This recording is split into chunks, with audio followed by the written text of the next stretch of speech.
The story begins in the emergency room with a voice calling for the doctor saying that a patient is having difficulty breathing and that he should be given the ventilator. The patient's name is Jin Lashan, and he is also a mechanical engineer. Due to overwork, his heart suffered a heart attack, and now he is on the verge of losing his life. Shortly after he was born, his parents died in a car accident, and he became an orphan. After graduating, he spent 20 years at the company, living a nightmare with an extremely low salary. He was single all his life and never held a girl's hand. The protagonist wonders what the point of it all is when someone approaches him, asking if he can hear them and calling him again. They are the nurses, telling him to use the defibrillator immediately. Jin thinks he feels so tired and decides to sleep for now. The next day, someone is lying in bed, wondering if this is a hospital and how much a luxurious room like this would cost, until he notices a system message welcoming him to the magical continent of Eldera.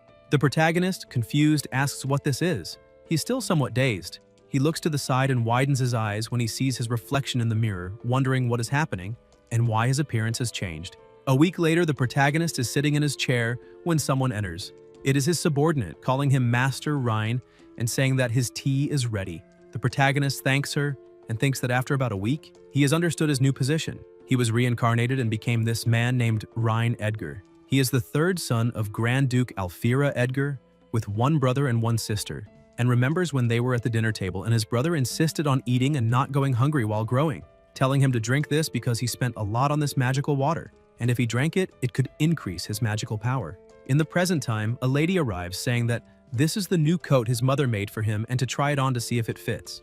Rain is the youngest son of the family and therefore loved by everyone. He smiles and wonders if this is some sort of remedy for his terrible past life. This continent is called Eldria, a world where all facilities depend on magic to function. The Caradorial Empire is the largest human empire on this continent. On the continent, there are not only human nations, but also other races, such as elves and dwarves. The Edgar family is a noble family with a territory of about 300,000 square kilometers and approximately 1 million subjects. Someone serves him water. As a noble, the young master not only has expensive clothes, but also a personal maid to serve him. He thinks that living such a happy life must be the result of the hard work of his past life. The subordinate says that the Lord has something to discuss with him and asks him to follow her. In another room, the subordinate approaches the door and says, "The boy has arrived." The Lord tells her to let him in. The protagonist says he is there. Aldarian asks if he knows why he called him. This is his father and also the Lord of this land. Rain replies that he does not know. The Lord says that he has reached the age to manage his own territory and asks if he has decided where he would like to go. The young master asks about inheriting a territory, and his father replies, of course. He walks to the map and says that the territory he will take over in the future is in the northwest. Although it is relatively safe due to the shortage of mages, the problem of food production has been difficult to solve. And although the land is safe for now, the future of the Caradorial Empire is not so optimistic. The protagonist thinks that, indeed, what his father said is very true. The royal family of the Caradorial Empire is in decline and political corruption is rampant. Open and hidden conflicts among the various lords of the empire are countless. In this world, after his reincarnation, he has experienced care and attention like never before, and will never lose the people who care about him. Aldarian wonders if he is putting too much pressure on him, and says he does not need to feel pressured, as his older brother, older sister, and himself. Rain interrupts, asking if solving the food problem will improve the territory's security. His father replies that food issues cannot be solved with enthusiasm alone, and it needs to be done gradually, thinking that, as expected, he is still just a child thinking the problem is too simple. The young master thinks he is not relying only on passion, but on centuries of human industrial revolution wisdom, and says to leave the food problem to him. City of Iceling, the westernmost land of Grand Duke Aldarian's territory, bordering to the north the lands of the enemy Grand Duke Sorin, to the west the territory of the elves, and to the south the vast ocean.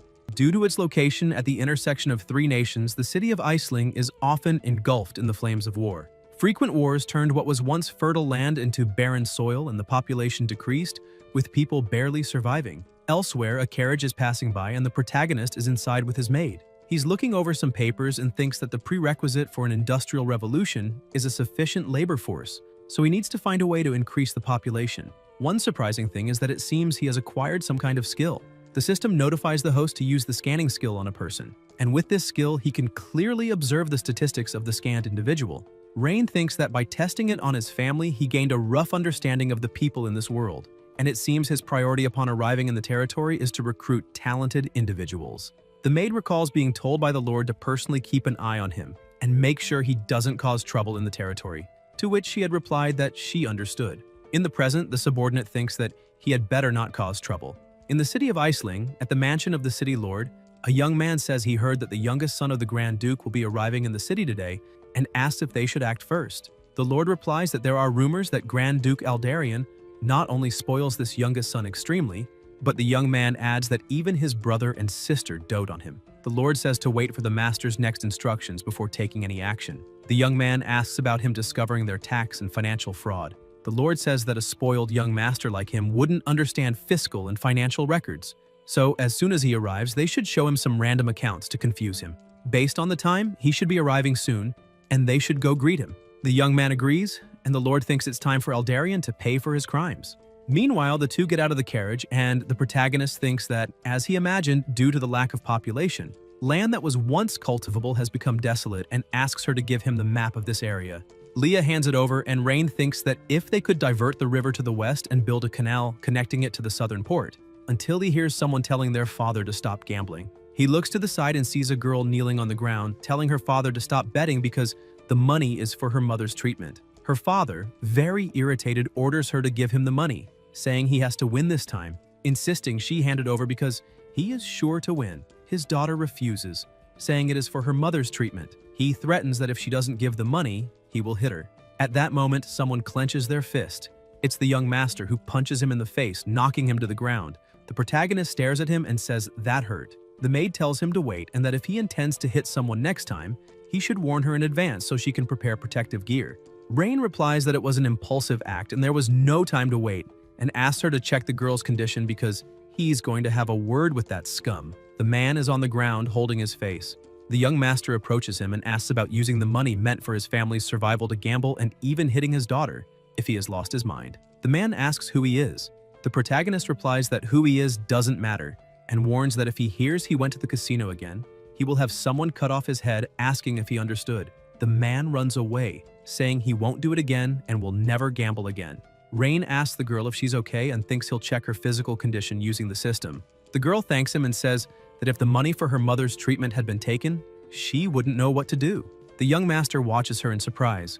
Upon seeing her stats, he finds her name is Lillian A. Lore. She is 17 years old, and although her stats are not high, she has a natural affinity for agriculture and needs to be recruited. She will be essential for farming in the future. He tells her that since she is going to the city to find a doctor for her mother, she can ride in the carriage with them, as they are also heading to the city. Lillian says she's dirty and would soil his carriage. The protagonist replies that it's just a few wooden boards put together as transportation. Cleanliness doesn't matter, and besides, he wants to ask her something. How, with such severe poverty, can there be a casino there? Last autumn, the Grand Duke of the enemy nation Soren attacked the city, causing the death of many soldiers. This spring, a major flood destroyed much of the land and crops. The citizens' lives became hell, and even getting a meal became difficult. As they walk through the city, Rain thinks he needs to conduct a census to find out how much productive labor they have. They first head to the property of the lord of the city of Iceling to see how much reserve money is available to use as development funds. He asks if she knows where the city lord's estate is. Ilore replies that the estate is located until someone approaches on horseback, telling them to get out of the way, calling them peasants, and ordering them to disappear from his sight immediately. The maid pushes her master aside, telling him to be careful. The rider speeds past on his horse, shouting for people to move. Leah glares as he passes, then notices she's holding onto him and asks if he is hurt or feeling pain anywhere. The young master replies that, thanks to her, he's fine, and asks if she knows who that was. Lillian answers that the man is the young master of the Edwin family, and that all the casinos in the city of Iceling belong to them. The protagonist asks about all the casinos in the city and whether that means they must be rich. Ilore says yes. Rain smiles, thinking that's great. He was worried about where to get development funds from. He tells her to take them to the casino. Lillian warns him not to go there, saying that if they do, the casino will take all his money. The young master reassures her not to worry, as the casino cannot beat him. Ilore watches him, wondering how powerful he really is. Elsewhere, they approach a door guarded by two men, and the protagonist thinks to himself to wait until they're defeated by his industrialized production line. He enters the casino, where there are many people, one of whom is asking for 10 gold coins, saying he'll win it back and promising to repay. Another boy says he's won. People are calling red. Rain looks around, thinking that as long as casinos exist, people will never truly work. The maid says soldiers have already surrounded the casino and asks if he wants to act now, The young master tells her to wait for the big fish first. A staff member asks what he would like to play. The protagonist says he doesn't know, that he's just fooling around, and asks if there's something easy. The staff member tells him to follow. He leads him to two men playing and tells him to place his bets. The staff member hands him two chips, saying they're on the house and maybe he'll get lucky. Rain tosses them onto the table. The two men smile and call out, 4, 6, 1, 6, it's high. The staff member says it's a shame, he almost won. The young master asks if that's it, saying this is no fun at all and that he's hungry. The staff member tells him to wait, saying he can only leave after paying what he owes. The protagonist asks since when he owes them anything. The staff member says he loaned him those two chips, and he needs to pay for them before leaving. Rain points out that he just said they were on the house. The staff member says he was joking and nothing there is free. Each chip is worth 100 gold coins, but including service fees and interest, he owes 250 gold coins. And if he didn't bring enough money today, he can leave his maid as payment. A voice cuts in, telling him to stop talking nonsense because he's a cheater. It's Lillian, telling them not to believe him, and that each chip is worth only 1 silver coin. He's blatantly lying. The staff member gets angry, wanting to know where this wretch came from, how she dares ruin his plans, and orders someone to beat her up. Without thinking twice, the young master punches him, sending him flying into some tables and knocking everything over. The protagonist asks who gave him permission to speak. The gamblers mutter that everything's his, while another tells the others to get out of the way and leave some for themselves. Rain thinks these people are hopeless. Someone approaches, asking who dares cause trouble in his casino.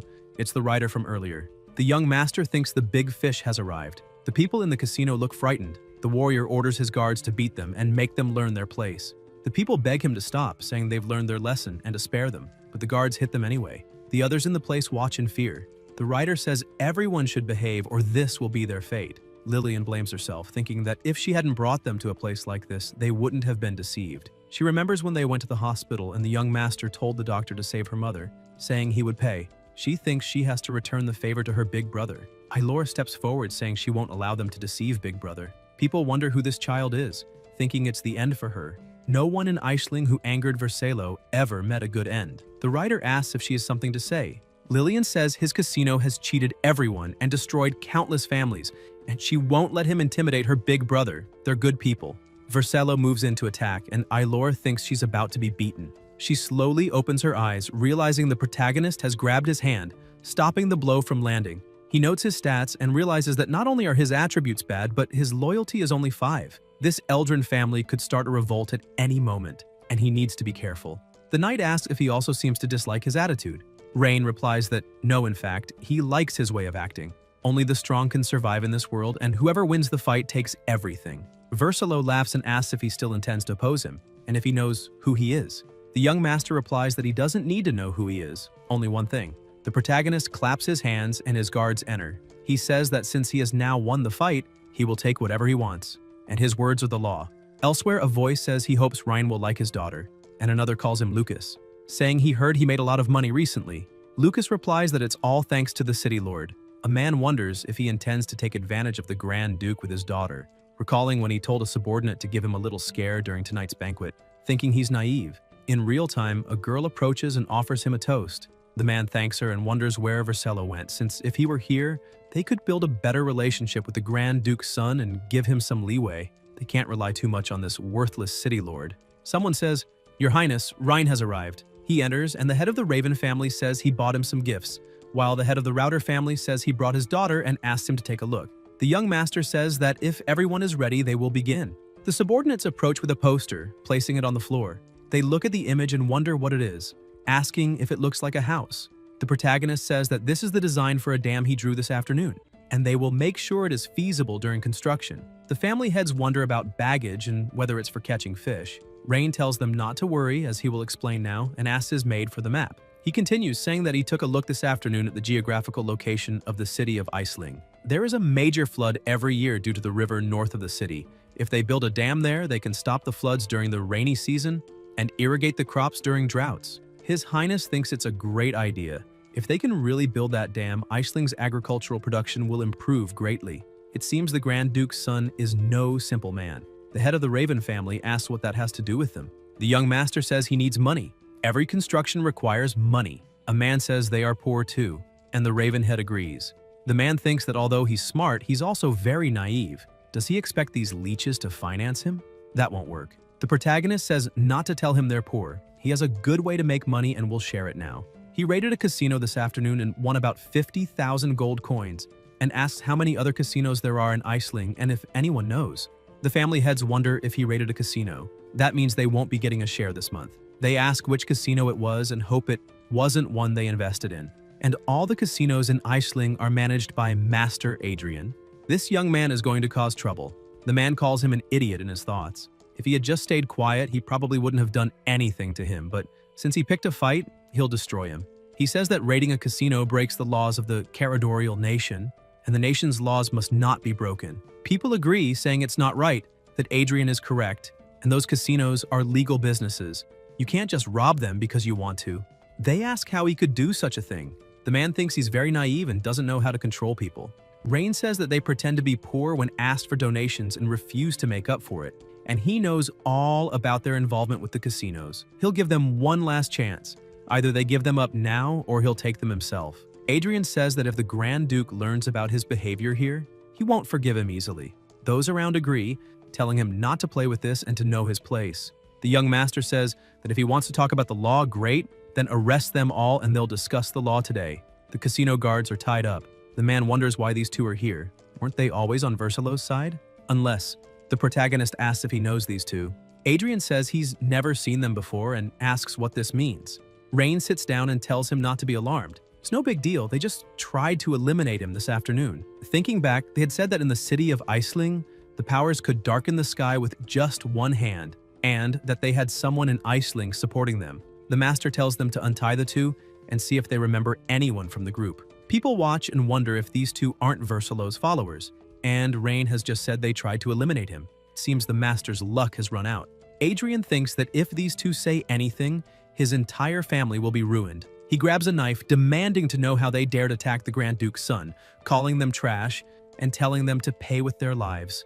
The two are struck down, people look on in shock, and with the two defeated, the master feels relieved. He says he was overcome by anger and acted impulsively after hearing about the assassination attempt and tells Ryan to punish him however he sees fit. The young master puts a hand on his shoulder and says that with such a strong sense of justice, Adrian truly is a great noble. Adrian replies that he only did what he should have. The protagonist says to bring in the real culprit, and he'll see if there are more outstanding nobles like him in the group. They bring in Versilo tied up, telling him to take his hands off them and calling him trash, saying his father is the greatest noble in all of Iceland, and when he's freed, he'll tell his father to defeat them all. The Lord notices he's been captured and realizes that's why he couldn't find him.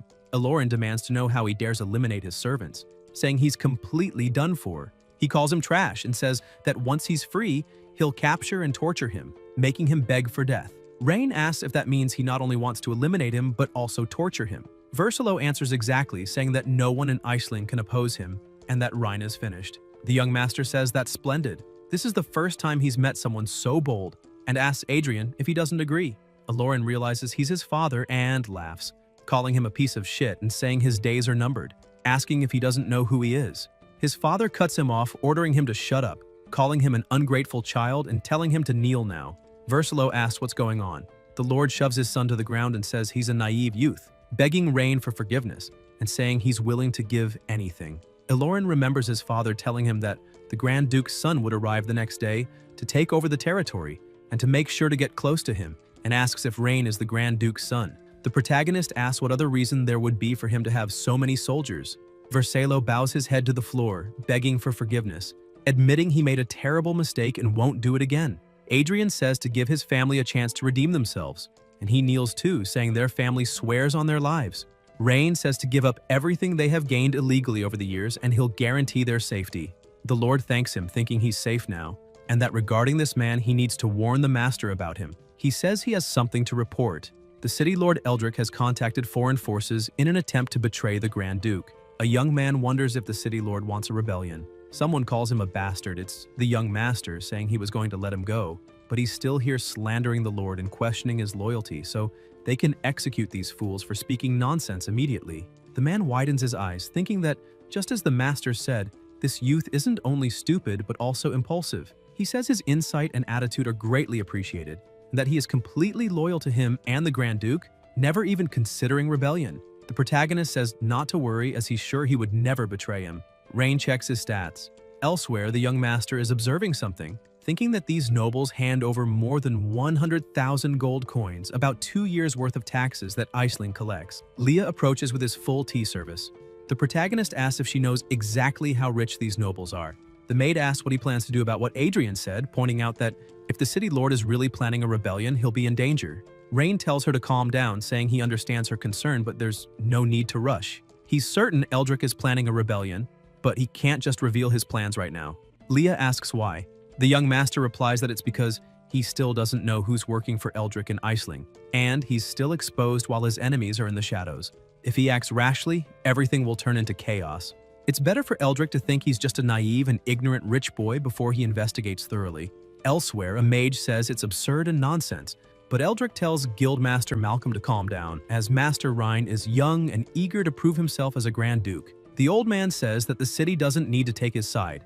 Even the Grand Duke has to show respect to them, the mages, when they speak. Calgar thinks to himself that he had been wondering how he would bribe the Mage Guild. He looks at the Water Conservation Project, the recruitment notice, and thinks that Rain brought this to him. Guildmaster Malcolm says that Rhine is insolent and that he's going to have a word with him, but Eldrick tells him to wait, thinking that Rhine has offended the Mage Guild and from now on, he'll be on his own in Aisling. Later elsewhere, the protagonist thinks that he's back to the days of drawing engineering designs and nothing else. The maid enters and says that Guildmaster Malcolm would like to see him. Rain wonders who that is. The mage asks what this means and why he is insulting the Mage Guild like this. The young master asks what he's talking about, and when he supposedly insulted the guild, the guildmaster shows him a sheet saying the project does not accept applications from individuals who are mages, physically weak or elderly, and tells him to stop acting like he doesn't know. He's the one who made this recruitment notice. The protagonist replies yes, saying he's building a dam, and asks how that's an insult to their guild. The mage says that the recruitment notice clearly states he is refusing applications from mages, and there's no way that isn't a provocation to the Mage Guild. Rain wonders if the world here is so ruthless that even mages take jobs that require physical strength. The guildmaster says that if Rain doesn't give him a reasonable explanation, all the mages in the guild will refuse to work for him from now on. The young master asks the system to show his stats and sees that his loyalty isn't low, so it seems someone may have provoked him. He says it's a misunderstanding, that he didn't mean to disrespect the Mage Guild, and that there are 3 reasons for not hiring mages this time. First, their mana capacity per day is limited, so they might not meet the deadline. Second, it's simply much more expensive to hire mages. With the same amount of money, he could hire 10 physical laborers instead. Third, most mages live comfortably as part of a guild. Malcolm says that civilians, however, don't have a safety net, and as the city's lord, Rhine should give them special consideration. And, with all due respect, magic is the law in this world. The protagonist says that those without magical talent deserve to be beneath mages, and that's correct, but he doesn't like it. The mage says that starting in Aisling, he intends to make everyone understand that mages are no different from civilians, neither superior nor inferior, and suggests Rain change his stance if he doesn't want to make enemies. Leah approaches with her dagger drawn, and Rain tells him to be careful with his tone. Otherwise, his maid will invoke the law of insulting nobility by cutting his throat. Grimlock says that's absurd, but the young master says it's not absurd. This law really exists. And if he doesn't believe him, he'll have his maid cut his throat and watch the court rule in his favor. He asks, "How about that?" Malcolm apologizes, asking him to spare his life. The protagonist thinks that even in a situation like this, his loyalty hasn't dropped. He really doesn't realize he's being used, and he's naive. Rain tells his maid to let him go, and the mage thanks him. The system notifies him. Beginner mission to use the investigation skill on 10/10ths people completed. Beginner reward package for the host is now available. New mission unlocked. Obtain 5 high-level characters. New functions available. Rain thinks that he's finally completed the system mission and will now see what reward he's earned. Elsewhere, Eldrick asks if everything went well. The mage tells him not to say another word. The young man not only didn't listen, but even kicked him out. Calgar says he has an idea. Not only will he change the young man's mind, but he'll also make him more respectful toward him. And when those peasants refuse to work for the master, he'll have no choice but to ask for his help. Malcolm asks why those people wouldn't work for the master when he's offering good conditions. Eldrick replies that the young man will be disappointed in those peasants if they all turn out to be lazy. The mage says no way. He'll just be disappointed in him for refusing to hire mages and asks why Eldrick would try to sabotage him with that. Calgar tells him not to worry, saying those peasants are useless anyway, and asks why they'd be starving. They don't know how to farm or hunt, and why such useless people would take the idea of helping the master build the dam seriously. Malcolm says they might as well try his idea. Then, voices ask what the talk is about, saying they heard that the new lord is hiring people to build something, and they also heard it's an unmissable offer. 3 meals a day will be provided, and the pay will be 10 copper coins. 2 young men ask if the new lord is really that kind, and if they'll accept the job, but one says it must be a trap, asking if these nobles haven't already deceived them many times. He says he definitely won't do it, or he'll probably be killed without even knowing it. Then someone approaches, telling them not to dare slander His Majesty. It's Lillian, saying His Majesty told her personally that he's going to try to make everyone's life better. People start laughing and ask what a little girl like her could know. They all burst out laughing and ask if she likes that pretty boy. Alora says that she and her father want to join the dam project. The subordinate taking notes says her father will be accepted, but not her. Lillian is confused and asks why not, since she's pretty strong too. The subordinate says she's not even of legal age, and the master said minors under 18 can't be hired. If they take her behind his back and he finds out, he will certainly punish them. He says her father can work on building the dam. It's 8 hours a day with 3 meals provided, 10 copper coins paid at the end of each day. And if they have no more questions, they need to sign with their fingerprint there and present it at the construction site the next day. Ilora tells her father he must work hard without slacking off. He replies not to worry, he won't gamble anymore and won't disappoint the young master. She must stay home and take care of her mother since she can no longer work outside because of her illness. The subordinate tells them to wait and come back, so the two stop. The soldier asks if he said his wife is sick. The man replies that his wife is very ill and really can't work. The subordinate asks who said she needs to work. He says the young master declared that family members of any worker on the dam project must be temporarily relocated to the workers' accommodations, which can be considered a temporary residence while they work on the dam, and once construction is complete, they can return home. The man kneels on the ground and thanks him profusely. The soldier tells him to stand up and says he'll send someone to take him and his daughter to the housing, and they can choose where they'd like to live. Excited people tell them to wait, asking if the new lord is telling the truth, and saying they need to register immediately. They can't miss this chance. The soldier tells everyone to form a line, stand in a straight row, and not push. Meanwhile, elsewhere, the protagonist is looking at the system message congratulating him for receiving a lithium iron phosphate battery project and 100 beginner host reward packs. Rain thinks about the battery project and wonders what the hell he's supposed to do with it without an electric generator. Do they expect him to carry the batteries and get struck by lightning to charge them? More notifications arrive telling him to train and obtain 5 high-stat characters. The young master wonders where in the world he'll find 5 high-stat characters, thinking he might train his maid. But after looking at her stats, he sees she can't grow any further. He figures he'll have to go into the city to look for talent again.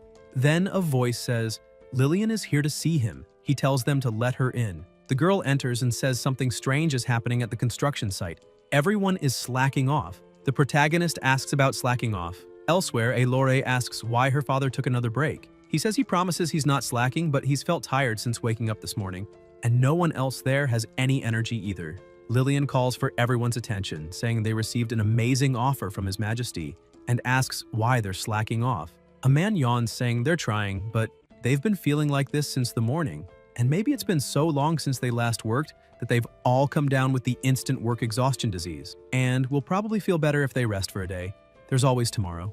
Alora tells them to stop with this nonsense, saying they're all probably just lazy, that there's no way such a disease exists, and that they should listen to the master telling him to tell them to work hard and stop slacking. Rain walks over to her father, checks his stats, and notices an anomaly, curse. He says they're not sick, they're cursed. Everyone falls silent. The young master looks at the system's explore function, thinking he had planned to use it when the dam's construction began, but it seems he will test it now. The system shows that through Explore, the host can analyze the condition of rocks, strata, formations, minerals, hydrology, and terrain features in a specific area.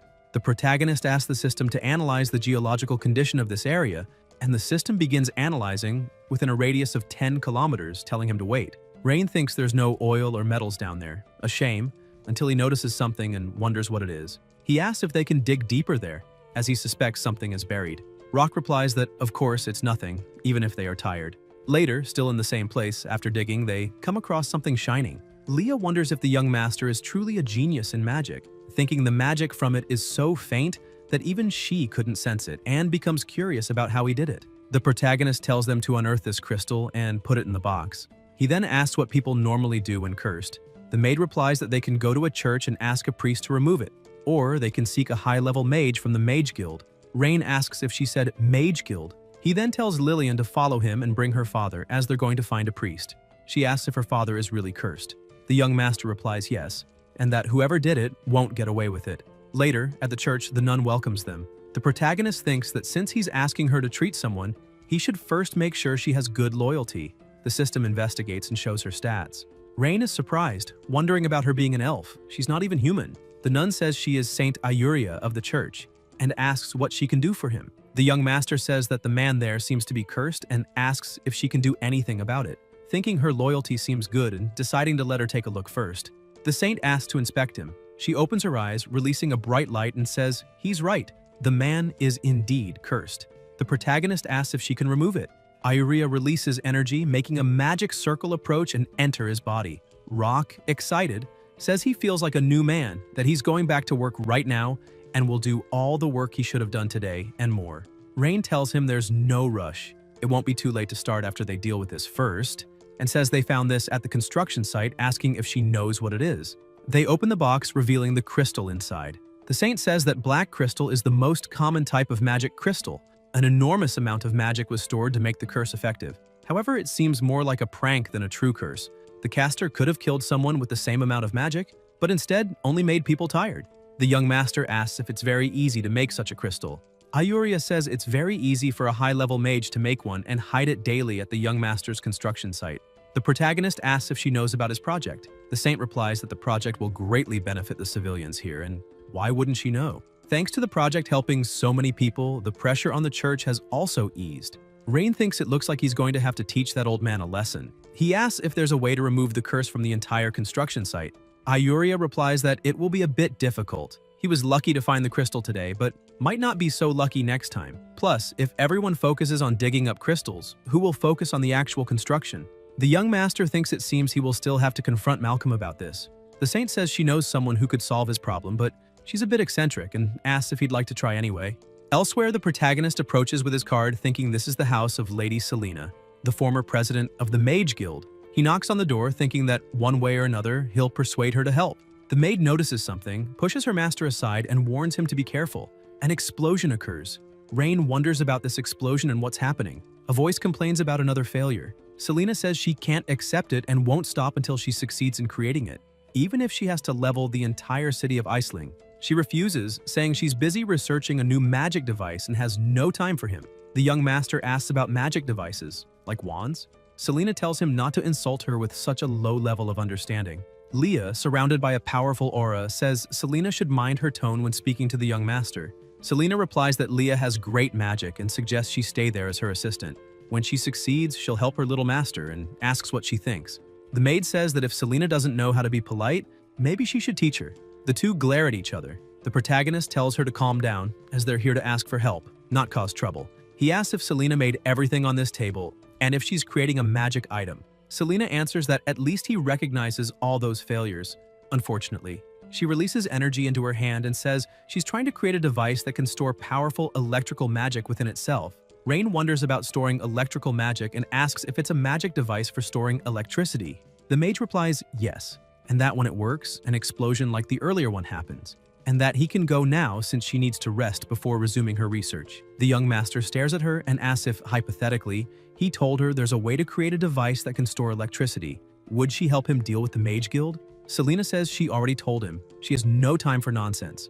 The protagonist insists he's serious, asking if helping her create a device that stores electricity would earn her help in resolving the problem with the Mage Guild. The mage agrees, saying that if he can create the magical device she needs, she'll not only deal with that idiot Malcolm, but make the entire Mage Guild listen to him. But if he fails, she won't be responsible for his safety. Later, elsewhere, Rain is looking over the lithium iron phosphate battery schematics, thinking he was trying to figure out where in the world he could get electricity, and supposing that these mages could serve as human power generators before the hydro generators are built. He says it was built exactly like she built hers.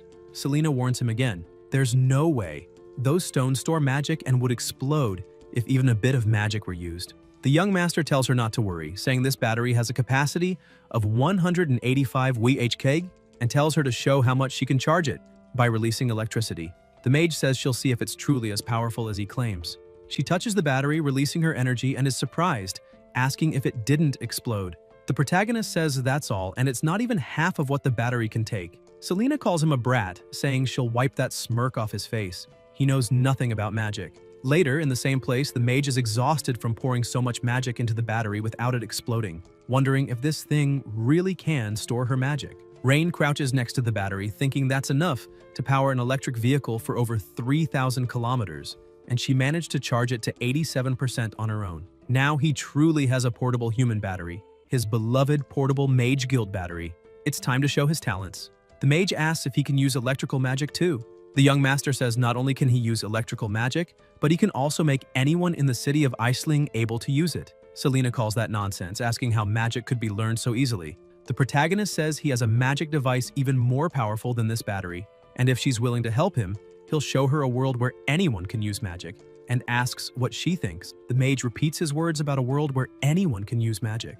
Elsewhere, Malcolm sits thinking it must be about time for the young man to beg for help. Selena approaches and says it's been a while. The mage asks why she's there. The sorcerer says he's got some nerve, asking if he's daring to stand against the young master of the ducal family, whether he's trying to rebel or something. Malcolm asks what she's talking about, saying he'd never dare think of something so dangerous. Selena grabs his shirt and demands he spill it, asking what dirty tricks he pulled at the young master's construction site, warning him she's short-tempered. The mage says he'll talk and begs for his life. He gathered all the mages from the association and told them the Lord disrespected them, making them furious. Then he had them create crystals that could cast curses and used teleportation magic to place them under the Lord's construction site. This made the common workers exhausted, hoping the young master would think they were lazy and useless. Eventually, the Lord would apologize to him and agree to work closely with the Mage Association from then on. That's all, and he swears he had no other intentions. The mage calls him an idiot and asks if he didn't even realize he was being used. Malcolm asks who used him. Selena says that's enough and tells him to go call those troublemaking mages immediately. The mage replies that he understands and runs off. The sorceress takes out a card and summons the protagonist, telling him she has dealt with the Mage Association's problems for him. Rain thanks her. Selena asks if he needs her to deal with Eldrick, saying she can make him disappear without leaving a trace. The young master replies that's not necessary, as Eldrick is not a threat. In fact, he needs his help to lure in an even bigger fish. The mage says that since everything is settled, she'll withdraw, and asks when they can start working on the new projects he mentioned, telling him to call her when ready. The protagonist says they can have the Mage Association members charge the batteries. Elsewhere, Eldrick says it seems that Brat has taken control of the Mage Association, and asks what they'll do now. The hooded man replies there's no need to rush, as there's little more to worry about with the Mage Association in Aetherland City, and to forget those little mages. The real concern is that mysterious dam project. If dam works, as the young man claims, it could revitalize the people of Aetherland, and they can't allow that to happen. Calgar tells him not to worry about dam, as he has already set a trap for the youth and has been secretly pressuring the grain supply nobles to raise prices according to his wishes. The hooded man asks if he's sure those nobles will help.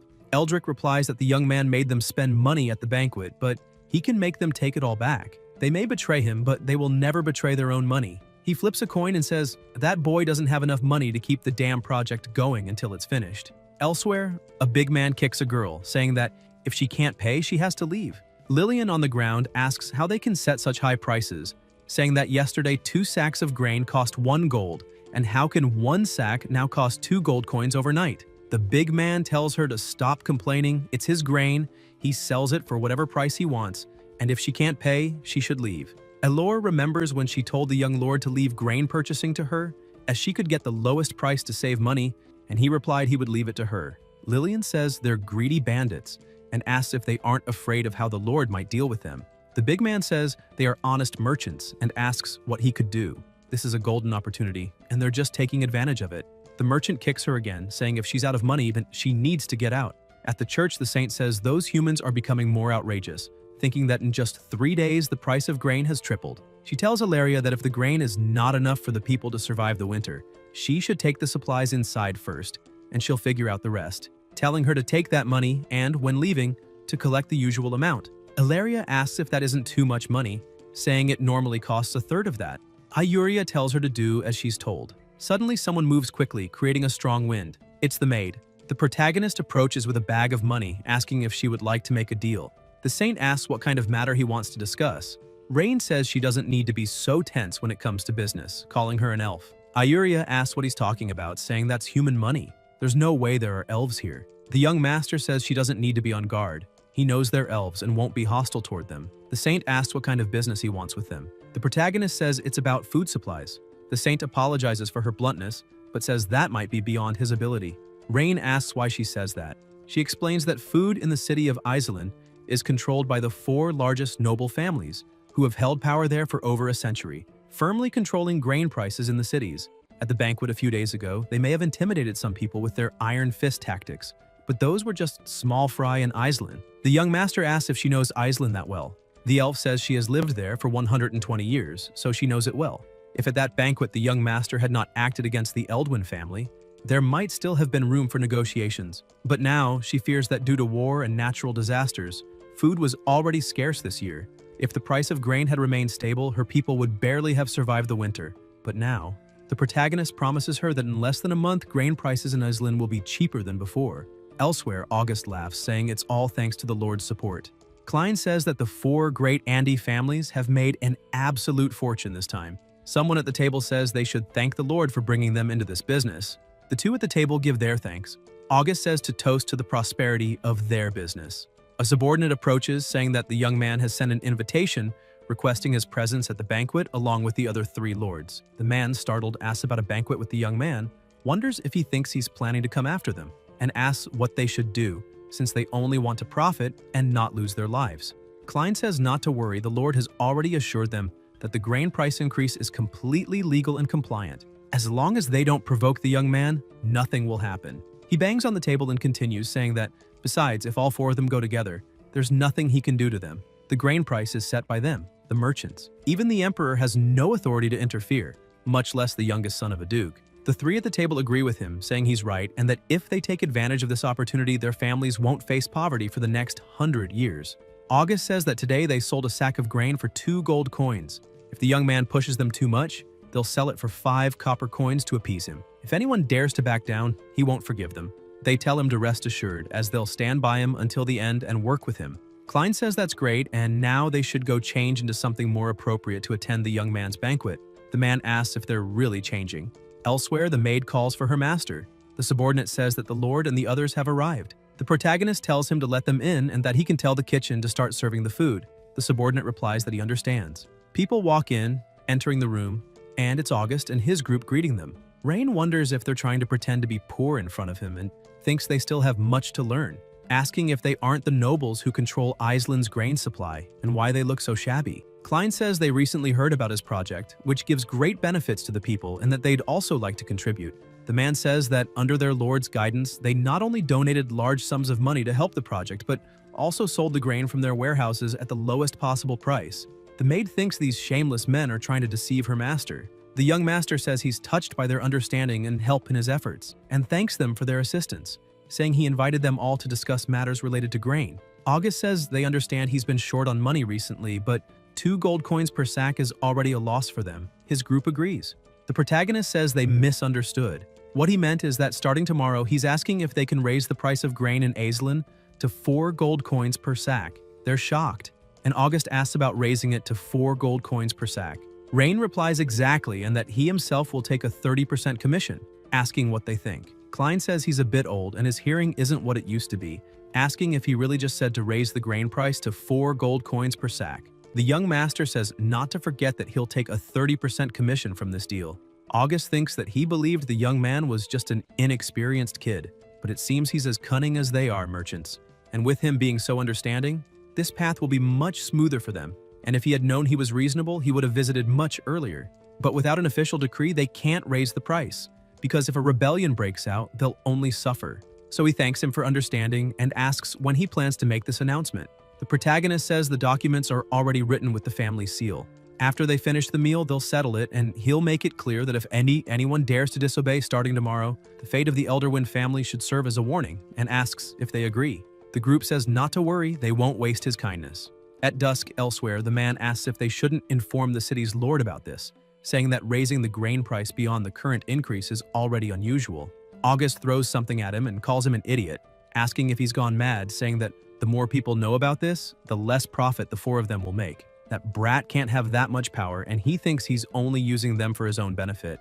He says the grain price issue will stay between them. An unimaginable fortune is right in front of them, and anyone who doesn't take advantage of this opportunity is a fool who deserves misery. The man says he's never seen such a good opportunity in his life and feels foolish for worrying too much. So from now on, he'll follow his lead, united until the end. Klein laughs and says that's great. From now on, they'll stick together and he'll act quickly before the announcement is made to collect all the grain from those small merchants outside. This time, they'll profit more than ever. Elsewhere, a voice calls him a traitor and asks if he didn't promise to lower the grain price. It's the saint, asking why he's conspiring with those idiotic merchants, and says that today she'll show him that elves are no joke. Lillian tells her not to act like that because he promised the price would drop. Iuria says he's conspiring with the merchants and asks how the price will ever go down. Ilora says to trust him and believes he has a plan. The saint looks down and asks if he's really going to raise the grain price. The protagonist says she doesn't need to worry about that. The price won't stay high for long. In less than a month, the grain market will completely collapse.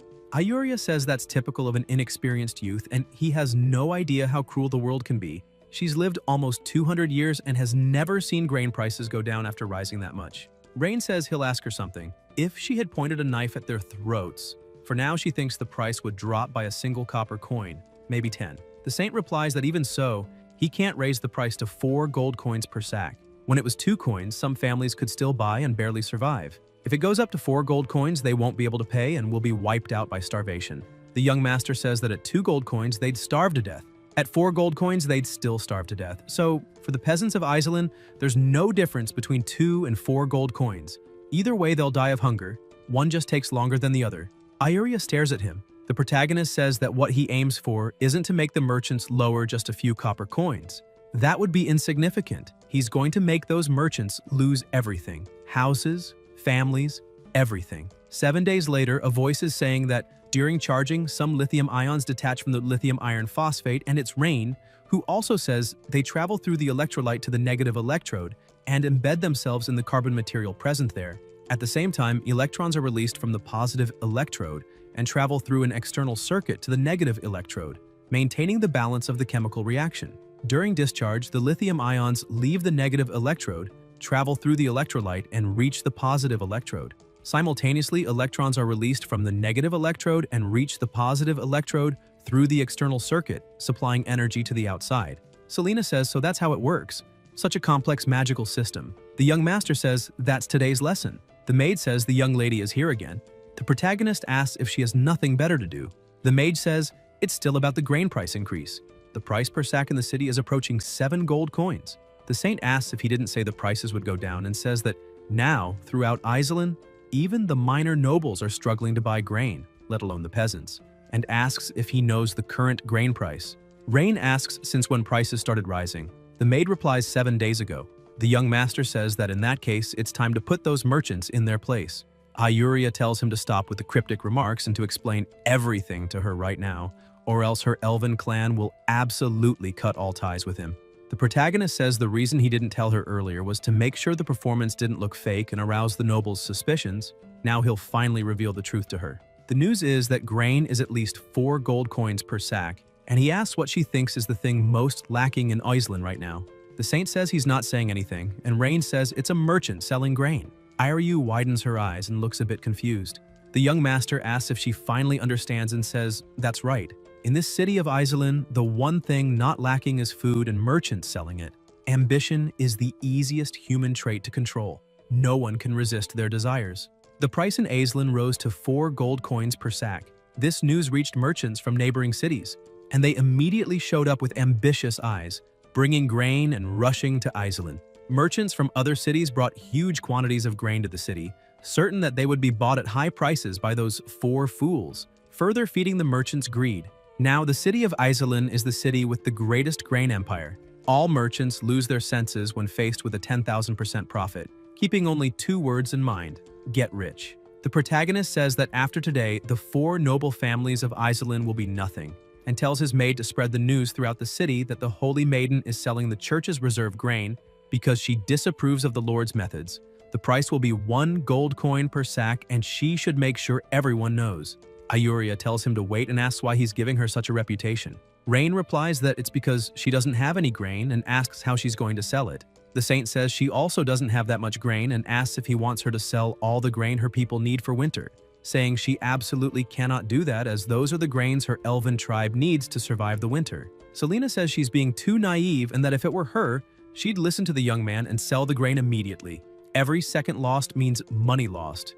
Ayuria says that they elves have no interest in money. They only need the grain. The young master tells her to do as he said, and that her grain will only increase.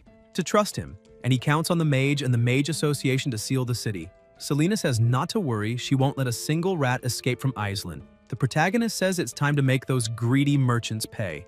Elsewhere, Ryan is reviewing some papers and notices something, asking his maid if there's a problem. She replies that she fears the plan might fail and asks what happens if the merchants hold out for a few days until all the saints' grain has been sold. The young master says there are two types of schemes. One is secret and the other is an open plan. And while you can avoid a secret plan, you can't escape an open one. Those merchants from other cities came blinded by greed, risking everything. They'll fight to get rich overnight. But now, if they learn prices are going to fall, they'll panic and sell everything because being slow means elimination. Elsewhere, a voice says something terrible has happened. The church announced they will start selling their grain reserves to help the people, only 1 gold coin per sack. The man asks what they should do. The merchants say they're screwed. They bought their grain at 2 or 3 gold coins per sack. One of them says not to panic and asks how much grain a church can have, enough for just a few days in Iceland. Klein says to send some people to the church to buy as much as they can. At the church, several people are saying they want 5 sacks of grain. The saint tells them not to push, as there's enough grain for everyone. The Pope sent 10,000 sacks because people were struggling. People say they don't believe it and to hurry and buy everything before it's gone. Ayuria says not to push and to line up, but they tell her to move, as they want to buy. The protagonist steps forward telling everyone to calm down. This is grain provided by the Pope, and it's only the first shipment. More will arrive in Iceland tomorrow. The saint says she understands and thinks he won't get her into trouble again, as she wouldn't be able to handle it, wondering what to say if the Pope finds out. Many people there say they have grain and are saved. They will have food. One merchant thinks it's over. His business is ruined. The church has ruined everything. He bought his stock for 60 silver coins. Transport costs about 10 silver coins and adding recent expenses. That's 90 silver coins per sack of grain, but he can still make a profit of 10 silver coins, so he needs to sell immediately and can't wait any longer. He starts shouting that he's selling New Year's grain for 95 silver coins per sack. People start approaching him, wanting to buy. The other merchants watch and think he's a bastard playing dirty. And if one falls, they all fall, so they start selling for 88 silver coins per sack. Leah says her master is amazing, and it's happening exactly as he planned. Some merchants are selling for as low as 79 silver coins per sack. The protagonist says that's human nature. If you fall behind, you'll lose much more. Everyone is afraid of selling too late, so they're dropping prices like crazy. The maid says that this way, the price per sack will return to 50 silver coins, and then the water project can be completed on time. Rain asks about 50 silver and says she's underestimating those merchants. When people like August start selling, grain will become the cheapest thing in Iceland. Leah asks if he thinks August and his people will really sell like the outsiders, saying they paid at least 2 gold coins or more to buy the sacks on the market. And besides, August and his people stood united at the banquet.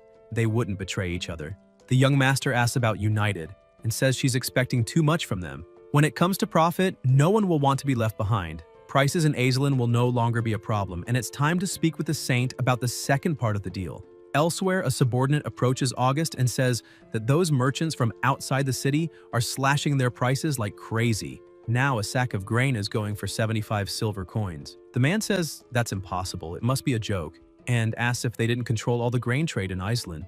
Where is this grain from the outsiders coming from? The subordinate kneels on the ground and says it's true, and he wouldn't lie to him. Klein says foreign merchants, low prices, and now he understands. The young man is ruthless.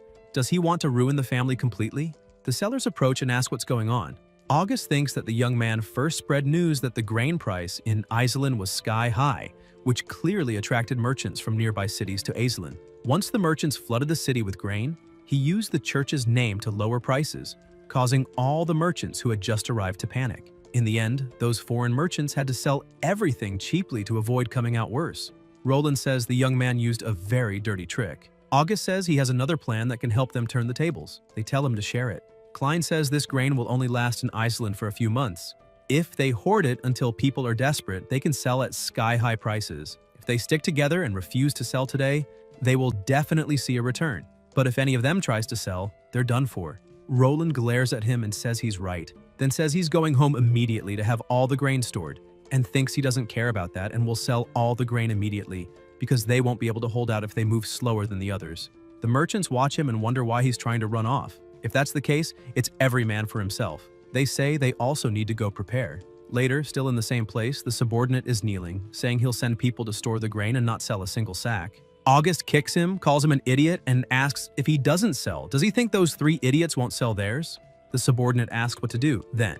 Klein replies to sell all the grain immediately and not leave a single sack behind. Elsewhere, the protagonist asks what she thinks of this and if it's enough grain for her people to make it through winter. The saint looks and asks why it seems like the more grain they sell, the more they have. Rain answers that it's because she's selling at the peak and buying at the lowest point. This is the strategy that can help them profit thousands in gold.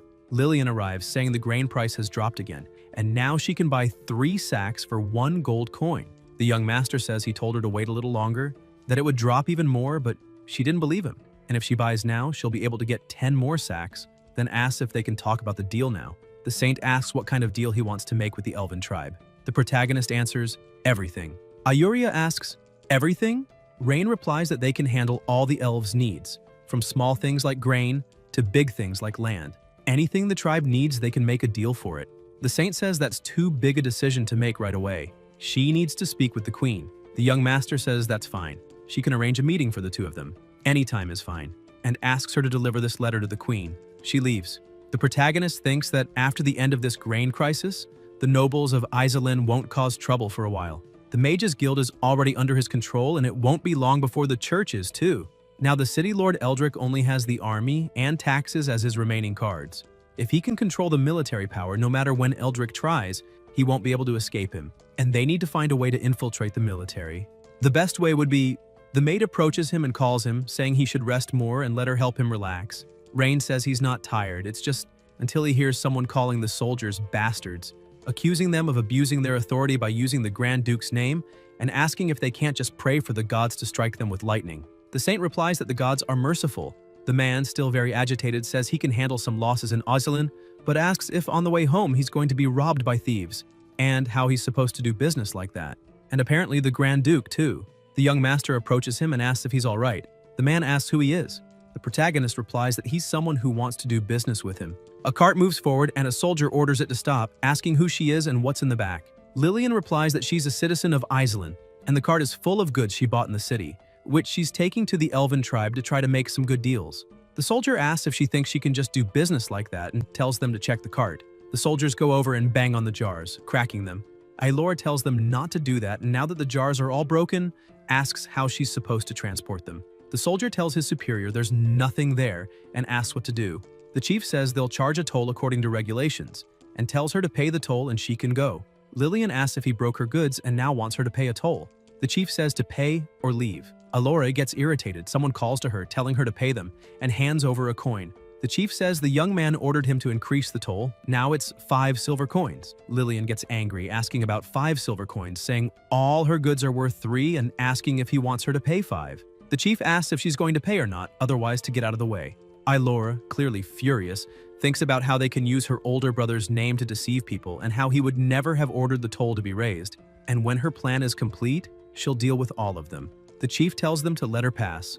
The cart moves on. The protagonist says that this young man is impressive, raising the toll that much. The man tells him to watch his words, as the young man is the savior of Iselin, and not to dare insult him. Rain says he's a strange merchant, since the soldier clearly said it was the young man who ordered the toll increase, and asks if he still blames the soldiers instead of the young man. The man says he must be new around here, and that the young man has a brilliant plan to lower grain prices in Iselin to help the people, even though he's lost money because of it. It's the first time he's seen the Lord care so much about the people, and if he ever has the chance to meet the young man, he'll serve him wholeheartedly. The young master says he heard that the son of the great lord not only killed people at the banquet, but also forced citizens to dig up massive projects. The merchant says he must be talking about the Eldwin family, and that they deserved it. The protagonist asks if he knows them. The merchant says he really must be a foreigner. Anyone doing business in Iselin knows the Eldwin family. Most people think the Eldwins made their fortune with casinos, but that's not true. Rain asks what he knows. The merchant looks around and says the Eldwin family's real business is human trafficking. The young master is surprised and asks what he just said, thinking that there aren't enough people as it is, and yet they dare mess with his workforce. They need to find a way to control the border guards. Otherwise, if there's internal chaos, it'll be hard to prevent other countries from taking advantage. Then he hears someone asking why they're charging a toll again. It's Lillian, saying they already paid the toll when they left Iselin. The soldier says Iselin's toll is Iselin's toll, and the border fort's toll is the border fort's toll. Ilor calls him a liar, saying they only had to pay one toll before. The soldier points his weapon at her and tells her to pay or leave. Lillian asks how much the toll is. The soldier smiles and says 1 gold coin. Ilore asks about 1 gold coin, calling it robbery. The people inside the carriage tell her to just pay it. The soldier asks if there are people inside and tells them all to get out. This is the border fort and all travelers must be inspected. The protagonist gets out and says that if he wants to inspect him, then go ahead. The soldier looks surprised and calls Trist a bastard, asking if he had the guts to come here. Rain asks if he's an acquaintance, and the merchant says yes. And these people were bandits from the nearby mountains. Later, he cooperated with the Eldwin family and was put in charge of human trafficking, after which the Eldwin family brought him here. The soldier says that the last time he left the city, he didn't pay enough in fees, and he got chewed out because of him. The soldier strikes him in the face and says that if he doesn't pay the money, he won't be leaving today. Trist puts his hand to his face and says, "This is madness," that he gave the amount he asked for last time. The soldier says that back then there was no shortage of money, but that doesn't mean there isn't now, and if it weren't for him, they would have let the cart pass for a few gold coins, but now that they've seen him, if he doesn't have 5 gold coins, he's not leaving. The protagonist says no, that those fees are far too high, and asks how the city of Iceland's revenue rate can be so low. The soldier asks where he's from until his eyes widen when he sees the maid, thinking there's such a beautiful girl in Iceland. The merchant asks if he wants 5 gold coins and says he'll give them now, and not to make things difficult for them. They're his business partners. The soldier says, as expected, and calls him an honest fellow, then says to take that with him. He extends his hand and asks the kitty where she lives. Rain grabs his arm and says that at first she wanted to see if they might be some kind of free labor force, but now it seems completely hopeless. The soldier says he's looking to lose his life. Plasma sprays as Leah slashes his throat without hesitation, her dagger dripping vital fluid as she stares at them coldly. His companions are terrified. The young master says to eliminate anyone who resists, then take over the escort and guard the area. The maid replies that she understands. The guards run off, shouting for someone to hurry because there's an eliminator here. They call for help. Leah immediately closes in and defeats them with a single strike, spraying plasma everywhere. The protagonist wonders if these people are really soldiers because the difference in numbers is so huge, and remembers his father saying that behind Iceland lies enemy territory, so he must be careful not to cause disputes between the two territories. Rain agrees, thinking that fortunately she discovered this major problem. Otherwise, there would have been an imperial dispute and she herself would have only lost. The maid wipes her plasma dagger and approaches the fallen soldiers with the intent to finish them, until someone approaches and asks who dares to cause trouble at Iselin's border. The soldiers brighten, saying that General Caesar is coming and they're saved, and that he can help them. The general asks if they're the ones causing this commotion. The young master looks at the system and thinks that this Caesar doesn't care about loyalty, but he's talented, and asks if he's Caesar from the Holker family with a brother who works in Prussia territory. The general asks who he is and how he knows his brother. The protagonist replies that it's because Prussia Edgar is his older sister. Caesar asks if he's the master, the youngest son of the Duke of Aldarian, and the startled soldiers ask if he's the son of the Grand Duke, saying they're screwed and have been insulting the wrong person. The general recalls his brother's letter which said the master would be coming to Iceland soon and must be protected at all costs. A month ago, Eldrick found him with a large sum of treasure and said that Iceland would need him in the future. Caesar thanked him for his generosity, and Eldrick said the Grand Duke sent him to this desolate place because he didn't take him seriously, and needless to say, the force deserved a higher status. In the present, the general stares at him and says he shouldn't waste his life in a place like this. And how dare he claim to be the master? Every soldier obeys orders. Caesar grips his sword and says to kill this false master, and he'll reward them all. The maid says he's bold, asking if he's planning to rebel. The soldiers tell him not to do this. It's a crime that will bring his family's destruction. The general asks if they've forgotten what he's done. They say he's blackmailed the son of the Grand Duke and broken the law. Caesar says they should know what the young man has done. The Eldwin family was destroyed by him, and the 4 lords were ruined as well. This is the far west of the Caradorial Empire, and it holds the wealth it has plundered over the years. If he takes the young man's head to the Orvis Empire in the north, he could live comfortably as a minor noble. Life or elimination, they can choose for themselves. He won't force them. The soldiers say they should listen to him. The maid thinks these soldiers have already been deceived by him. The soldiers say the general has a point and to follow him. Caesar asks if he has any last words before losing his life. The protagonist says that if they had straightened up, He would have given them a chance at a new life. It's a pity. The general orders them to follow his command, advance, and eliminate him. The maid says this skirt is getting in her way. She rips the skirt and moves quickly, rushing toward them, attacking and dodging blows. Leah exchanges strikes with the soldiers at high speed until she notices one approaching her master. She immediately attacks. The soldier collapses to the ground. The protagonist tells Caesar this is his last chance and not to be stubborn. The general refuses to change his mind and orders everyone to advance, saying whoever eliminates him will get 1,000 gold coins. The soldiers run as fast as they can, shouting that the reward is theirs, until a bald man is about to strike. He opens his mouth, but the maid kicks and strikes him, taking out everyone nearby. Caesar orders the mages to obey and take down the woman. They reply yes.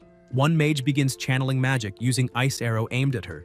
Leah blocks with her leg and growls when she sees her leg frozen, realizing she can't move. The general tells the troops to listen. This woman can't move anymore, so eliminate the young master now. The soldiers charge at him. Rain throws a hammer toward her and tells her to find a way to jump immediately. The maid grabs the hammer, smashes the ice off her legs, and escapes. The young master says it's just in time to test this little thing's power. He uses his battery, releasing energy to attack them, electrocuting everyone. The protagonist thinks that fortunately the ceramics worked.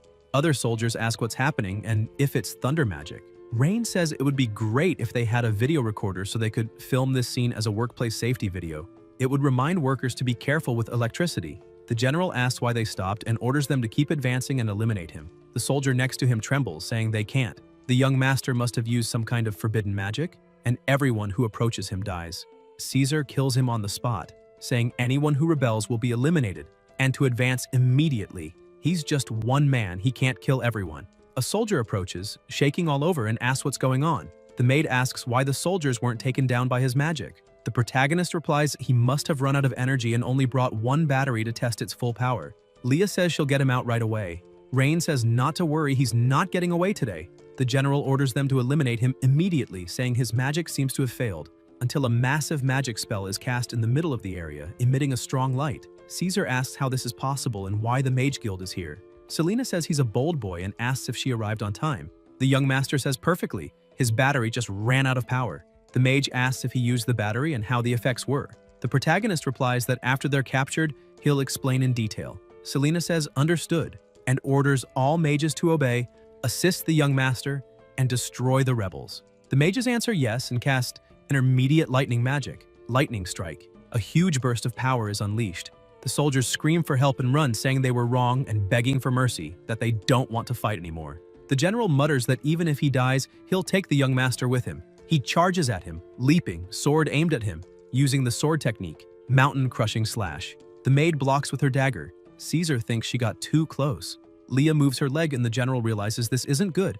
Then he's hit with a kick and sent flying, causing a massive impact. Smoke disperses across the area. The maid, surrounded by a terrifying aura, stares him down. Later, elsewhere, Ryan is looking at a paper when he hears something and looks over to see Caesar tied up. He asks if he's awake and whether he and the border guards have been stealing for many years, and when he started working with Eldrick. The general looks surprised and asks how he knows. The young master says not to be surprised. He already knew Eldrick would betray them. He was just waiting for an opportunity, a chance to take him down in one move, and thanks to him, he can finally end this. Caesar asks what he thinks he can do against the Lord with so little evidence. The protagonist replies, no, he's mistaken. This doesn't represent a threat to him. All it tells him is the approximate annual tax revenue of the city from these records, and that will be a great reference for himself to transform the city in the future. The general asks about transforming the city of Iceland, and if he's dreaming, saying that to control the nobles in Iceland, they will never listen to him. Rain says she'll tell him something. Living people can be called nobles. Those eliminated cannot. Caesar asks about him, wondering if he intends to create a bloodbath among the nobles in the city. The young master replies that the nobles will have two choices. First, follow the same path to the end, elimination.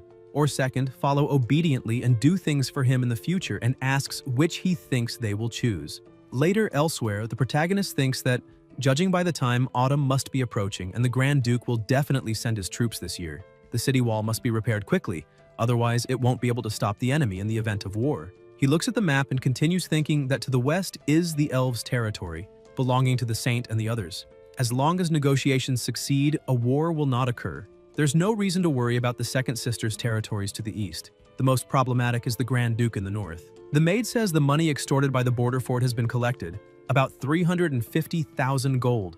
Rain says she will take the guards to handle the fort's defense first, give each person 100 gold coins, and put the rest in the carriage to take back to the city. He goes to the mage and thanks her for her help, and that of the Mage Guild, and for their hard work. Selena says it was easy and no problem, and asks if he can explain the principles of that battery discharge in detail, and how someone without magical abilities can use it. The young master says he will explain slowly on the way back. The mage says that's fine until the wizard approaches, calling her and saying it's not good. Selena says all right and asks what the hell is going on. Malcolm says Eldrick has taken control of the city and rebelled. The mage is surprised. The protagonist smiles, thinking he's finally lost his patience. Selena asks what they should do, saying that to suppress the border guards she brought all available mages from the guild, leaving no one in the city to act as a full agent.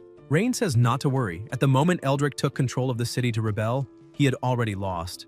Elsewhere, the young master approaches on his horse and calls for Eldrick, asking if he's been forced into a difficult situation because of him. Calgar smiles and asks what he plans to do in Iceland today. The young master says he's curious to know why he betrayed him. Eldrick asks why, then says it's because he simply left him in this useless place. Back then, his father and Eldrick joined forces to establish an empire. After his father became the great leader, he not only failed to treat him as he deserved, but instead cast him and his family into this remote wasteland. He wrote to him many times, hoping to be transferred to a more prosperous place, but all requests were rejected, and it's all his father's fault. If he wants to blame someone, blame him for being cold and heartless. These are the people who conquered the world with his father at the time, but in the end did not receive the treatment they deserved. And they're not rebelling, they're just taking back what they conquered. The protagonist says he thought he would give a noble reason. In the end, it's just a dull dispute over interests, and he'll give him a chance. If he wants to survive, leave the city and surrender immediately. If he waits until he himself invades the city in 3 days, don't blame him for being ruthless. The people ask, in 3 days? Does he know how long it will take to invade Iceland? Calgar laughs, saying he's probably afraid. The people call him a fool, saying he talks too much and does nothing. Eldrick says he's so confident and asks if he has the courage to bet with him. Rain asks what bet. Calgar asks if in 3 days, if he can't break through Iceland's city wall, how about surrendering obediently and letting him take over? The young master asks, break through? Eldrick laughs and says if he does break through, then he can do whatever he wants, asking what he thinks and if he dares to accept the bet. Selena says there's no need to listen to him. They can fight them slowly. The maid says she's already reported the rebellion to the Grand Duke. They just need to wait for the Grand Duke to send troops to destroy them. There's no need to make such a reckless bet. Calgar asks why he's so quiet. Did a cat get his tongue? He says he must be scared. Just now he was talking about invading the city in 3 days and calls him a coward, saying if he's got the skill, then accept the bet, and asks what he's afraid of. The protagonist says that if he wants to humiliate himself, then he'll oblige him and will accept the bet. He hopes he'll keep his word after 3 days. Eldrick says that's great. Everyone there will be witnesses today, and it's a deal. And by the way, he almost forgot to tell him something. The Orvis Empire army has received word of his rebellion, and their forces will probably arrive at the border fortress in 10 days. So he'd better not get captured by the enemy when that happens. Elsewhere, they are inside a tent, and Selena says that although Iceland's city walls look dilapidated, they're still difficult to break through by force alone. A soldier says they should let them escape south, and when the Grand Duke's army arrives, they can attack Iceland. The protagonist says not to worry.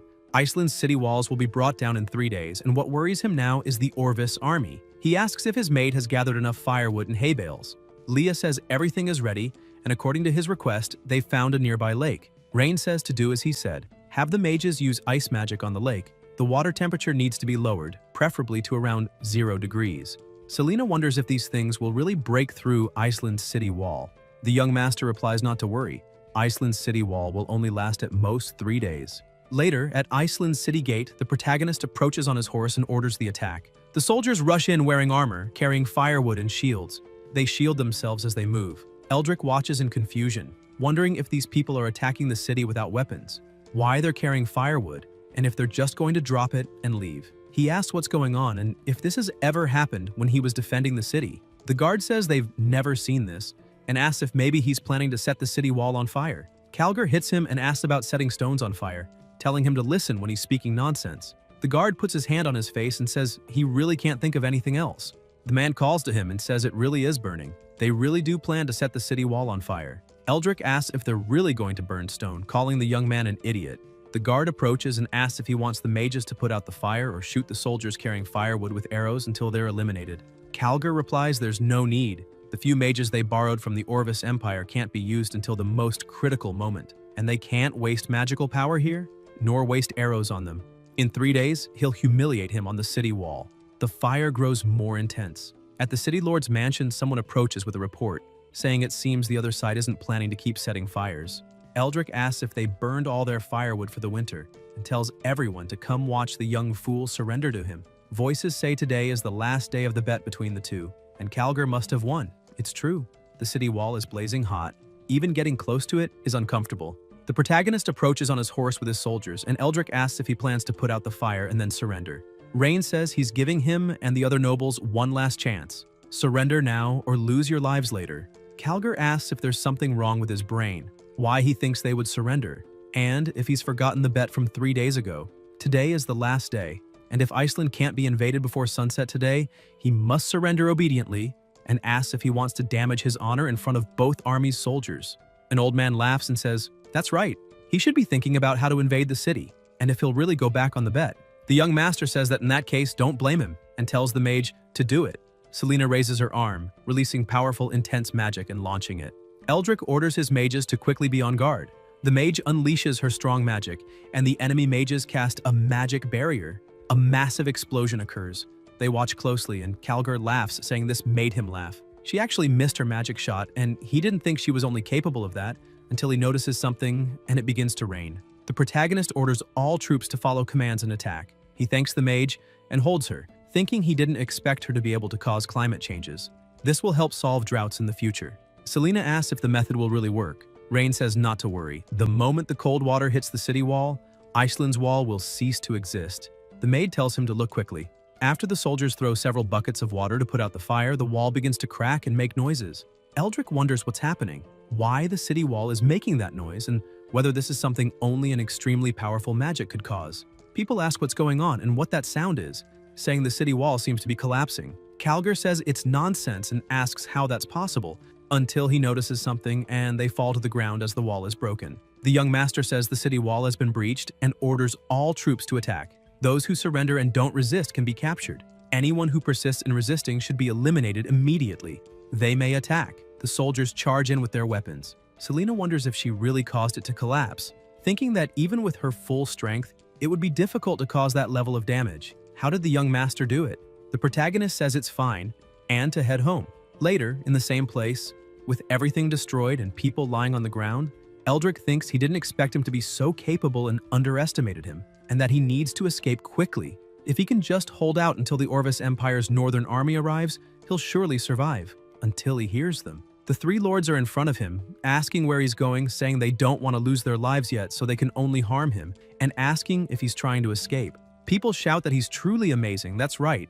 A wall that strong was broken in 3 days. On top of that, aside from a few fools who twisted their ankles while carrying supplies, there were no casualties. The mage says she begs him, please tell her how he did it. The protagonist thinks that if he doesn't explain, she won't enter the city, and says it's based on the principle of thermal expansion and contraction in physics. Selena asks what the principle of thermal expansion and contraction is. Thermal expansion and contraction refers to the property of an object expanding when heated and shrinking when cooled. The principle is based on the law that the state of motion of particles, such as atoms or molecules, inside an object changes with temperature. When the temperature rises, the vibration amplitude of the particles increases, causing the object to expand. When the temperature falls, the vibration amplitude of the particles decreases, causing the object to shrink. Rain says they'll explain the rest after dealing with that idiot Eldrick. After the walls are destroyed, he rides through the area and someone calls out to him, asking to be spared. The young master asks if he's trying to play a trick on him. An old man on the ground calls out, saying he was deceived by Eldrick before being betrayed. His partner agrees, saying they wanted to capture him and make him pay for his crimes. But unexpectedly, he set them up instead. The protagonist says he gave them 2 chances, but it's a pity they didn't take them. The old man says they're willing to hand over all their property, only asking that their lives be spared. Rain says if they eliminate them, the property will still be theirs. The two tremble, and the old man says no one will be loyal after that. That's tyranny. The young master says he's wrong. People aren't loyal to anyone. People are only loyal to their own interests, and they've lived so long, yet still don't understand that. Capture these fools and wait for judgment. Elsewhere, Calgar says he really did break the wall. The masked man asks how he did it. Eldrick replies that it seems the city wall was burned for a few days and then doused with water, making it collapse. The masked man asks what nonsense he's talking about. How could there be such a simple way to siege a city? He says there's no way it could be that easy. He must have used some powerful magic. Calgar says whatever it was, they need to flee. When the young man arrives with the soldiers, it'll be impossible to escape. The masked man picks something up, until the protagonist approaches and asks where the two of them are planning to go. Eldrick asks how he got there so fast. Rain says it's thanks to them. When they abandoned the wall and tried to flee, the soldiers following them dropped their weapons as soon as they saw them running away. They didn't resist anymore, so nothing stood in his way. She asks if the masked man is the person behind Eldrick, and if he wears the mask because he's ugly or because his face is scarred. The masked man says he won't be so smug for long. The Orvis Empire's army is already on its way. Originally, if he hadn't destroyed Iceland's city wall, he could have lived for a few more days, but now that the wall is gone, when the Orvis Empire's army arrives, they'll take back all the humiliation from today. The masked man opens an object and the young master tells his maid to stop him, until he is attacked and his mask is broken. The knife is driven into the wall and pieces of the mask fall to the ground. The masked man stares at them. Leah approaches him and wonders if it's her. The item begins to float. The masked man says his name and that he will definitely return, then disappears from the place along with Eldrick. The maid says she is sorry, it was her fault for being too slow and letting him escape. The protagonist tells her not to worry, as he was certain they would leave an escape route. The problem now is that they don't know his identity. Leah says she knows this man, and Rain asks if she's serious and if he's well known. The maid replies, not that closely. The man's name was Ravenclaw Eldwin. He was once a subordinate of the Grand Duke, but later during the war he betrayed the Grand Duke and sided with Grand Duke Soren of the enemy nation. The young master asks if his name is Eldwin and whether he has any relation to Adrian, who was recently executed. Leah answers that yes, originally he was the head of the Eldwin family. Since he did not agree with the master's ideas, he voluntarily left the Eldwin family and joined the Grand Duke. Selena approaches and says the situation is under control, then asks about the Orvis Empire army. She adds that even if all the guild's mages gathered to repair the wall, she doubts there would be enough time. The young man's thermal expansion and contraction magic caused a lot of damage. The protagonist says not to worry about that, he will naturally find a solution. Then they observe the people below. The mage wonders if he really intends to calm the people, but he says he will tell them to avoid panic. Rain uses a megaphone and asks if they can hear him, saying he has something to announce. The Orvis Empire army is marching toward them and will arrive in a few days, and he asks if they heard that correctly. Everyone looks frightened and asks about the army. Selena asks what he's doing. People begin asking if the Orvis Empire is attacking again and if it hadn't ended in the spring, and why they are coming again. Some say to grab their valuables and flee, though they've lived well under the master's rule. The mage says he is too impulsive and that he cannot tell the people such things, and the young master asks why. Selena replies that when people hear someone is coming to attack, they will instinctively rely on the army to protect them. They have no formal military training and it's hard for them to remain calm in the face of danger. The protagonist says she doesn't understand. The ones who must remain calm on the battlefield are the commanders. The ones who least need to be calm are the soldiers. The mage looks surprised. Rain shows a piece of paper and says this is the challenge letter sent to him by the Orvis Empire. It says the entire city of Eislinn is full of cowards and fools who would never dare defend their homes, that they would abandon them and flee. The people become furious, demanding to know how those bastards dare to say that, and vowing they won't allow them to come steal food again this year. They will fight even their descendants. The young master says it seems the Orvis Empire knows nothing about them, and asks if they are cowards or fools. They answer no, and that they will fight them, and they will make them understand they know nothing about them. The protagonist says that since everyone has the courage to fight, he swears to lead them to purge Orvis's scum from their lands. The people cheer. In the Lord's mansion of Iceland City, Rain is reviewing some papers. The maid approaches and tells him to take this cup of tea and rest. The young master replies there is no time to rest. He must find a solution before the enemy army reaches the border fort. Otherwise, the entire city of Iceland will fall into their hands. Leah asks what he said earlier in the day. The protagonist replies that it was a lie to stabilize the city's people. If they panic, they can forget about defending the city. Even an orderly evacuation would become a challenge, and people will do nothing in panic. The maid says to leave the city now and that she can't watch him be in danger. Rain tells her not to worry as he has asked Malcolm and Selena to remove the children, women, and elderly from the city to evacuate in an orderly manner. It is not yet time to give up. He looks at a book and wonders if this is serious, then asks the maid about it. The book's name is Divine Oil, dark green, and he asks if she knows what it is about.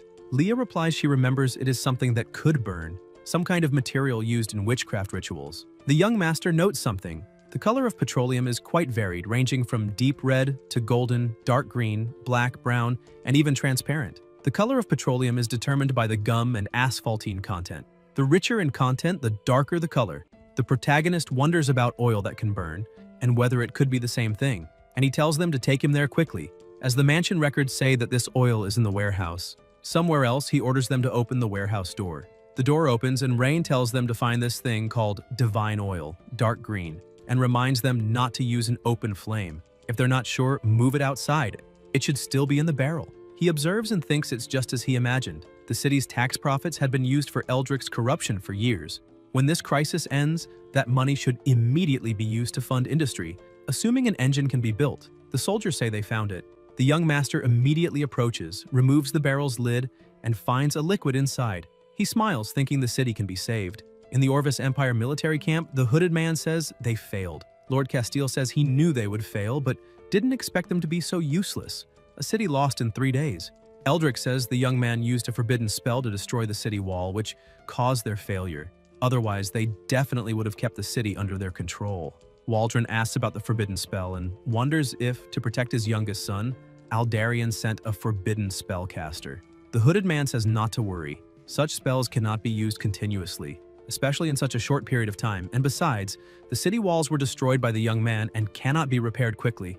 Now is definitely a good time to attack. Castile says he doesn't need to be reminded. He is not as incompetent as them, and that they have nothing else to do here. They can return to the Empire and await news. The masked man says he and he himself planned this together, and asks what he means by that. Waldron says he means he is being expelled. The Lord throws the paper to the ground. Ravenlock looks shocked when he sees the paper, says that this war started due to Ravenlock's personal revenge, which fractured the balance, made the people suffer, and covered the territory in plasma. It says they have always aspired for peace, and do not wish to see a scene of desolation for the people of the region. Eldwin grits his teeth and angrily calls him a bastard. Castile orders them to capture this man and imprison him until the war ends. They reply they understand and seize him. Ravenlock says they can't do this.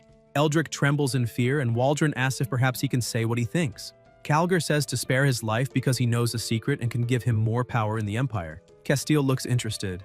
In the city of Thurland, in the main mansion, Priscilla is focused on some papers when her subordinate calls her and says the letter sent by the young man was written by Leech Alice. Priscilla wonders how her brother is now, as she wants to visit his territory when she has time, until she notices something and widens her eyes. She calls him a bastard, and tells her subordinate to summon that bastard Valus Holker immediately. The subordinate says she understands. Later, still in the same place, a man approaches, kneels on the ground, and asks what happened. The lady says he is bold to dare rebel. Valus asks how that's possible, and how she can believe such an outrageous lie, and whether they didn't open a trade route with her help just last month, saying there's no reason for this. Priscilla throws the paper at him, saying the evidence is exclusive, yet he still dares to make excuses. See for yourself. Holker takes the letter, which says he hopes the letter can be delivered and read without issues. Due to the busy schedule since the young man arrived in the city, it hasn't been as peaceful as he imagined. Together with Grand Duke Castile of the Orvis Empire, they staged a rebellion and plotted with several nobles of the city. Valus looks shocked, and the lady asks if he has anything to say. Holker replies that this was Caesar's personal foolishness and has nothing to do with their family. He did indeed write a letter to that idiot Caesar last month and made it clear he should pay close attention to the young man's words. Priscilla thinks his actions and connections don't seem false and wonders if he really is Caesar's man. Velas asks her to give the Holker family a chance, and they will prove their loyalty. The lady asks what opportunity he wants. Velas replies he will have his only daughter lead an army to aid the master against the Orvis Empire. Priscilla asks if she hasn't just become an adult, and besides, she hasn't even finished her studies at the Knight Academy, saying that if anything happens, his family will have no heir. Holker tells her not to worry, as his family is willing to sacrifice everything for her, and without her, their family would have ceased to exist a long time ago. He asks her to give them the chance to prove their loyalty. The young lady speaks telepathically with her subordinate, telling her to send someone to keep Roland under surveillance. And if she does anything inappropriate, she is to be eliminated that very instant. In the city of Iceland, near a cliff, Castile asks if this is the city of Iceland. Eldrick replies that it is, and as long as he crosses this point, the city will be his. It seems the young man used magic to urgently repair the wall. Previously, it was in much worse condition. And it looks like he even built another moat. Waldron laughs loudly, saying that it seems this young man is an idiot for spending their precious magical power to repair the wall. Calgar asks if, after they repair the city wall, it won't become harder for them, and why he's so happy. Castile says that if the terrain is easy to defend and hard to attack, building a wall can be useless. But this is flat terrain with only a river in the middle, which will not be enough to stop the army from attacking. If the mages still had magical power, they could prevent the army from advancing. If all the mages used up their power to repair the wall, they won't be able to do anything during the attack. Eldrick says that's exactly right, and that he truly is very wise. A soldier says that if they want to capture the city of Iceland, they don't need to attack this fortress. They can send troops to encircle it, then go straight to the city, isolating the fortress. Waldron asks what he means by that, and if he thinks they won't be able to take the fortress. The soldier replies that's not what he meant. He believes they can reduce casualties after all, it's a siege. Castile says there's no war without losses. And besides, part of the troops they brought are recruits, and they can use this opportunity to train them in combat. He tells them to come with him to show that young man on the other side their strength. Maybe he'll even surrender after seeing the Duke. The mage agrees. Elsewhere, the protagonist is sitting and looking at the system, which says to train 5 characters with high attributes. Rain says he has no time to find anyone now. This mission has been stuck for half a month, and he must find a solution quickly. The maid approaches and says that the Grand Duke of the Orvis Empire and his personal mage want to meet him on the city walls. The young master goes outside. Waldron says he'll give him a chance now. The protagonist asks if that idiot is the Grand Duke. Leah answers yes. That fool is the Grand Duke. Castile calls him a bastard and wants to know how he dares to disrespect him like that, saying even his father wouldn't dare disrespect him. Rain asks what the hell he wants there. Waldron replies that he's there to give him a chance to beg for mercy, promising that if he surrenders obediently now, he won't turn this place into a river of plasma. The young master says he'll give him a chance too. If he doesn't want to lose his life here, he should return with his army to his own territory immediately. Castile glares at him and says that clearly he doesn't understand the situation. He personally leads an army of 100,000 men, and if the young master doesn't want to lose his life, he must surrender immediately. The protagonist tells his maid to teach him a lesson. Leah lifts her skirt, pulls out a dagger, and attacks immediately. The mage releases his magic and warns to be careful. A barrier is formed, but the dagger pierces through it. Waldron dodges just in time, but his face is still cut. He starts trembling and muttering. Rain says this is a warning. Next time, his maid won't miss the target. Castile says to leave, and the mage replies yes. The young master orders the mage to prepare for battle because they're going to attack the city. They return to the cliff. A soldier asks what happened to the Lord. Waldron replies that he was attacked by that despicable young man and to organize an attack immediately because he will tie him up and torture him tonight. The soldier says they've been marching non-stop for 3 days to reach the Iceland city border and asks if the attack can't wait until tomorrow so the soldiers can rest for one more day. Castile hits him and calls him an imbecile, asking if he's tired after running for 3 days without sleep, and if they're still soldiers of the Great Orvis Empire. The soldier tells him to calm down. Even if the soldiers aren't tired, they still need time to build bridges and prepare their equipment properly. There's no need to rush. All the other soldiers agree. Waldron says they don't know how to fight. Since ancient times, speed has been the most important factor in a beautiful war. The enemy must think they will take another day before attacking. If they strike the city now, they'll catch them by surprise. The soldiers look shocked, and Castile orders them to send word to attack the city immediately. In the Orvis Imperial Barracks, the soldiers are talking about how, after running for 3 days and 3 nights, they've finally arrived and are on the verge of collapsing from exhaustion. Asking which idiot said being a soldier wasn't tiring, his partner asks what he saw and the soldier asks what it was, telling him to stop being dramatic and say it already. The partner replies that he saw some men hunt a sheep and that they'll eat well tonight. The big guy lights up with joy, saying that after running for 3 days and 3 nights, they can finally enjoy a good meal. But then the commander approaches, ordering all men to gather and prepare to attack the city. The soldier asks about attacking the city, saying they've been running for so long without rest and now have no energy left, wondering if they won't even get a meal before battle. The commander tells them to stop complaining. As soldiers, all they need to do is follow orders and to get ready to attack the city now. The soldiers, looking disheartened, reply, yes. In Iceland, the soldiers run toward the wall to attack, and the warrior tells the young man to give the order. The protagonist watches the soldiers crossing the water and asks if any of them have ever fought against the Orvis Empire army. The warrior replies that he once had the honor of fighting them. A voice asks why their troops look like they haven't eaten, or if that's just the constitution of their army. The warrior replies that to answer the question, he believes those men are recruits, and besides, they apparently didn't have time to enjoy a meal. Rain asks if they're hungry and whether they don't feed their soldiers.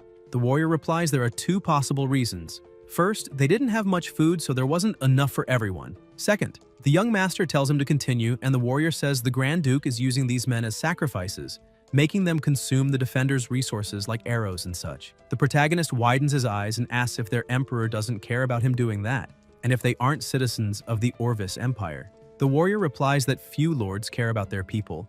Like him and the Grand Duke, most are like the Grand Duke. Rain thinks they're using others as sacrifices and tells him not to blame him for being ruthless. The warrior says they must have enough arrows to finish off these recruits and asks when they should use them. The young master smiles and says they won't be using arrows.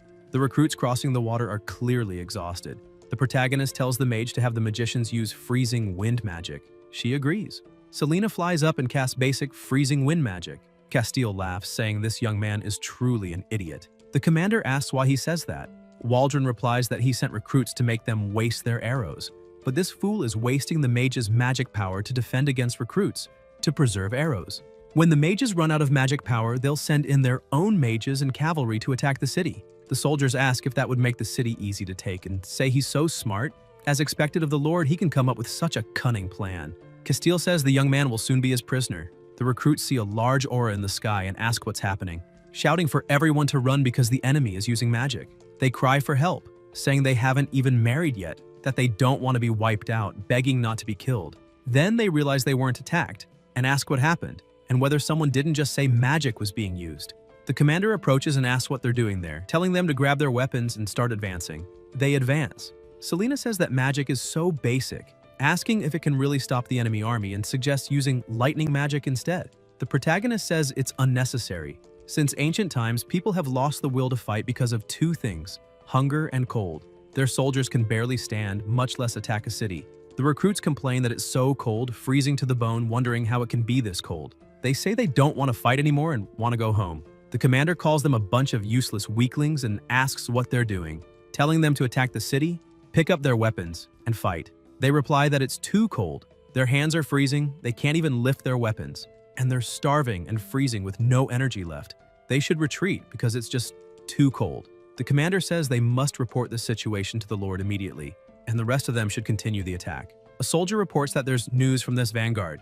The Lord tells him to proceed and speak. The recruit says his name, then looks to the side, wondering why they have to starve and freeze to death out here while those people enjoy warmth and food inside. He says that the attacks on the front lines aren't going well. The young man used freezing wind magic to delay the assault. The soldiers are hungry and cold, unable to hold their weapons, and he begs for an order to temporarily withdraw the troops. Castile calls him an imbecile, saying they're a bunch of damned cowards, unworthy of being noble soldiers of the Orvis Empire. The recruit says they're not afraid of dying but have no strength because of hunger and cold. Waldron orders that the useless man who dared talk back be eliminated, and says he'll lead the attack himself. The commander says he doesn't need to risk himself. They're willing to give their lives for the duchy. Castile says he has no objections to his loyalty. He just wants his generals to understand what a genius Lord can do.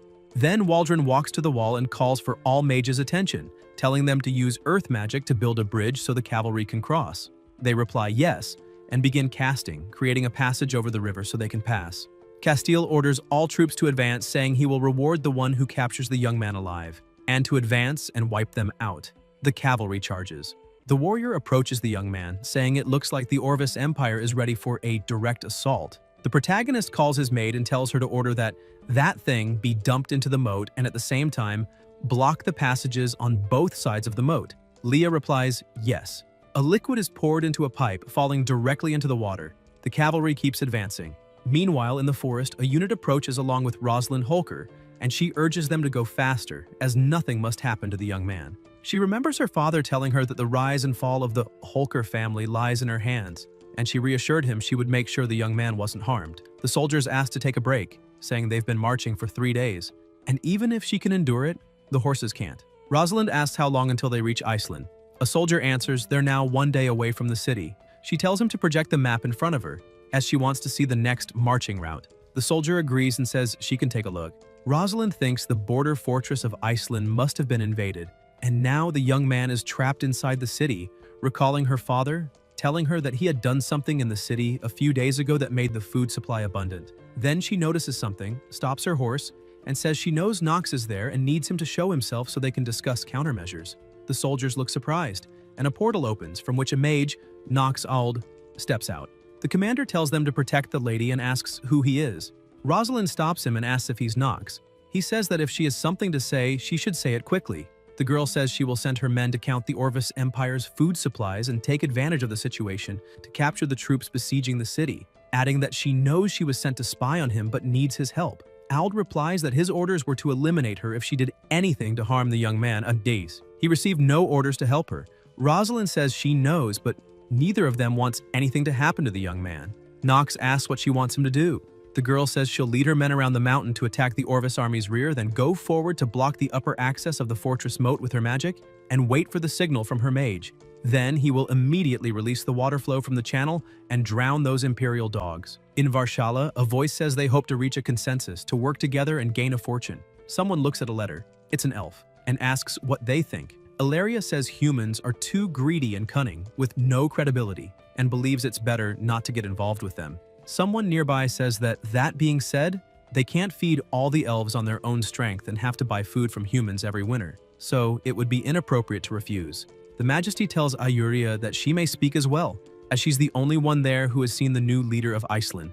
The Saint says she thinks the new city leader is evil and cunning, very arrogant, and she doesn't know how he did it, but he managed what he said. Not only do they have enough food to last the winter this year, they also saved a lot of money. An elf asks if there are interesting people among humans. Ilaria asks if he means intelligent, and says she doesn't think so.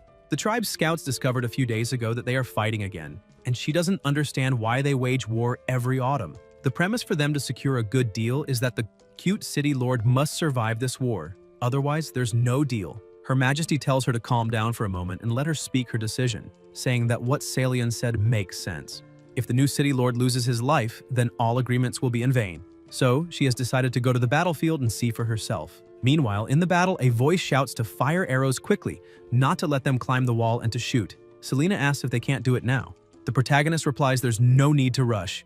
They should wait for the Lord to personally lead the troops, as they can only use this trick once, and they can't let him escape. The mage says, right now. Soldiers leap onto the wall and one says they've breached it. Castile smiles, saying it's done, and to advance and capture the young man alive, repeating again to take him alive. Rain notices the Lord crossing the bridge and orders the mage to proceed. They exchange blows.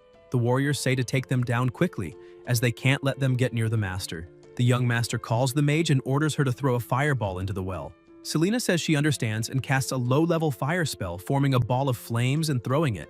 Waldron calls the mages, saying the enemy is firing fireballs and that this is their final counterattack, so they must protect him. The mages unleash their power, creating a barrier, and the soldiers comment that the enemy is draining the mages' magic power, wondering if they have a plan. Castile asks what plan and laughs, saying what kind of plan could they possibly have? All their magic power was spent on that freezing wind. These fireballs are probably the last scrap of magic they can use, and as long as they withstand this counterattack, victory will be theirs. The fireballs keep flying toward the river. Waldron watches and laughs, saying he told them the mages were at their limit and couldn't even properly control the most basic fire magic anymore. The soldiers praise him as a true military genius who will take the city, after which the rest of the Empire's men will surrender. Castile says he's known as one of the pillars of the Orvis Empire, and that boy could never manage it. An explosion erupts and the flames grow far more intense. They panic, asking how this is possible and what is happening. Waldron wonders how this can be and how such a forbidden magic could exist in this land. People cry out, asking what it is and why there's a wall of fire, calling for help. Castile grows nervous, wondering how this could happen since he has already sent all his men. If they're all trapped by the fire, they'll be consumed by the flames.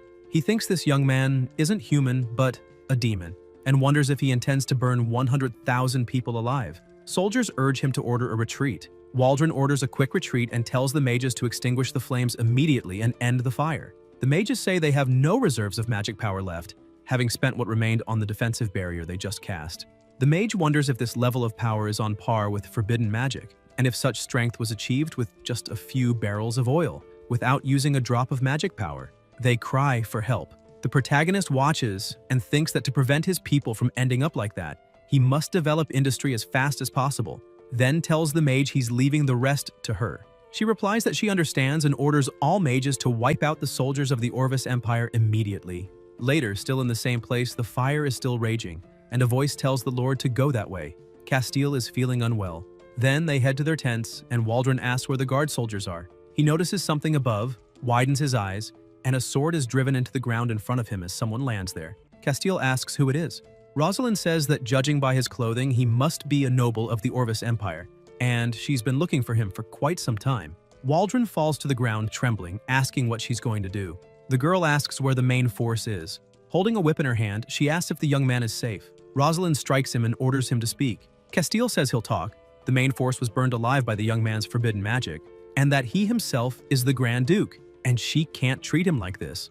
The girl calls him a bastard and asks how he dares tell such an absurd lie, asking if he thinks she's a fool. She orders them to take him away and beat him until he tells the truth. Later, still in the same place, Rosalind asks how things are going. A soldier replies that the pig is a stubborn man who insists he's the Grand Duke, and also said the 100,000 strong army was completely burned at the fortress of Iceland City by the young man using forbidden magic. The girl slams the table and says to keep beating him until he tells the truth. She also orders the entire army to rest there for now. At nightfall, they will advance to the border fortress and relieve the master's situation. The soldier answers yes. Rosalind walks away thinking that according to that pig, there is an earthen bridge across the moat of the border fortress that was left behind when they attacked the city, making it easier for cavalry to cross. But if they want to invade the fortress, they first need to lure them out and then cooperate with the mage sent by Lady Priscilla. If they bypass the fortress and head straight for the city of Iceland, then, still in the same place, the girl notices someone approaching and orders an attack on the enemy. The soldiers tell her to be careful and to reveal themselves, and the entire army is on alert. There's no chance of a surprise attack. Someone approaches. It's the elves. Rosalind watches them, wondering if they really are elves, and whether the elves are conspiring with the Orvis Empire. She says these elves are despicable, that they really have allied with Orvis to harm the young man. Ilaria says it's ridiculous. It was that so-called young man who asked to meet the queen, and now they're slandering them. The girl asks if she really expects her to believe such a crude lie, saying she bets they're accomplices of the Orvis Empire. Ilaria demands how she dares insult them, noble elves, and orders the archers to prepare. Rosalind tells her knights to raise their shields and watch out for arrows. Someone casts a spell, creating a spatial barrier. The queen tells them to calm down and explains that the reason she's there is because a young man wrote a letter wanting to discuss a business proposal. If she is his ally, there's no need to fight. If she's his enemy, they'll leave immediately and talk after the war. She asks what she thinks. The girl asks what evidence she has to prove what she's saying. Her Majesty orders Ayuria to bring the letter. The saint hands over the letter, saying it's the handwritten one given to them by the young man. Rosalind wonders if it's really from him, thinking that family crest seals have special magical marks that cannot be forged. She says that until she meets the young man, she will trust them for now. But along the way, she will have someone watch them at all times. The queen says, that's fine. Caution is good for everyone. The girl orders everyone to return and continue resting. The original plan remains. She also orders a few people to watch these elves, and if they make any suspicious move, to report to her immediately. The soldiers answer that they understand. Ilaria says that if they don't even believe them, why do they still want to negotiate? Her Majesty replies that if they trusted them, they wouldn't be human. She thinks to herself that she hopes this young man doesn't disappoint her. The elves' future of destruction needs to be rewritten. The troop moves, and the soldiers say the scouts have returned. The flag of the border fortress is not Orvis's, it's still the Edgar family's banner. Rosalind wonders if everything that man said is true, and thinks there's no time to hesitate. Whatever happens, they must get to the young man's side as soon as possible. She orders them to raise the flag now. Whether the fortress troops are the young man's or not, they must know reinforcements are coming. Everyone must keep advancing after crossing the earthen bridge, heading to Iceland City. No matter the cost, they must reach it tonight. Meanwhile, in Iceland City, all the enemies are defeated. The protagonist clenches his fist, thinking that such a powerful army could have been squeezed to the last drop in an underground factory. The maid calls to him, thinking he's truly kind-hearted, and feeling sad about the elimination of these invaders. She says he doesn't need to feel pity for them. They deserved it. Rain says she misunderstood. A warrior approaches, saying cavalry is coming from this direction of the Empire, and the flag they're waving seems to belong to the Second Lady. Later, in the same place, the young master is explaining that in the future, Iceland will become the fortune of this continent. And as long as she is interested in investing now, she will not only be the builder of this legendary city, but also one of its founders. The queen says that this business plan he mentioned is indeed interesting, but such things make no sense to them elves, who are used to living in coexistence with nature. Even without those things he mentioned, they live well. The protagonist says no. If she thinks that way, her vision is too limited. Demand is never natural, it is created.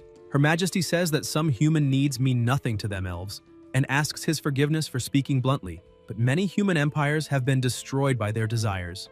Rain says that what she said is true. In the end, the fall of the human empire will indeed be caused by desire. But desire is also what drives the world forward. Humans wanted to fly, so they invented airplanes. Humans wanted to dive into the sea, so they invented submarines. Humans wanted to explode into the universe, so they invented spaceships. One day, she will be in a skyscraper in the city center, looking down at all that life below, and he guarantees she will experience a satisfaction she has never felt before. The queen thinks she doesn't understand anything he's saying, and wonders what airplanes and submarines are. She says his confidence is rare among the humans she has met, but reminds him that they elves are different. For thousands of years, they have not been slaves to desire, and asks if they can change that just because of these commercial districts he mentioned. The young master replies, "Of course," and says that if she is willing to invest, she will see a different future. Her Majesty thinks about the future, the elves' future, and wonders if cooperating with this human could prevent the future she foresaw. She says his eloquence is truly impressive, but such reasons alone aren't enough, and she needs time to discuss it with her tribe. The protagonist says there's no problem. He will await the investment, and asks them to bring the things. He hands her a paper. The queen asks what it is. Rain replies it's an invitation to the completion ceremony of the Isline City Dam, a VIP seat, and insists she witness the first step of the city's industry. Meanwhile, elsewhere, the troops keep marching and say they have urgent news. The young man is safe and is now clearing the battlefield below the border fort. Rosalind wonders about them being safe and how that's possible, and whether the Orvis Empire didn't bring an army of 100,000 men. She wonders if what he said was true, and if there really is a master forbidden mage helping the young man, but then thinks to forget it. There's no time for that now. She needs to go help him as quickly as possible. Later, the troop approaches the wall quickly, but it's closed, so they stop their horses. The girl dismounts, and the guards say it's that way. Inside a room, she enters and says she is the knight sent by Lady Priscilla to help him, and that she failed to arrive when he needed her most and deserves punishment. The protagonist asks if her older sister asked her to come. Rosalind replies yes. Rain asks why she was coming from the direction of the Orvis Empire. The girl replies they received the rescue order 3 days ago, and she thought he had abandoned the border fortress and retreated to Isline. So she diverted the army there and blocked Orvis's retreat. The young master asks if it really took 3 days from her sister's territory, saying it's hundreds of kilometers, and asks how they got there since there are no railways yet. Rosalind asks what a railway is. The protagonist replies that it doesn't matter since they worked hard and tells them they may rise. The girl says it wasn't hard and that this is the least the Holker family should do, since her stupid uncle caused him trouble. Rain is surprised and asks if she's from the Holker family, realizing she's Caesar's niece. Rosalind says she begs him to give her family a chance, and that he can punish them however he wants. She won't complain. The young master watches her. The girl lowers her head, thinking the young man left her waiting all day. Even knowing it would be hard to earn his trust, she didn't even get to meet with him. She wonders where the future of herself and her family will go. The protagonist approaches and apologizes for the delay, telling her not to be nervous and that he came to discuss something with her. Rosalind agrees and thinks now he should give her a chance. Rain asks if she would become his ally. The girl looks surprised. The two stare at each other. The young master says he's impressed by her battlefield judgment, that her values are worth cultivating, and whether it's the courage to lead troops in a rear maneuver or a bold charge into battle, it makes him think she's a very talented person. Rosalind thanks him for the praise, saying that's what subordinates should do. The protagonist asks if she wants to be his.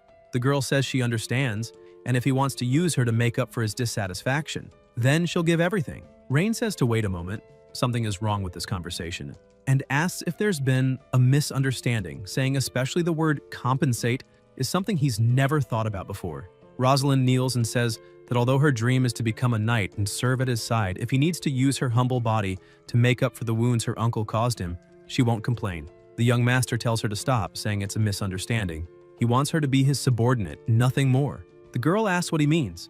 The protagonist replies that he means whether or not she is willing to join his ranks, and that he will not hold her or her family accountable for Caesar's crimes. He coughs and asks if she will serve him as a knight. Rosalind's eyes widen as she realizes that being his knight doesn't mean being his plaything, but truly his knight, something that has always been her dream, and she says that becoming his knight would be her greatest honor. Later, Ryan is in a room writing to his sister, telling her that the crisis in Iceland City has been resolved, that the knight she sent is exceptional, and instructing his maid to send this letter to his second sister tomorrow, along with an invitation to the dam's completion ceremony. Leah replies that she understands. The young master thinks he must find talented people quickly.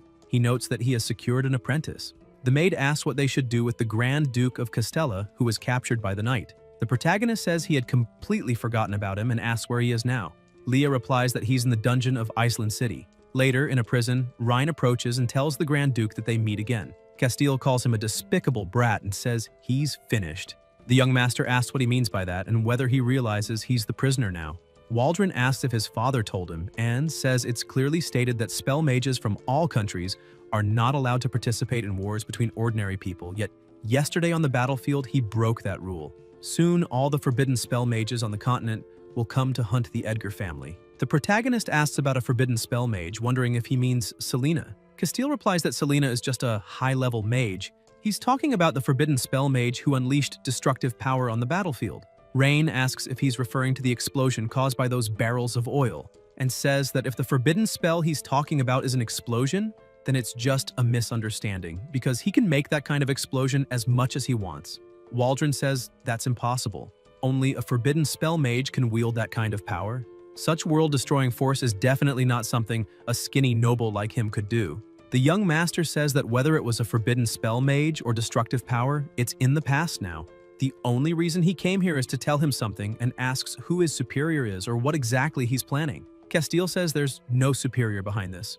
Orvis Empire warriors don't need any reason to crusade against the cowards of his Caledorial Empire. The protagonist asks about a crusade, saying he makes him laugh, and explains that he's reviewed the records from Iceland City. Every spring they cross the border to provoke them, sparing no expense to seize cities and territories, but they never occupy them and never leave even a single soldier there. In autumn, they immediately withdraw their troops, as if they have a reason to leave. Rain asks if he thinks such actions can hide anything, saying that the Grand Duke of Castella, or Emperor Maleko himself, must have other purposes for this crusade. Waldron says it's because they don't care about occupying barren land like his. What the Orvis Empire needs is to declare strength to the world. The young master asks whether declaring strength means testing something unknown. Castile says he doesn't understand what he's talking about. The protagonist says he should think about it carefully in prison. As he walks out, he thinks that every year the invasion seems like a meaningless drama. Behind it, there must be a conspiracy yet to uncover. They must develop industry immediately. The feeling of being controlled is unpleasant. 10 days later, at the Port of Silver Waves, Priscilla looks over her third brother's letter and tells her subordinate to tell that fool Willas that her brother likes his daughter, so he can rest easy now. Gwen replies that she understands. The lady says this invitation letter mentions something about a dam completion ceremony and asks if she knows what a dam is. The subordinate replies no, saying her humble self is too ignorant and inexperienced to comprehend the young man's brilliant wisdom. Priscilla says in that case they will go to her brother's territory for a few days and see this dam. Gwen replies that she understands. The lady adds that, by the way, she wants her help in finding some girls of the same age. She wants to see what type her brother likes. In the Imperial Palace of the Orvis Empire, a voice says that the Grand Duke's capture will definitely shake the army's morale. And if he leaks his secret, it will cause even more trouble, asking who told him to act so recklessly just to end up in this situation. The Emperor says that's enough, and asks what's the point at this stage of finding out who's more at fault, saying they need a solution, not an argument. The long-haired man suggests perhaps sending someone to Iceland City to try negotiating with them. Two men call him a scoundrel, asking how the Orvis Empire could even consider negotiating peace with such a barbaric nation, and whether bowing to the Caledorial Empire wouldn't be a disgrace to their own empire. The long-haired man replies that if Castile leaks the empire's secrets, all the plans they've been preparing for years will be ruined, and urges the emperor to make the right decision. The emperor says that peace negotiations can be arranged and asks if there are any suggestions for suitable candidates. Someone with enough status to represent the dignity of the Orvis Empire, but also with sufficient courage and wisdom. The long-haired man thinks there's something strange in the emperor's words. Something as simple as peace talks wouldn't be difficult as long as the minimum compensation is determined, and wonders if the emperor might be thinking of something else. The emperor, judging by Craven's expression, asks if he already has someone in mind. Craven says he would like to recommend someone, Lady Wilvina, the only daughter of Duke Richard. Voices shout that he's crazy, reminding everyone that her father was recently imprisoned for offending the emperor. The emperor thinks Craven is very clever and always knows what he's aiming for, and asks why he would recommend the daughter of a criminal. Craven says he has 3 reasons. First, she is the only daughter of Duke Richard, and her noble status would show sincerity. Second, he's heard that although she only recently came of age, she is eloquent and decisive. Third, and most importantly, Wilvina could use this opportunity to atone for her father's crimes and prove herself so that His Majesty might pardon Duke Richard. The others present say that what he says makes sense. The Emperor says he'll put Craven in charge of the matter and to ensure the Duke's only daughter is safe during the trip. Craven replies that he understands. Elsewhere, in another room, the Emperor asks if they know what to do on the return journey with Wilvina and Castile. A masked man replies to rest assured. They will certainly lose their lives in the territory of the despicable Caledorial Empire. The Emperor says that the Orvis envoy being eliminated by the Caledorial Mafia will now give them one more reason to declare war. Elsewhere, merchants are selling fresh fruit, calling for civilians to take a look. They also have fresh fish. They spot the young man walking by and ask if he's come to buy something. The protagonist says yes, that he's just strolling through the city to see if they need anything.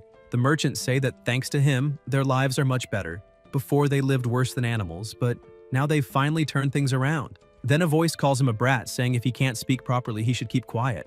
Rain says they seem quite busy. They bid farewell to the young master. The protagonist watches people walking on the street and analyzes their data, thinking it seems very hard to find high attribute talents among common people. He's been wandering through various places in Iceland City these past few days and hasn't found even one suitable talent. He checks the system again, seeing he needs to cultivate 5 characters with high attributes, and he has only 1, wondering if he should ask his second sister and older brother for talent. Then he decides no.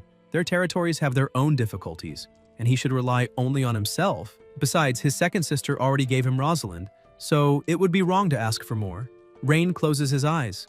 The maid holds him, saying he's been very tired these past 3 days and should rest a bit, and that she's sent people to post multiple notices around the city, asking those who think they have talent to come see him. The young master thinks that those who recommend themselves are undoubtedly talented, excellent workers for his factory. But the problem is, his factory can't open yet. The investment situation with the elves has made no progress, and the dam will take another 15 days to finish construction. Making mages study chemistry is a crime against nature. He recalls the mages and the mage herself saying he was their god and thinks that this dam system has also given him an extremely difficult task. It's hard as hell. Then he hears someone calling another person a liar, asking how they dare show their face in the city again, until the protagonist notices someone beside him. The boy says to trust himself and that this time there won't be any problem. The young master opens a system message, checking the boy's data, and gets excited, thinking, finally. Armando is holding a potion in his hand and says he promises it will work this time. Just drip a drop onto food and he can preserve fruits for a year. The attendant tells him to stop talking nonsense and calls him a liar, saying that last time he tricked him into buying insect repellent and he lost an entire crate of apples. Cresta says that was an accident. His insect repellent is not suitable for soft fruits like apples. The merchant says not to lie to himself because he won't be fooled again. Armando tells him not to push the boy and to just listen to what he has to say. Rain thinks he never imagined such talent could exist in a place like this. Leah wonders if that alchemist who only talks nonsense has caught the young master's favor because she can't allow him to be deceived by that kind of person. Cresta squats down on the ground, dejected. Thinking there's no fat cows today, he's starving. The protagonist extends his hand and says he's very interested in his potion, asking if he could introduce it to him. Armando gets excited, thinking the heavens have smiled on him, and says he can tell from afar that he's an expert, asking what kind of medicine he'd like to acquire because he has everything. The young master asks who he is and why he's never seen him in the city of Iceland. Cresta introduces himself and says he's an alchemist who rarely comes to the city. Rain asks if he's here today to promote his products. Armando says if he has any request, he can count on him, as he promises to make a potion that will satisfy him. The maid tells her master not to believe in people like alchemists. Most of them are liars. The protagonist says not to worry, it's still unclear who's deceiving who. Leah is confused, and the young master asks how much those potions there cost. Armando says he really knows his stuff, that one there can make objects glow at night, another lets whoever drinks it run faster, and the last one brings joy to him and the maid all night long. Rain says it's all garbage and asks if there's nothing good there. Cresta says he can insult him all he wants, but if he insults his potions, he can't complain about what happens next. Leah's aura changes and she asks what he just said, and Armando says her master's maid is making him a little scared. The protagonist says that the potion that makes objects glow at night is actually zinc beryllium silicate phosphor, which has low luminous efficiency and is toxic, suggesting he use calcium halophosphate phosphor instead, which is the opposite. Cresta asks how that's possible, how could he know the recipe, saying that recipe is his ultra secret and he's the only one in the whole world who knows it. The young master asks about ultra-secret recipes and says it's a joke because that's basic chemistry knowledge. If what he calls alchemy is only at that level, then he thinks alchemy isn't anything special. Armando asks about basic and if he's kidding, asking where he heard all that, saying he must have taken a look at his alchemy notes. Rain finds it hilarious and asks what could possibly be so important to read in the notes of an alchemist who will starve if he doesn't sell potions, and offers to give him a chance. If he swears loyalty to him, he'll make him understand real alchemy. Cresta asks about swearing loyalty and who he is. Leah answers that the person standing before him is the new lord of the city of Iceland and the second son of the great Duke Aldarion of the Caledonial Empire. Armando says it looks like he caught a big fish, but he'd rather starve than become a noble's dog. The protagonist says it seems he's very bothered by his identity. Cresta says this humble servant wouldn't dare be dissatisfied with a noble lord. After all, you shouldn't get angry with a dog. The maid tells him to apologize to the master immediately.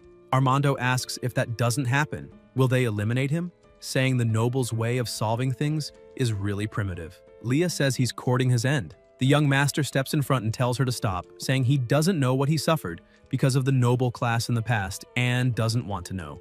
He'll give him a choice. He can offer him well-developed and comprehensive knowledge of chemistry and physics, and he'll have the opportunity to change the world. Cresta stays quiet, listening. Rain says, of course, if he wants to waste his life in some alley in Iceland, he wouldn't care. Armando says they're all liars, only caring about their own pockets, and he'll never agree with them. The system notifies that his loyalty toward the host has decreased. The protagonist thinks this is bad. Not only did he fail to convince him, but he also made him hostile toward him. Cresta says that as for nobles, he wouldn't believe a single word they say, until a voice calls him brother, and it's a little girl. Armando runs to her immediately, asking why she's here, saying this isn't a place for her and she should go hide. Yelena asks why, and Cresta answers that this man is an evil noble who will hurt her. The little girl recognizes the master, and the young master asks if she knows him. Yelena replies that her mother said they can live well thanks to him. Rain asks if her father worked on the dam. She says Irina and her mother praise her father every day for having worked hard for him. Armando says he's really a noble with a filthy heart, exploiting the people of Iceland. The protagonist asks where he got that from. Cresta says she's wearing such worn-out clothes, obviously being exploited and oppressed by him. The nature of nobility really hasn't changed. The maid says he's the person who cares most for the people in all of Iceland and asks how he can slander him. Yelena asks what nonsense he's talking about, saying the master is a great lord. He not only hired everyone to work, but also provided food and shelter so no one would go hungry or cold. And if he doesn't know anything, he shouldn't talk nonsense. The young master says the main reason she and the others can't wear nice clothes is because the light industry hasn't developed yet. Once it does, people all over Iceland will be able to wear beautiful clothes. Armando says that although he doesn't know what light industry means, he's sure no noble would care about the people. They, corrupt nobles, are only trying to fill their own pockets. The little girl asks how he can say that about her brother. Cresta turns his back, saying he's not interested in seeing nobles pretending to be good lords, and that he should be careful with him too. Rain thinks he can't let this guy walk away. This kind of talent can't be lost. Until the protagonist feels something strange and asks what happened, and the young master ends up collapsing on the ground. Later, somewhere else, Rain is lying down until he wakes up. His mate is beside the bed and says he's finally awake. The protagonist says he's fine and not to worry. Leah asks how he can be fine. He's been overexerting himself, hasn't been resting well, had to go out looking for talents, and got so tired he fainted. The young master touches her hand and apologizes for making her worry, saying he'll be more careful from now on, and asks where Armando is. The maid says that after he fainted and she immediately brought him back to the mansion, that alchemist Armando started to leave, but came back after seeing him collapse. Rain asks if he returned. Leah says he gave him some medicine, saying it would cure the illness, and then left. The protagonist asks if it was his medicine that lowered his fever. The maid asks how she could let him take medicine made by someone of unknown origin, saying she only placed the medicine Armando prescribed on his table, and the one who cured him was a doctor from the city. The young master says he'll take a look at the medicine he prepared. Leah tells him to wait there, as she'll go get it. She shows him the medicine, and Rain says that judging by the color and texture, it looks quite professional. Tomorrow he'll meet a doctor and ask how good it is. The maid asks if he really wants to recruit that boy, since he seems hostile toward nobles and has an extremely unpleasant attitude. The protagonist says he not only has talent, but is also a rare genius.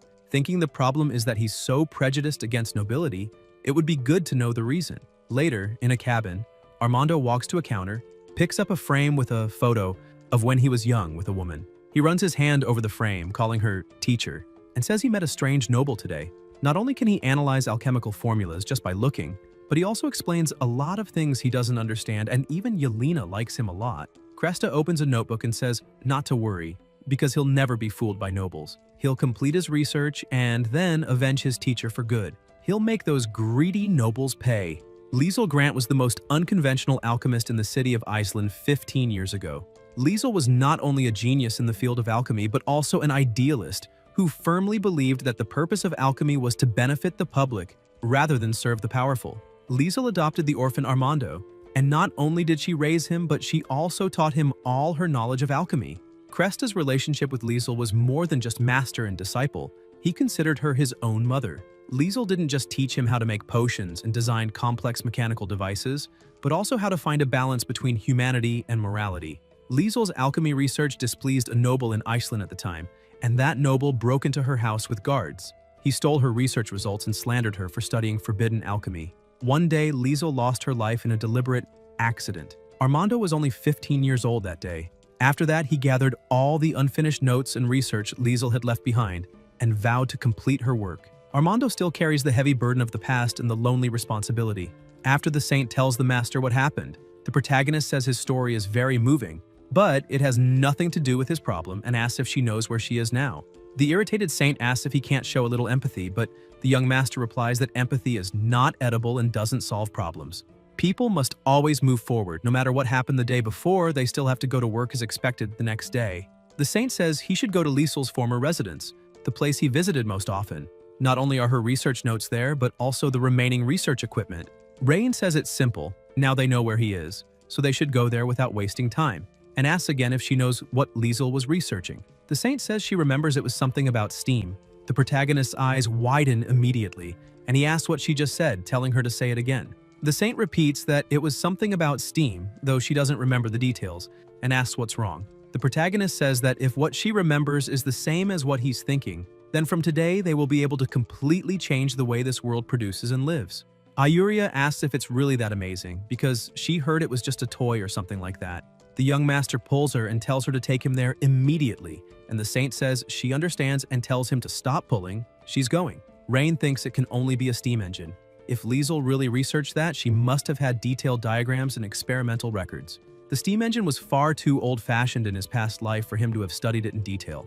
He only knew the theory and some historical knowledge. As a mechanical engineer, he has an almost innate understanding of mechanical structures. Although he had always wanted to recreate the grandeur of the steam engine in this world, he had always lacked the main diagrams and key ideas. If he can obtain the notes Liesel left behind, he will be able to build upon her research and restore the glory of the steam engine. The industrial age begins now. Elsewhere, in the cabin, Armando is working on some things until someone calls him. Cresta immediately covers the engine with a cloth, thinking he can't let this guy see what his master left behind. Then the protagonist approaches him, and Armando asks what he's doing there, saying he's not welcome. The young master asks where the notes his master left behind are, because he wants to see what she was researching. Cresta says that although he doesn't know where he got the information about the notes, he advises him to give up that idea. He will never hand over his master's notes. The saint says they're not there to steal anything, and adds that the young master just came to see if there's anything in Miss Liesel's alchemy notes that could make life better for everyone in the city. Armando steps closer to the master, points a blade at him, and tells him to leave because this is no place for filthy nobles. The maid thinks she can't allow this fool to hurt the master. She approaches with a blade to his back. Rain signals her to back off and says to leave it to him, and calls Armando an idiot. He says he has no idea what a steam engine is, let alone its true significance, and asks if he thinks this is how he will fulfill Liesel's last wish, saying no. He's wasting her great research. Armando asks who he thinks he is to lecture him, saying he doesn't understand her research at all. The protagonist proposes a bet. Cresta asks what kind of bet. The young master replies that if he can make the alchemical device Liesel left behind work successfully, Cresta will have to work for him obediently.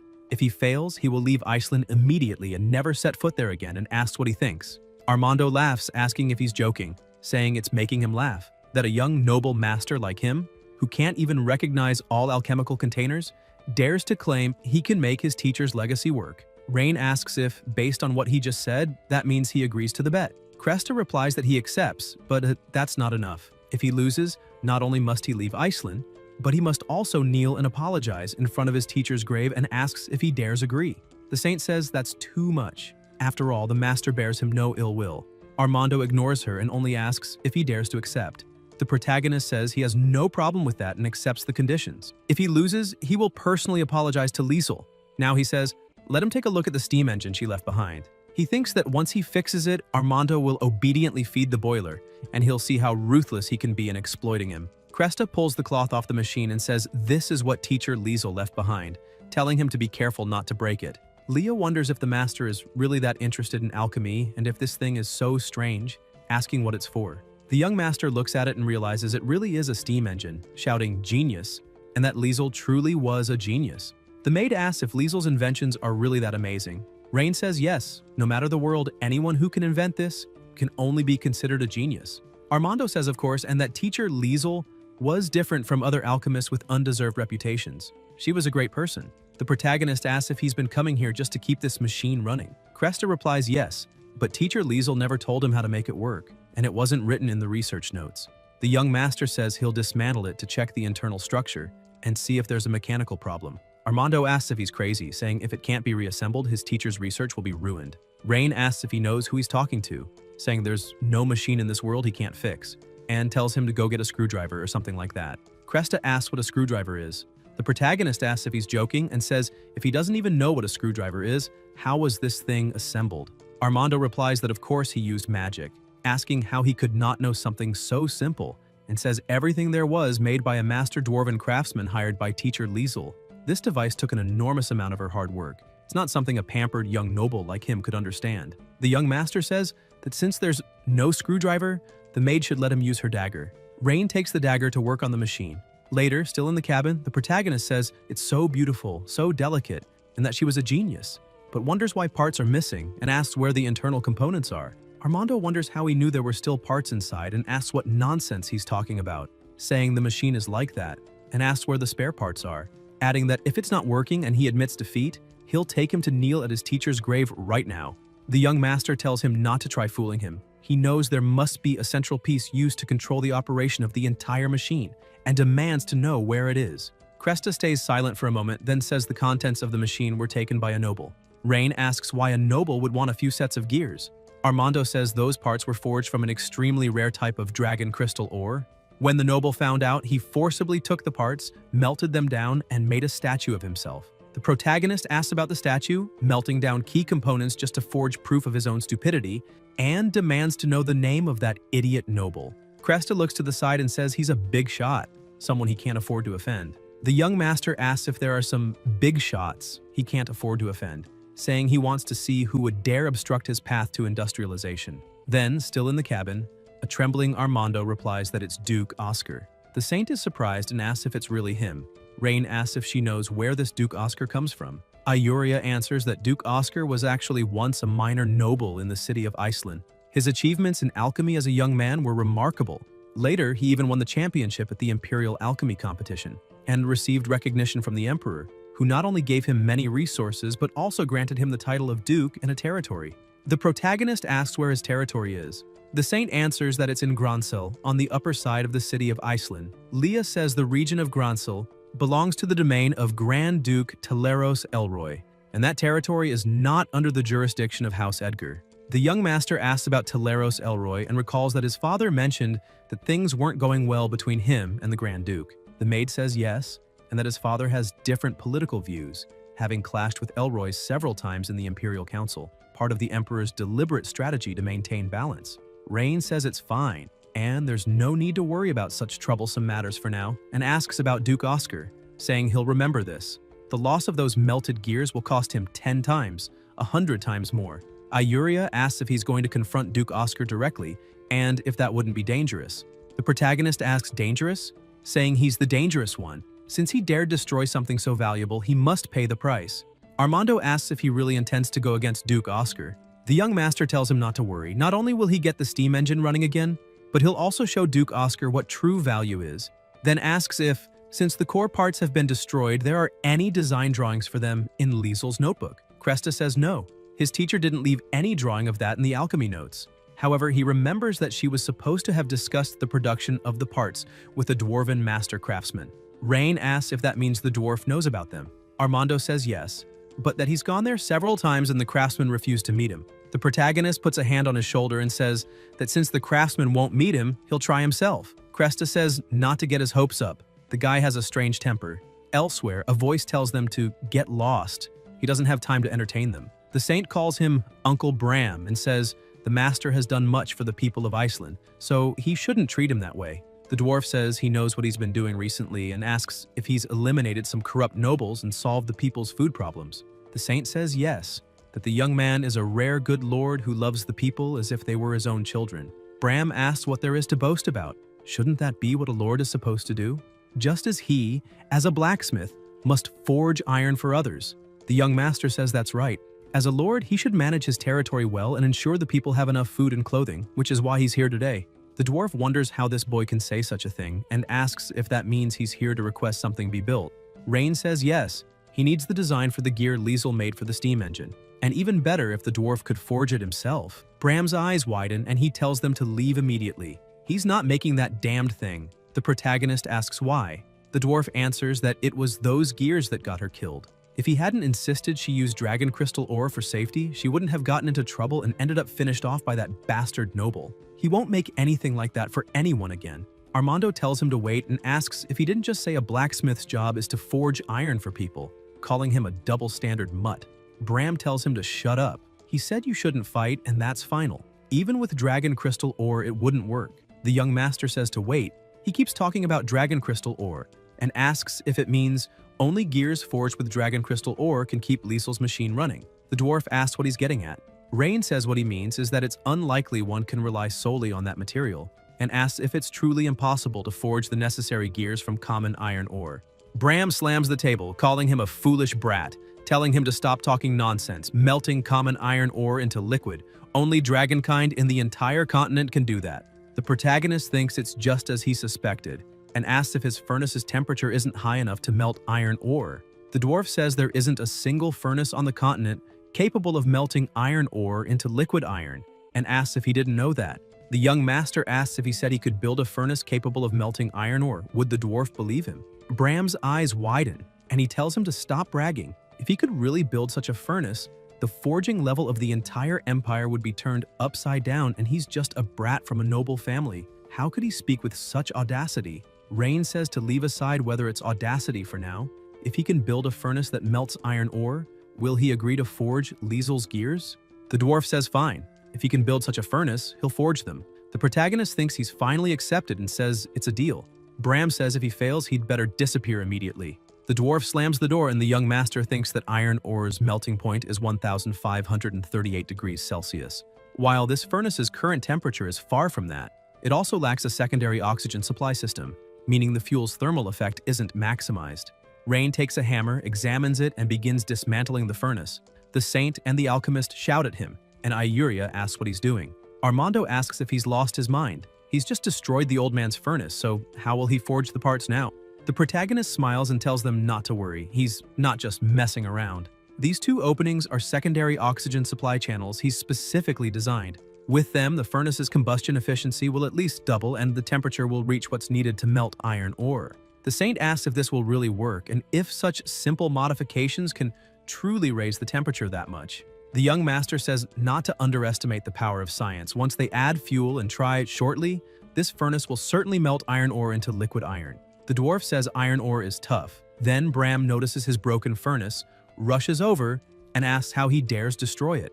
Does he have any idea how much effort it took to forge? He says he'll teach him a lesson today. Rain says he knows Bram is furious, but guarantees this new furnace can melt iron ore. The dwarf asks if he thinks forging is a game, if he really believes he knows more than this old man, if he has any idea how hard iron ore is, saying a normal furnace's temperature isn't even close, and now he's made 2 holes in it, which will only cool it faster. The protagonist says the iron ore is right there. The fuel isn't lacking. Just put it in and see if the furnace works. Bram says this old man wants to see his trick. If it can't melt the ore, he'll beat him up today. Then, still there, the dwarf puts the ore into the furnace, waiting to see if it works. Bram's eyes widen. How is this possible? The ore has melted. The saint, surprised, asks if it really melted, saying the iron ore was indeed turned into liquid iron. Armando, shocked, says, "This can't be. What's going on with this furnace?" The young master smiles and asks, "Well?" The dwarf keeps staring at the furnace, astonished, asking how he did it and why it could melt iron ore just because of 2 holes. Rain replies that it involves the principles of pneumatics. If he wants, he can explain in detail another time, and asks if he can now forge the gears Liesel left. Bram sighs and says he's won. Now that the furnace is working, this old man will forge those gears again, but he warns that if that noble comes to cause trouble again, the protagonist cuts him off, saying not to worry. Even if that noble doesn't come after him, he'll be the one going after the noble. Then they head back to the cabin, walking up to the machine. The young master holds the part in his hand, thinking that this is the central component of the steam engine, and welcomes the arrival of the industrial age. Leah asks if, although this gear looks quite sturdy, it can really withstand the operation of a steam engine, and if it breaks, could something happen to injure him? Ayuria agrees and asks if he should ask members of her clan whether they have dragon crystal ore. Rain replies not to worry. Lysander used dragon crystal ore because industrial knowledge was insufficient at the time. Cresta tells him not to speak ill of his master. The protagonist says he should worry about himself, because once the steam engine is fixed, according to their bet, he'll have to become his subordinate. Armando says to talk about that after it's repaired. The young master opens the machine, places the part in its rightful spot, and tells them to now witness a miracle. He moves a lever and the machine begins releasing smoke. The saint is impressed that it worked. Cresta sees that it succeeded, calls out for his master, and remembers her telling him to follow her. While Armando carried a box, she told him to wait for her, and he also recalls sitting and trying to assemble something. His master tapped him on the head, saying she'd told him many times, and he still assembled it wrong. She patted his head and said that if they succeeded, people's lives would be very happy. When his master lost her life, her last words were that she would leave the machine with him. In the present, Cresta is kneeling on the ground saying that her last wish, her dream, has come true.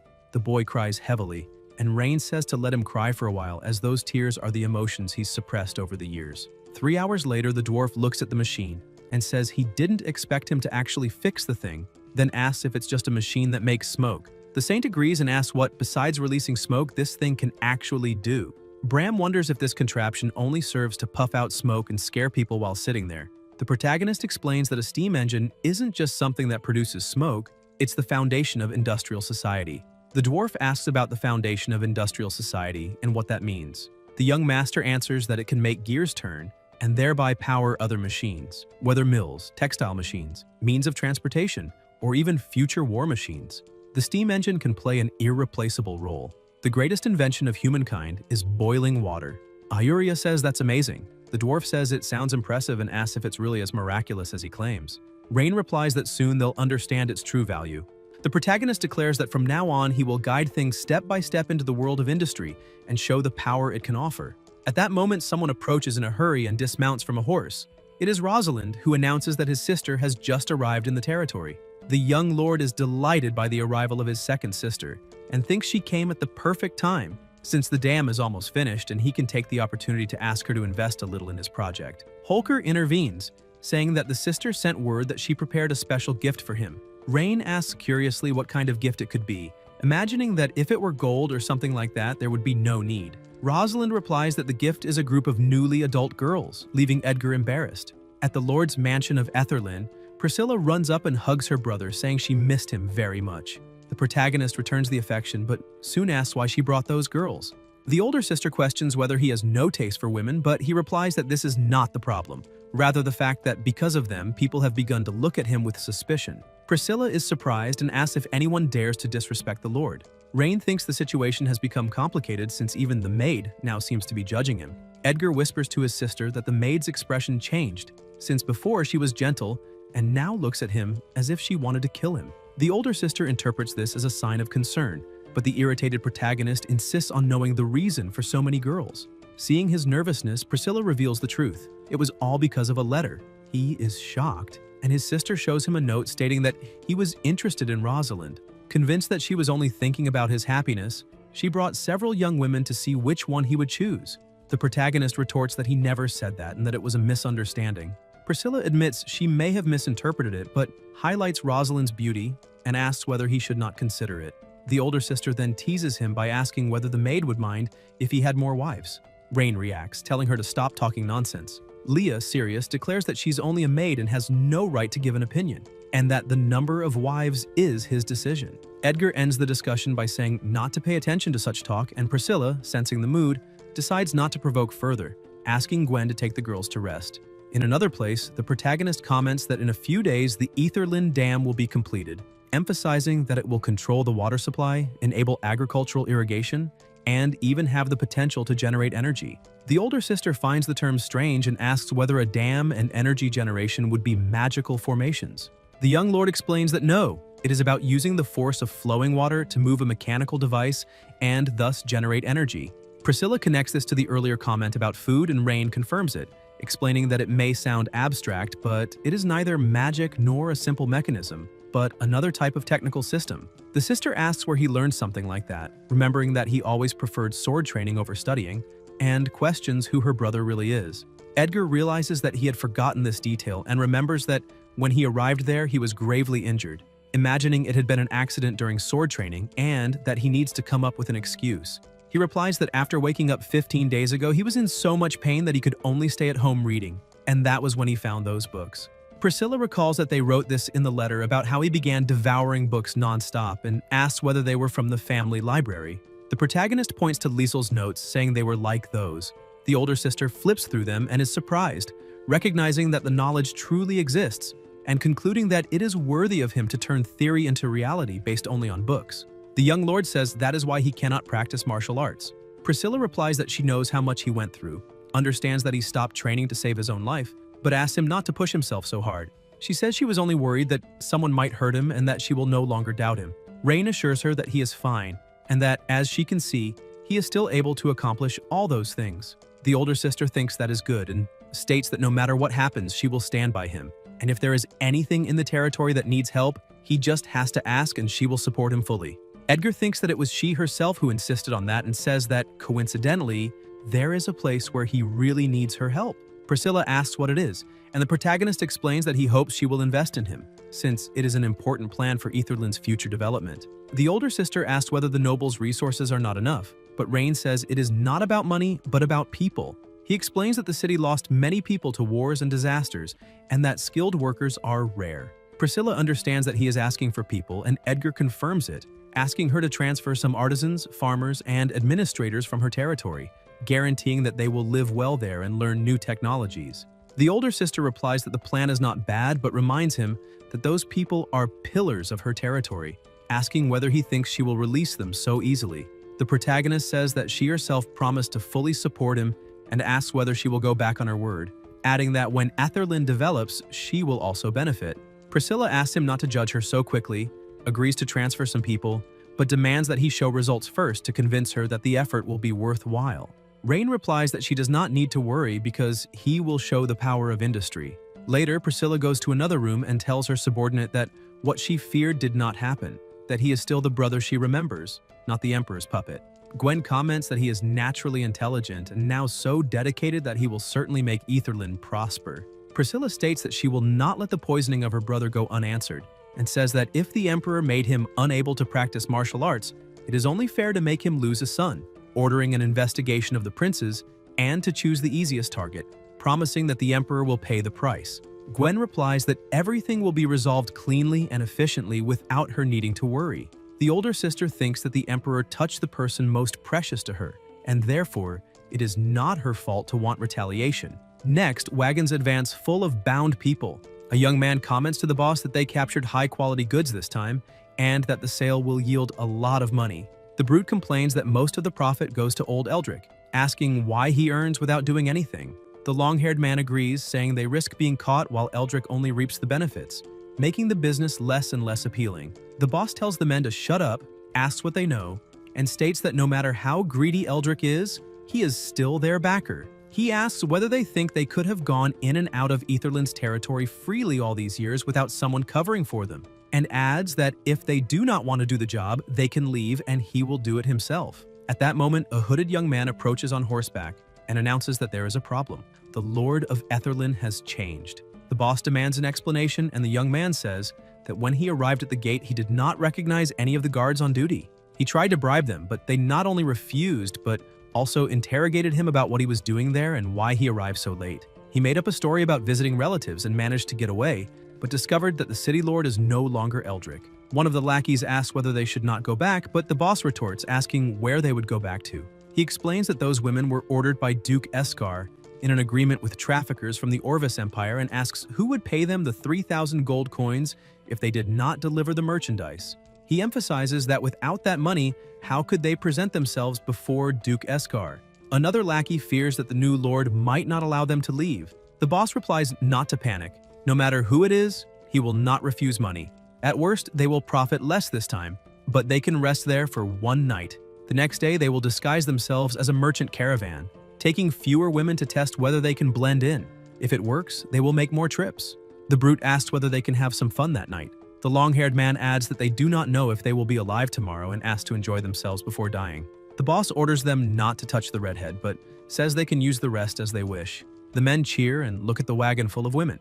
The boss then tells the two to hurry up and spend the night in the cave. One of the women, trembling, begs to be let go. The brute pretends to reassure her, saying he will be gentle, while dragging her by force as she begins to scream loudly. At that moment, a firm voice interrupts, telling them to stop and asking who they are.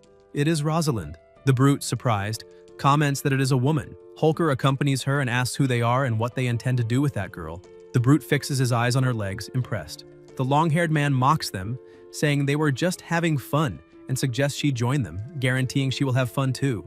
Everyone bursts into laughter, but Rosalind stares at them coldly, advances, and delivers the first blow against the long-haired man, electrocuting him and knocking him to the ground. Holker, wielding his spear, attacks next and hurls the brute far away.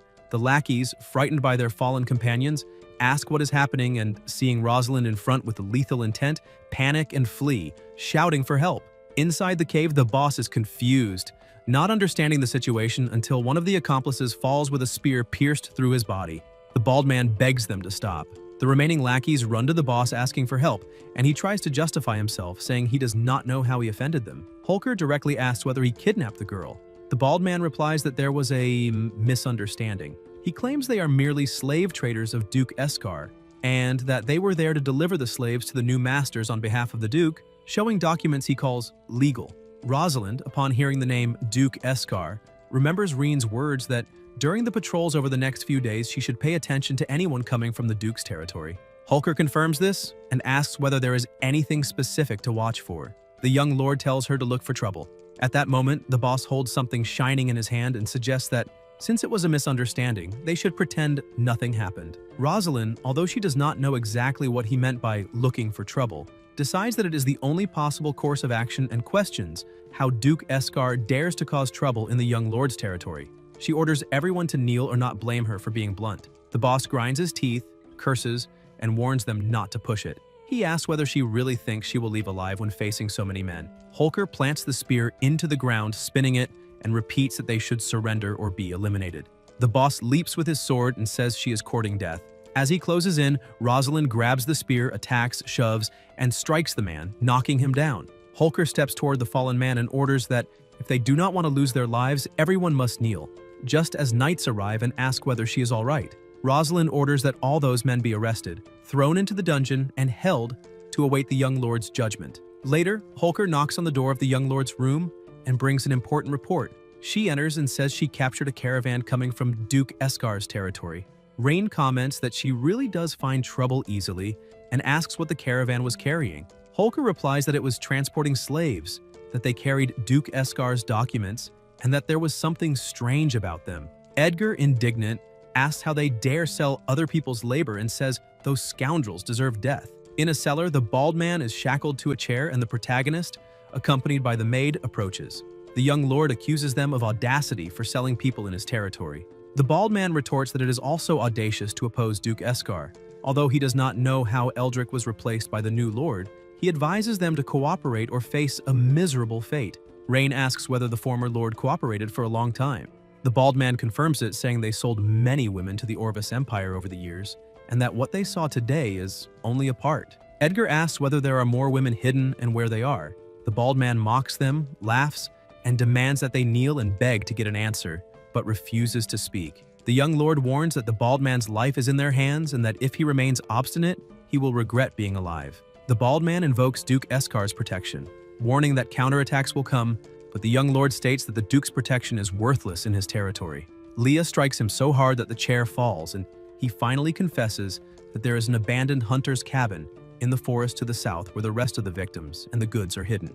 Reen instructs the maid to tell Rosalind to gather the cavalry and depart to rescue those girls. warning that if it is a lie, they will make the bald man regret living in this world. The bald man, in despair, claims that Duke Escar's elimination squad is at the cabin and that everyone will be executed. Soon after, Holker spots signs of occupation near the hunter's cabin and announces to the young lord that he did not lie. Edgar orders an ambush to be prepared and that no one be allowed to escape. Rosalind approaches the door saying she will open it. When Holker pushes it, both are shocked by the scene. Several injured women beg not to be beaten anymore, saying they would do anything not to suffer again. All of them appear terrified. The protagonist orders them to be taken out of there. Rosalind walks toward them, but suddenly a weapon appears aimed at her. Holker reacts quickly, barely deflects the attack, and shouts for the young lord to be careful, warning that it is an ambush, and orders the cavalry to protect him. The soldiers advance with shields raised. Some men appear and ask whether they are subordinates of the great Duke Ardalian, saying they do not want unnecessary conflict and asking to talk. Rosalind replies that there is nothing to discuss. Rain interrupts and asks them to wait, asking what they want to discuss with him. The bandit explains that they have sold slaves to Duke Escar for years. A high-quality slave can be worth more than 1,000 gold coins. Even the worst goes for no less than 100, and if he is willing to cooperate, they can give him a share of the profits every year in addition to offering products of interest to him for free. Holker thinks to himself that they are despicable. Edgar, in a cold tone, says it sounds like a good offer and asks how much they would give. All the bandits' accomplices stare at him, tense. The man replies that it would be 10,000 gold coins per year. The protagonist repeats the amount with disdain, asking whether he thinks he is dealing with a beggar since his sister gives more than that every month. The bandit asks what amount he expects. The young lord answers that it is 100,000 gold coins per month. The bandit becomes angry, says it is absurd, that they do not even earn that in a year selling slaves, and accuses him of joking. Rain ends the conversation by saying that if they do not want to pay, then forget it, and orders that they be turned into porcupines. The archers ready their bows. The bandit asks them to wait, says he cannot decide on that much money alone, and asks whether he can go back to report to Duke Escar. He thinks to himself that if he escapes, he will have Escar send troops, confident that they could wipe out that small group. To show sincerity, he offers to leave 10,000 gold coins behind and asks whether that is acceptable. Edgar replies that it is not and orders them to do what must be done. The men panic and flee toward the rear mountain. Rosalind orders the archers to advance and fire without letting anyone escape. The arrows fly, but the bandit activates an elemental water shield, creating a barrier. Holker charges him and says all his men have already been dealt with, ordering him to accept his fate obediently. The bandit looks around, sees his subordinates being defeated, and realizes that everyone will die if this continues. He focuses on the young lord and concludes there is only one chance. He shouts for his men to cover him, saying he will capture the boy. The men protect him, and Rosalind warns the young lord, ordering everyone to defend him and prevent those beasts from getting close. The bandit roars that they asked for this. Suddenly, a voice echoes saying that he is courting the finishing move. A devastating punch hits him, hurling him away. It is Leah. The impact is so strong that the wounded bandit questions whether that woman is not supposed to be just a common maid. Grumbling, he gets up and charges again, but the maid strikes him once more, throwing him to the ground. The soldiers state that they have finally captured him. Leah walks up to him and stares, asking how he dared try to touch the young lord. The bandit opens his eyes and launches a long-range attack. Leah reacts, warning her master to be careful. The enemy blade strikes Rain. The companions grow worried, but Edgar remains calm and orders them not to panic, telling them to maintain formation. Rosalind shouts that he is wounded and that they need to protect him. The bandit thinks of taking advantage of the chance to escape. Holker runs to the young lord and orders the soldiers to stop the pursuit and escort him back immediately, asking the maid to quickly bandage his wounds. When Rosalind looks around, she does not see her and asks where she went. In the forest, the bandit runs desperately, thinking he must survive and deliver the message to Duke Escar. He asks who is ahead. It is Priscilla. The bandit hesitates, thinking it is a woman and that she does not seem like a great threat. The older sister introduces herself as the daughter of the great Duke Ardalian and states her name. The bandit is startled, asks whether she is truly the eldest daughter and why she is there, imagining that Duke Escar's actions have been discovered. Priscilla explains that the other group in the valley was the great Duke's youngest son, her brother, and comments that tonight's harvest was plentiful, that her brother's performance was a pleasant surprise. The bandit does not understand and asks about the surprise. Priscilla praises her brother, saying he did not disappoint her, that he remains intelligent and calm, capable of keeping his composure even before a despicable fellow like him, and assures him that he can relax, because today he will not be moving. The bandit, confused, asks whether he really will not move. The sister merely watches. After all, he provoked the strongest person he could meet today, and Leah appears behind him. The bandit feels something strange, senses his body trembling, turns around and asks if it was her. The maid, releasing energy through her eyes, asks whether he truly thinks he will escape after injuring the master. The bandit begs them to spare his life. The strange sensation intensifies until he is struck and hurled away. He asks what is happening, why he cannot breathe, and what kind of magic that is. Leah extends her finger, releases her powerful magic that distorts his body in waves and makes him explode, scattering energy around. The maid states that he was courting the finishing move and reminds them that the master is wounded and needs to return quickly. Priscilla urges her to move on. Leah approaches the wounded young man, and the older sister suggests to the subordinate that she remind her brother not to irritate Leah. An energy emerges and Gwen steps out of a portal telling Priscilla to be at ease.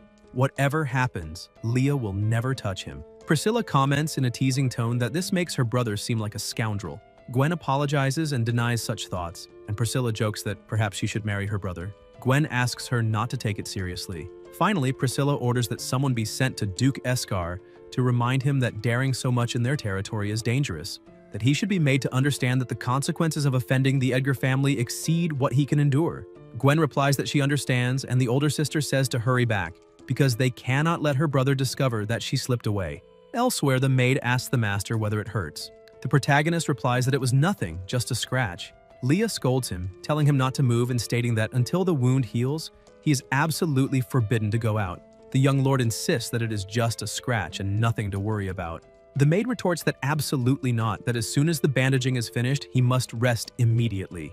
At that moment, Priscilla suddenly opens the door saying she heard he was injured and asks to see it, anxiously wondering whether it will affect his life in the future. Rain replies that it is nothing serious, just a superficial cut. Leah, however, reinforces that he should be more careful, reminding him that if the dagger had missed by a fraction, it could have been fatal. The older sister agrees, saying he cannot toy with his own life, and asks what happened. Edgar explains that Rosalind captured a group of bandits trafficking women, and after interrogating them, they discovered slaves hidden in the valley. He took people there and found women being held captive, but when negotiations failed, a clash broke out. Because it was dark, he did not notice the thrown dagger and ended up wounded in the shoulder. Priscilla is outraged when she hears about the trafficking of women, asking where those bandits found the nerve and whether they do not know that slavery is forbidden in enemy territory of the family. The maid comments that, according to the men in black, they are subordinates of Duke Eskar. The older sister asks how that coward dares act like that on her property. The protagonist replies that perhaps it is because Eldrick was indulgent. From their tone, it seems they made a lot of money over the years. Priscilla admits that this caused many problems and asks, now that everything is resolved, what he will do with the girls. The young lord says he will evaluate them tomorrow.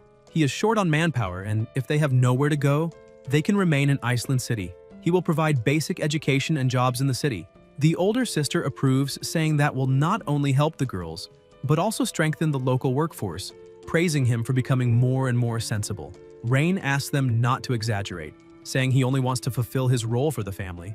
Priscilla says she will not bother him anymore, but asks him to be careful because she worries about him. Edgar replies that he understands. She states that her brother's safety is in the maid's hands in every respect. Leah guarantees that she does not need to worry because she will never allow him to get hurt again. Priscilla laughs and her subordinate asks whether the young man is all right. The sister replies that they are only light wounds, not enough to concern her, and adds that perhaps she can help with something else.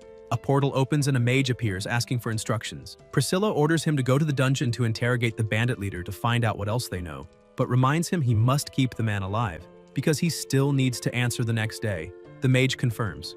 Elsewhere, a boy says he accepts defeat and is willing to serve him. The protagonist provokes him, commenting that Armando prefers to serve the nobility, that he is a young man with beliefs and ideas, but would starve to death in the end. The young lord complains that his shoulder still hurts. Armando, in his thoughts, recognizes that this man deserves his loyalty, even if he seems foolish. The system notifies that Armando's loyalty increased. Rain is pleased, thinking it is great. Now Armando is impressed by steam machine technology and will work obediently in the factory, reforming himself. Armando admits he was wrong, asks him not to lecture him, and asks what he can do for him. Edgar asks directly one last time whether Armando is willing to be a subordinate. Armando replies yes, that he will serve loyally from now on. His loyalty rises even more, and the protagonist smiles, saying that is great, and that he can start immediately as the first workshop director of Iceland City. Armando, confused, asks what a workshop director is for and whether that means being an alchemist. The young lord hands him a scroll and tells him to keep it safe, protect it, and study it carefully, explaining that after the dam is completed, they will gradually begin to promote the city's industrialization process. He thinks to himself that even if Professor Liesel never explained these projects, perhaps he himself can prove even more perceptive than Liesel. Armando studies the scroll closely. Suddenly, Rosalind comes in calling for the master and Ryan asks what happened. Holker explains that there is an emergency during the night. The bandit leader imprisoned in the dungeon was eliminated. Edgar is surprised. In the jail, they find the bald man dead on the floor and the protagonist asks when they discovered it. Rosalind answers that it was about half an hour earlier when the guard found him while bringing water. A voice then asks whether anyone knows what the symbol carved nearby means. The mage releases her magic over the area and reveals that traces of black energy still remain in the dungeon. Holker asks if it is the work of a dark mage. The young lord comments that indeed, the city of Aetherland seems to attract many shadowy talents. Leah warns him to leave immediately, reminding him that dark mages are vile parasites and that magical residue can make him sick. Rain replies that there is no need to worry so much, that the dungeon is well ventilated and dry, which greatly reduces the risk. The mage, however, agrees that it is better for them to withdraw. She explains that dark mages usually hide in the shadows, act in silence, but are extremely deadly. Their magic is powerful enough to unleash plagues and large-scale disasters. Edgar wonders whether they really could cause plagues, and if so, whether people study bacteria. The mage says they still do not know why the dark mage killed the bandits. If it was only to silence them, so much the better. But if they are targeting him, they need to prepare in advance. At the Aetherland orphanage, the protagonist introduces himself to the children and says that the day before he rescued them from the bandits. He explains that they now have two choices. They can say where their home is, so he can arrange a carriage to take them back, or if they have nowhere to go, they can stay there, receive food, shelter, and work, becoming part of his people. He asks if anyone remembers where their home is, but everyone lowers their head in silence. The young lord asks whether none of them remember. The saint explains that most were abandoned very early, grew up hearing lies and threats, and may not even believe that someone truly wants to help them. Winning their trust will take time. Rain, however, says that will not be a problem because winning over children is his specialty. He orders desserts brought from the kitchen, especially the tastiest cookies in the entire city, and asks them to bring plenty because everyone must be hungry. The children look curiously at the cookies, and Edgar points to the girl in front, saying she can try first, guaranteeing that if she does not like it, no one will force her. The little girl takes a cookie, tries it, and says it is delicious. Encouraged, the other children also begin to eat and approve. The protagonist then announces that they will play a game called Truth and Dare. A child asks what game that is. The young lord explains that it is simple. Each person, on their turn, draws a question card. Whoever draws must answer sincerely or complete a small dare. If they do, they earn a cookie. He asks what they think and everyone agrees. A few hours later, one of the children introduces herself as Mia and says her home is east of the city, in a small village called Glen. Rain praises her courage and thanks her for trusting him, assuring her she does not need to worry. He will send an escort so she returns safely, and the next day he will arrange escorts for all who can go back. The saint confirms it. Edgar thinks he will need to find someone to take care of the remaining children for now and considers checking whether there is any talent among them. If there is, he can recruit them. An ordinary child draws his attention until he notices something unexpected. In the records, a girl isolated in the corner, Elia Ferrano, 17 years old, appears with surprisingly high attributes, leaving him impressed. Elsewhere, Priscilla summons the mage and asks why the bandit leader lost his life. Knox replies that he did not kill him, only tortured him lightly with dark magic. The older sister insists on knowing whether he revealed anything. Ald answers that no, his position was too low to have relevant information. Priscilla asks why, then, someone would silence him. Knox suggests that the elimination was not because of what he knew, but because it was necessary as a requirement for a curse. In dark magic, certain plagues require a corpse as a catalyst. The sister orders him to ensure her brother's safety and asks whether he understood. Ald confirms, and Priscilla reflects that perhaps her presence there truly did come at the right time. In Duke Escar's bedroom, he entertains himself with women when a night approaches, apologizing for the interruption and saying a visitor has arrived. Escar, intrigued, asks who dares bother him at that hour. The knight replies that it is Lord Eldrick of Aetherland, saying he has urgent matters to discuss. Escar is surprised, remembers Eldrick, and wonders if he brought another gift, ordering them to take him to the office because he will go immediately. He thinks that the women Eldrick sent before were all as beautiful as flowers, and hopes that this time he brought another irresistible treasure. In the office, Escar comments that it has been a long time since he saw him and that to come so late, he must have obtained something extraordinary. Eldrick apologizes for interrupting his pleasurable night, but says that this time he did not bring a woman, but news. Eskar asks what news, and Eldrick reveals that the third son of Grand Duke Ardalian expelled him from the city of Aetherlin, and that from now on he will no longer be able to send him beauties from across the region. Eskar, shocked, asks whether he was abandoned by Ardalian and how he dares do that after so many years of service. Feeling discarded, Eldrick explains that the new city lord is young and far too confident, believing he has everything under control, and that last night he entered Aetherlin and personally dealt with the bandit leader responsible for delivering slaves to Eskar. The Duke asks whether the boy uncovered the scheme, and Eldrick admits it is quite possible, and that is why he risked coming to warn him in person. Eskar asks whether Eldrick is implying that the boy might come after him directly. Eldrick replies that they both know the Empire forbids cross-border slave trafficking, and since the young man's position already has old conflicts with his father's, he suspects the boy will use it as an excuse for an attack and revenge. Eskar thinks that if the Emperor discovers his involvement in this business, he will certainly be eliminated, and asks whether Eldrick has a better idea. Eldrick says that as he left Aetherlin, he heard the news that the dam was completed, the perfect opportunity for them to act. Eskar asks what exactly this dam is. Eldrick explains that he heard the boy explain it. It is a structure that can store water, and that the Aetherlin Dam could flood the entire lower district of the city. He suggests using the dam to create a disaster, destroying both the city and its people. During the chaos, Eskar could send troops to occupy the city and solve the problem once and for all. Eskar hesitates, asking whether he truly expects him to eliminate the son of the great Duke Ardalian, immediately refusing, because if the Grand Duke found out, he would be a ruined man. Eldrick retorts, saying that if the boy reports his activities to the Emperor, the end will be the same. In that case, they could simply blame the dam for the accident. Not even the Grand Duke would have grounds to accuse them. After all, who really knows what the dam is for? He adds that once they take the city of Aetherlin, Eskar will never again have to depend on anyone to send him women. Eskar smiles, satisfied, and agrees to move forward with the plan. Meanwhile, elsewhere, Elia is in the master's room. After bathing, she eats in silence. The protagonist thinks that 3 days have already passed without the girl saying a single word and asks how the cookies are.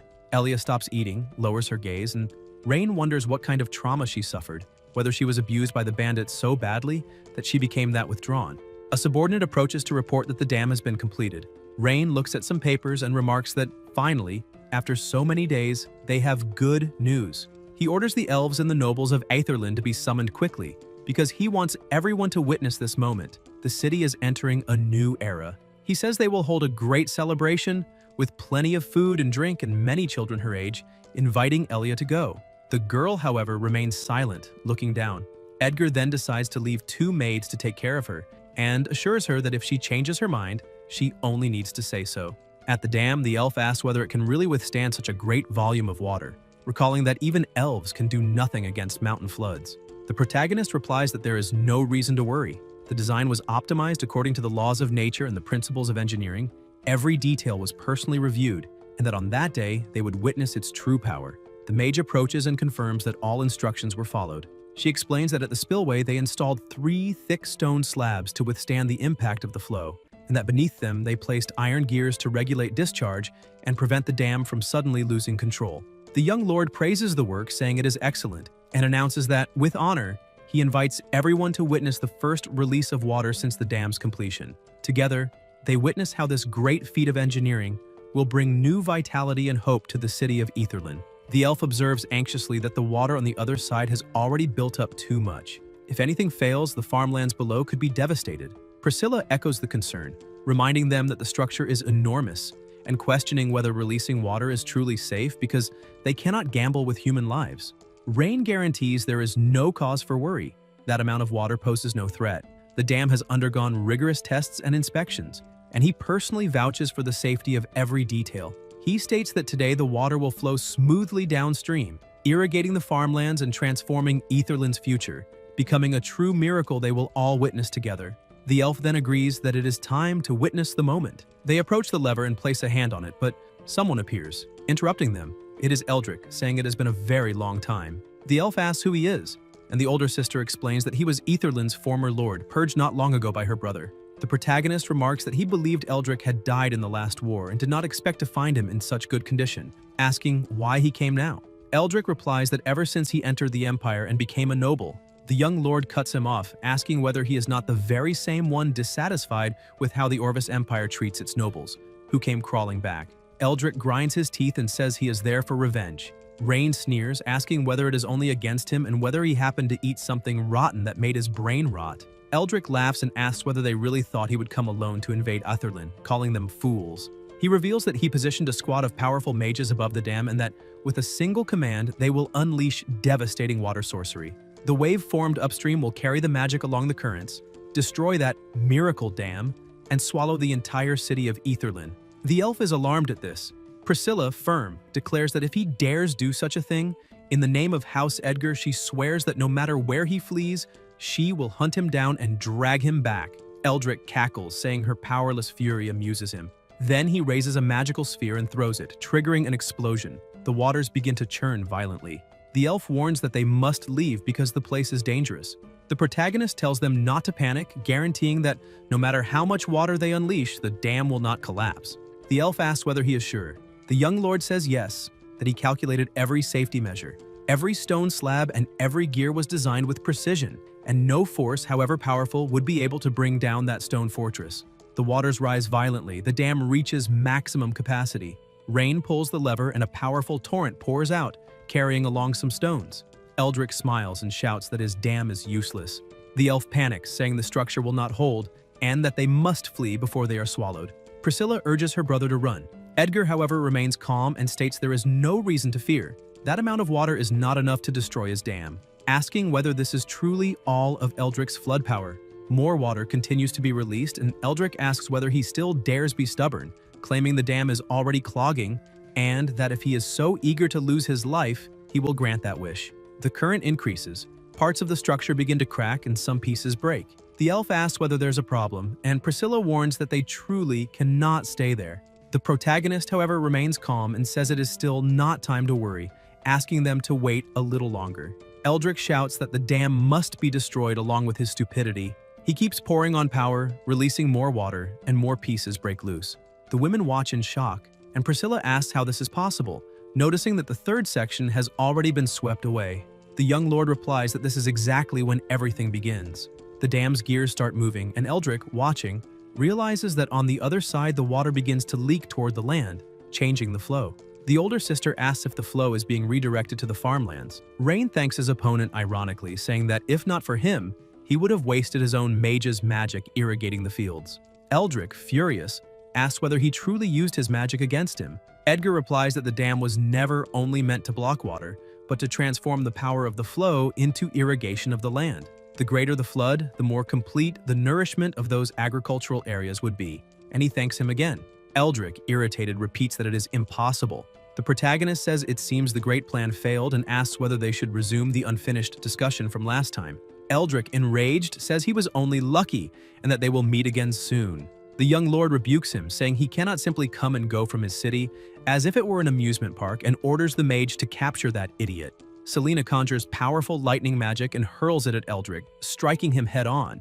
Rain then comments that they still need to discuss the business investment plan that was not settled. Elsewhere, the elf says the dam truly impressed her. Priscilla agrees and asks how they can cooperate in the investment he mentioned. Edgar explains that the dam solved the flooding problem that plagued the city, but to make it prosper, they need to stimulate the economy. The elf asks whether he plans to create merchant caravans. The protagonist replies no, that his plan is to make money precisely from them. The older sister asks whether he intends to raise toll fees, reminding him that could generate resentment and that he himself already eliminated Caesar and his group for charging arbitrary rates. The young lord denies it and explains that his idea is to build a community that serves traveling merchants, encouraging them to spend there everything they earn.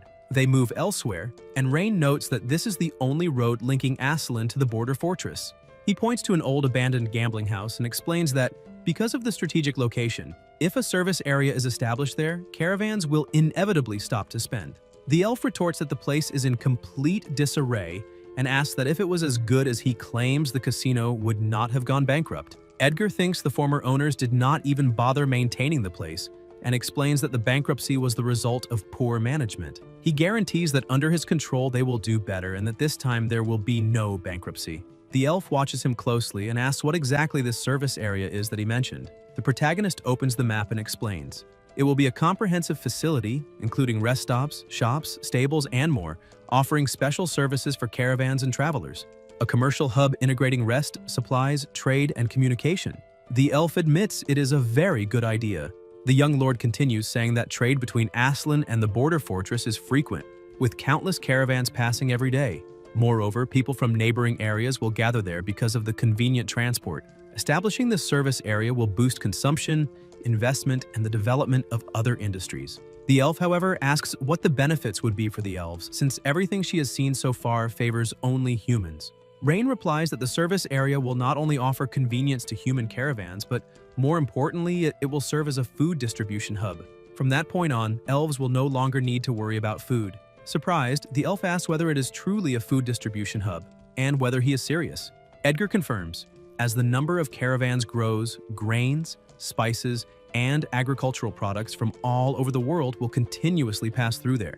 Thus, the elves will not only have enough food, but will also be able to acquire agricultural goods from across the country at accessible prices, ensuring their granaries are never empty. In this way, not only Aslan, but also the elven border will become a thriving trade channel, and the elves will have inexhaustible food reserves, solving their subsistence concerns once and for all. The elf thinks that if what he says is true, then her people will no longer have to fear hunger. The protagonist states that, as the saying goes, to get rich, you must first build roads. Only by opening trade routes do resources circulate and everyone benefits. The elves, he says, will experience unprecedented prosperity, and this is only the beginning. Convinced, the elf says she trusts the plan. If this road can bring food and prosperity, the elves will support him as well. The young lord thanks her for the trust and asks how much she intends to invest, adding that as soon as the money is available, they will begin construction immediately. The elf replies that she will start with 150,000 gold coins. If it works, she will continue cooperating. Rain thinks, surprised, that this woman is truly rich, since she invests 150,000 right from the start, calling the elven tribe a fat sheep. The elf stresses that she wants a detailed plan for the construction and the use of the funds, because she will send people to supervise. Edgar guarantees that he will personally supervise and ensure that every stage is done to the highest standards. Later, elsewhere, the protagonist calls for his maid and announces that the elves agreed to invest, and that the city of Aslan is saved. Leah replies that it was thanks to his wisdom and persistence that the city's future became bright. The young lord, however, says that although the investment issue is resolved, the management of the funds needs to be organized carefully and asks her to look for Selena. Leah confirms that she understands. Selena approaches curious and asks what it means to mess with the records, but the young lord in an ironic tone says she is so smart and still does not know, asking if she has never opened a book or learned mathematics. The maid shamelessly admits that she truly does not understand those things, saying she only masters spells and enchantments, and that math and worldly matters are a mystery to her. Amused, Rain asks whether the boy at least knows how to cook the books, and Armando replies that he still has not figured it out, commenting that the workshop director was the one who helped him last time. Edgar rubs his forehead and thinks he is doomed, since the two smartest people around him cannot even do basic calculations, and he wonders if all the elves' money will end up wasted on unnecessary construction, deciding he needs to keep something in reserve for hard times. Leah, worried, asks if it is a financial problem and suggests he ask his sister for help, reminding him that her territory is full of business geniuses who would certainly understand what it means to deal with fake accounts. The young lord immediately refuses, saying that this kind of matter must be handled by someone trustworthy, and that the fewer people who know, the better. Then orders that all the merchants of Aslan be summoned the next day, because he wants to find out whether there is any sly profiteer among them. Elsewhere, a red-haired woman walks along the road and looks into the distance, wondering if that really is the city of Aslan. Determined to make the young lord promise to free the Grand Duke of Castella, no matter the cost, because she must rescue her father. Inside the city, she keeps walking and asks a young man whether there is any celebration in Aslan that day. He replies that the city lord is holding an accounting exam and that everyone went to watch and have fun. Intrigued, the redhead asks what that exam is, and the young man says he is not sure, but he heard that whoever passes will get the chance to work for the master and will also be able to make a request, any wish they have. She wonders whether, if she passes, she could ask for the unconditional release of the Grand Duke of Castilla. People start running, saying the test is about to begin, and she decides to see what is going on. In the hall, the candidates sit down and begin answering the questions. The young lord watches with satisfaction, thinking the exam was tailored for the new service area that will be built, considering himself a genius for creating problems that ordinary companies could not solve, and imagining that this way, Aslan will attract the best accounting talents. Suddenly, a man comes running in, and someone remarks in surprise that he finished far too quickly, recognizing him as the owner of the local brothel. Rain grumbles that he thought it was impossible for any genius to exist in Aslan. Edgar takes the paper, sees it is blank, and asks what happened. The man, embarrassed, says he did not understand the title of the exam. Edgar, irritated, asks why someone who understands nothing came to take the test, and the man replies that he does not understand terms like balance sheet, depreciation, amortization, or working capital, and asks them to write it in a simpler way. The young lord thinks that if they make it clearer, they will be incriminating themselves and end up arrested in the imperial capital. Another man appears with a sheet and asks them to look at his answer, and the young lord reads that he has an 8-year-old daughter still unmarried, and that if the master has time, he could visit them and even take her. Outraged, Ryan thinks about having him arrested for a good ideological lesson, wondering whether there is not even a single decent accountant in that city. Watching from afar, the redhead notices the young lord's displeasure and wonders what kind of problem has left everyone in Aslan so lost, deciding to try it herself. As she approaches, she asks the guard whether she can still take the exam, and he asks who she is. She replies that she is just a tourist, and if the rules allow it, she would like to participate. The guard says the master only forbade elves from taking the test so she can try, but warns her that no one managed to get more than 2 questions right that day. The red-haired woman takes the test, sits down, and observes in silence, trying to understand what lies before her. After reading the situation described, she wonders whether the lord of that city is really hiring someone to manipulate records, and concludes that the young master is no different from the corrupt officials of the empire, all greedy and ambitious. Even so, she decides that if she can answer perfectly, she will gain bargaining chips, and her father's life is worth more than her own pride. Since he wants someone to handle the numbers, then it will be done with enough precision to satisfy him. Meanwhile, the young master continues observing the exams and wonders whether there is not even a single competent accountant in all of Aslan, until someone approaches with a completed paper. Rain's eyes widen when he sees all the answers filled in, and Edgar, astonished, wonders whether she is a genius who exceeded every expectation, someone who masters the art of manipulating records like no one else. Seeing the name Wilvina at the bottom of the page, he finds it strange, not recalling ever having heard it before, and asks where she came from. The redhead replies that she's from the Orvis Empire and belongs to the nobility. Those present murmur about enemies and ask what a noble of Orvis is doing there, saying she should be expelled. The young master tells everyone to be quiet and asks her directly the reason for her visit. Wilvina calmly replies that she came to negotiate.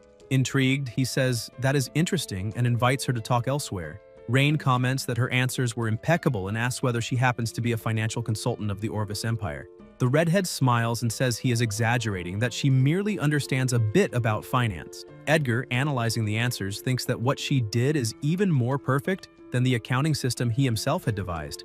The young master opens the system and reviews the information. Wilvina Kale, 18 years old, high attributes, and an exceptional profile, concluding that she is exactly the kind of talent he needs. He then asks what the Orvis Empire wants to negotiate.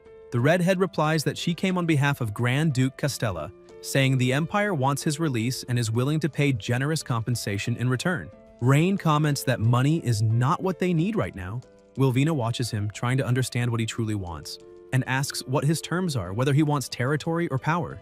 Edgar then points a finger and says that he wants her to become his servant. Kale is stunned and asks whether she heard that correctly. The young master confirms it and says it is a reasonable request, stating that she is far more valuable than the Duke. The redhead becomes furious, thinking it must be a joke, and says he is insulting a noble of the Orvis Empire, declaring that she would never bow to an enemy. The young master replies that he does not joke about serious matters, especially with talented people like her, and that he would not waste someone with such ability. Wilvina stares at him, trying to understand whether he is serious or merely provoking her, but notices that his tone is firm. She wonders whether, if she refuses, he will still honor the promise made to the participants. And before she can say anything, Rain comments that perhaps this is not the end of the negotiation. Edgar adds that she already solved a major problem for them, and that Aslan needs talents like her to grow and prosper. Wilvina sighs and says that, unfortunately, she cannot accept his terms. The young master asks whether it is because of imperial honor, and she replies that her father is imprisoned in Orvis, and that she must free the Grand Duke to exchange him for her father's freedom. Edgar thinks that winning her over will not be easy. Kale then recalls that whoever passed the exam would be entitled to a reasonable wish, and states that she has fulfilled her part, demanding that he keep his promise. Rain smiles and orders that the prisoner be brought, saying that if the young lady wishes to take him, so be it. She thanks him for his generosity, and Edgar comments that they will meet again, leaving her confused. Later, a carriage rolls down the road carrying the Duke back, and he, seething with anger, vows revenge, saying that that boy dared to humiliate him and that, upon returning to the Orvis Empire, he will have the Emperor raise an army to raise the city of Aslan. Kale watches the Duke and thinks he is an arrogant pig, wondering how someone who has already lost once can still talk about revenge. Costella complains about the carriage, calling it cursed and saying it is shameful to travel in such a miserable vehicle. The redhead replies that the road has always been rough and that even the finest carriage would feel the same there. The Duke insists, saying that as a Grand Duke of the Orvis Empire, he deserves the best treatment, threatening to complain to His Majesty as soon as he returns. Wilvina, irritated, merely wishes he would shut up, thinking that he seems unaware that he will be punished once he goes back. When the knight reports that there is a clean stream ahead and asks whether they should stop, she decides to rest there, stating that traveling at night is dangerous. Upon dismounting, the Duke sighs in relief, saying he can finally rest and complaining once more about the carriage. Wilvina ignores him, lost in thought, reflecting on whether anyone would truly accept her becoming a servant. At that moment, a subordinate approaches, and the Duke, with a lecherous look, remarks that she is pleasing to the eye far better than the vulgar women he has seen before.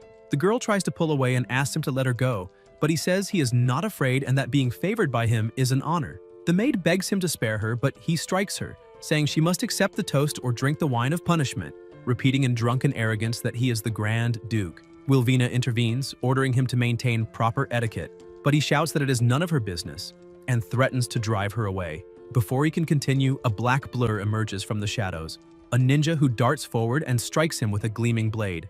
A brilliant light explodes at the spot.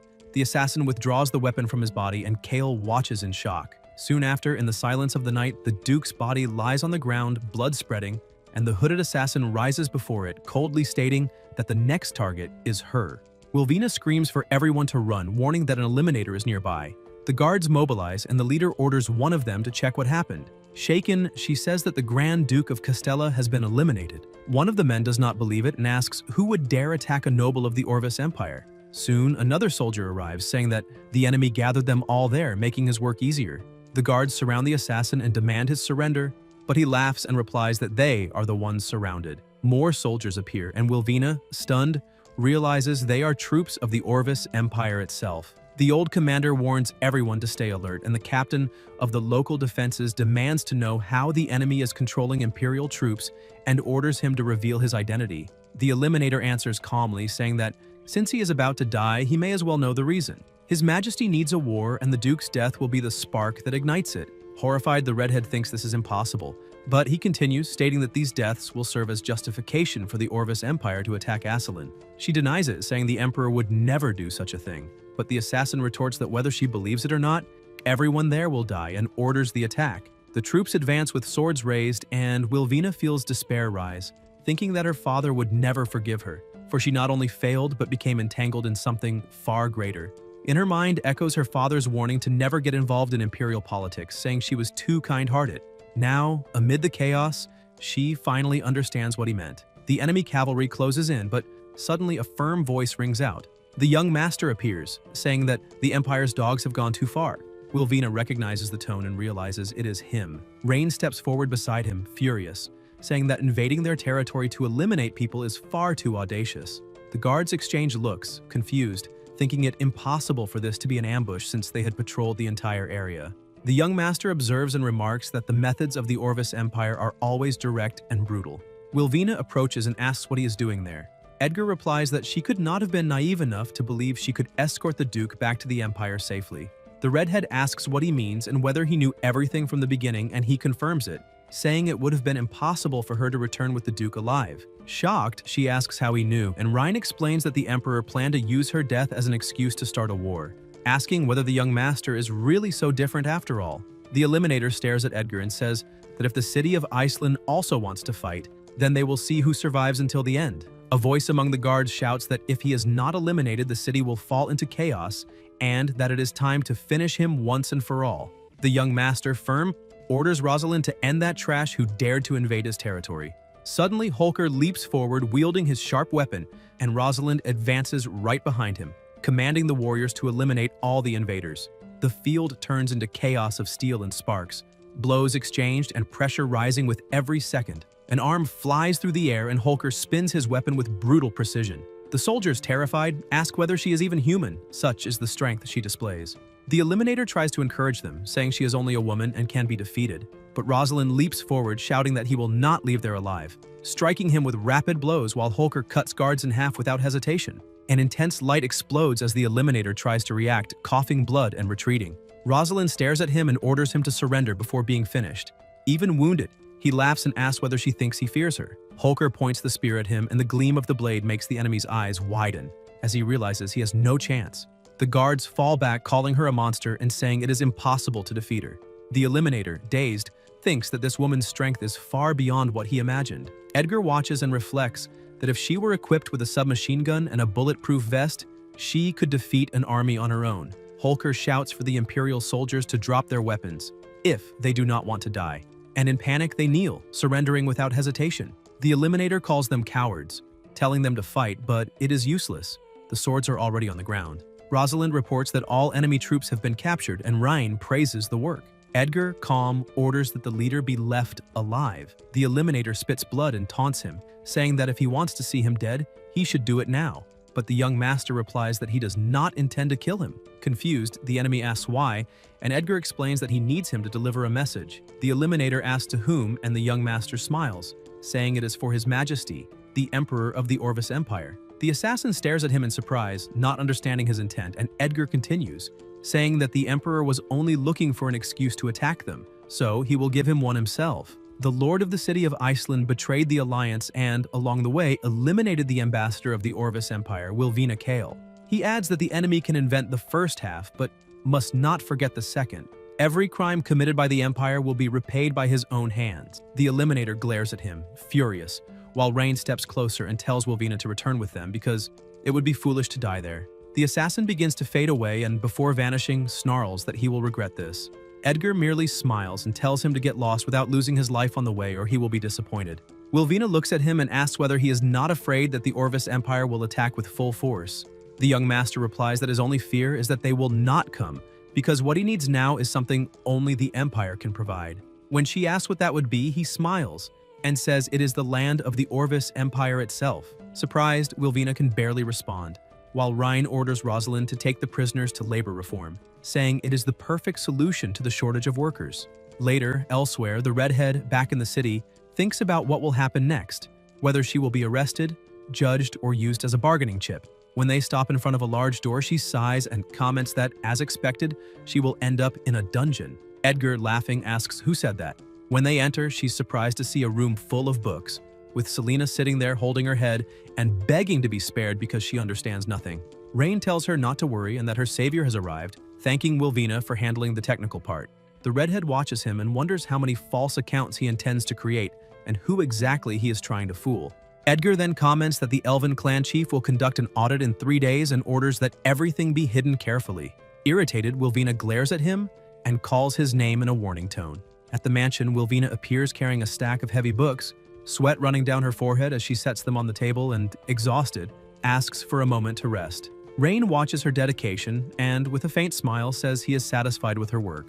Tired, she replies firmly that she is only trying to survive. He chuckles softly, saying there is no reason to be so nervous since he brought her back alive and has no intention of killing her, then asks what she would like to receive as a reward for helping falsify the accounts.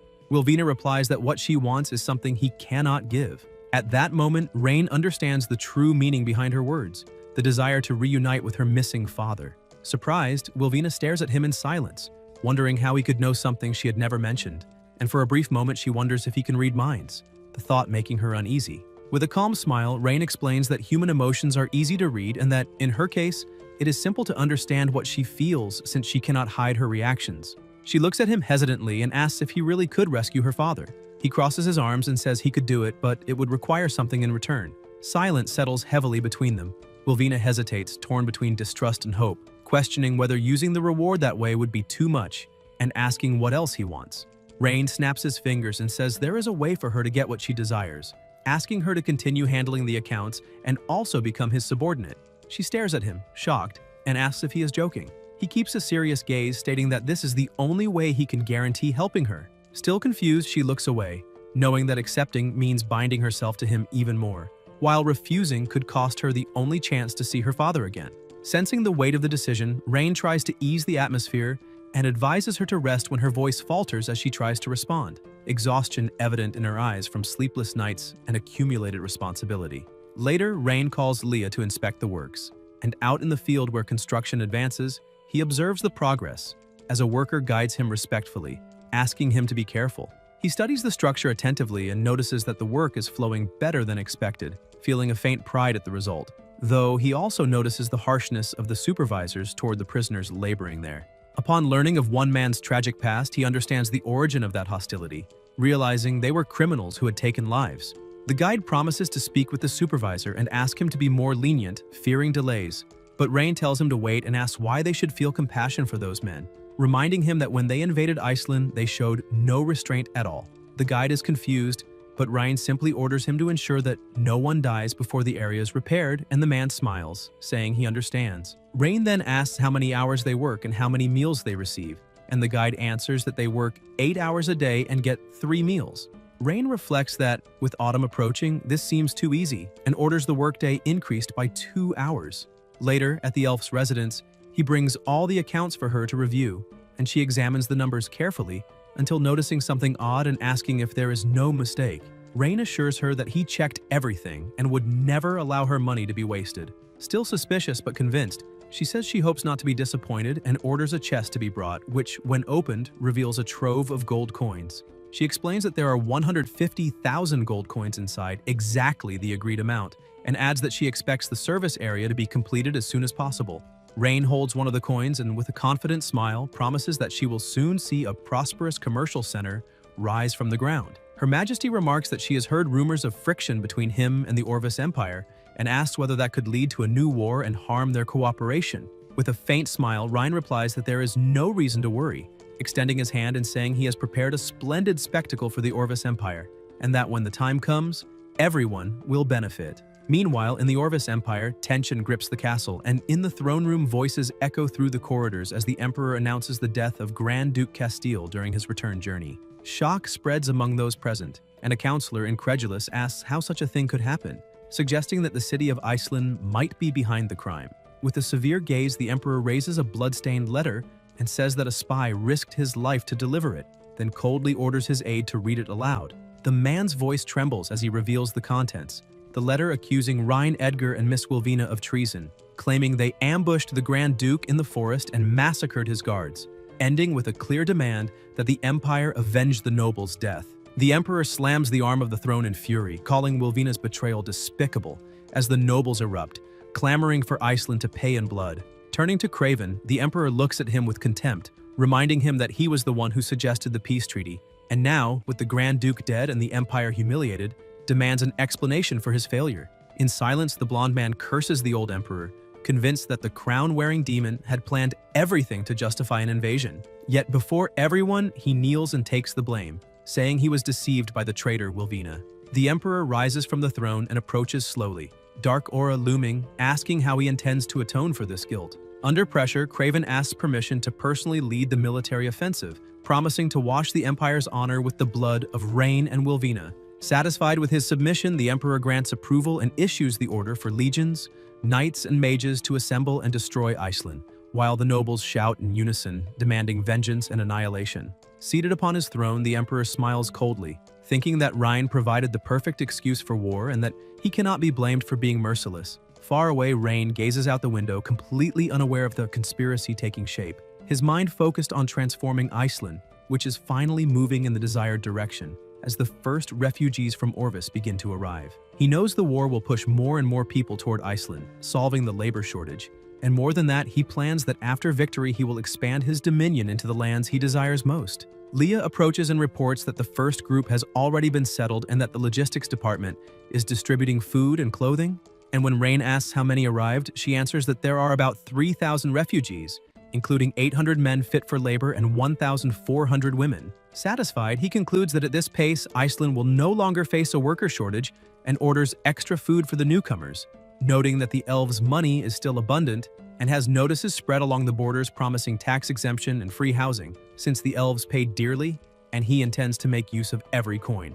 Leah agrees immediately. Shortly after, Wilvina asks to see him, and with a simple nod, Ryan and Leah authorize her entry. She enters determined, tension heavy in her gaze, confronting him and accusing him of being responsible for the war, saying she could stop it if she returned to the Empire. Rain doubts her influence and replies that he has already prepared for any outcome. Indignant, Wilvina accuses him of sacrificing innocence for ambition and calls him selfish, but he remains calm, remarking that it is curious to see her so shaken over the people, something that, in his view, makes her too kind. Angered, she tells him to stop mocking her, saying she hates those who start wars.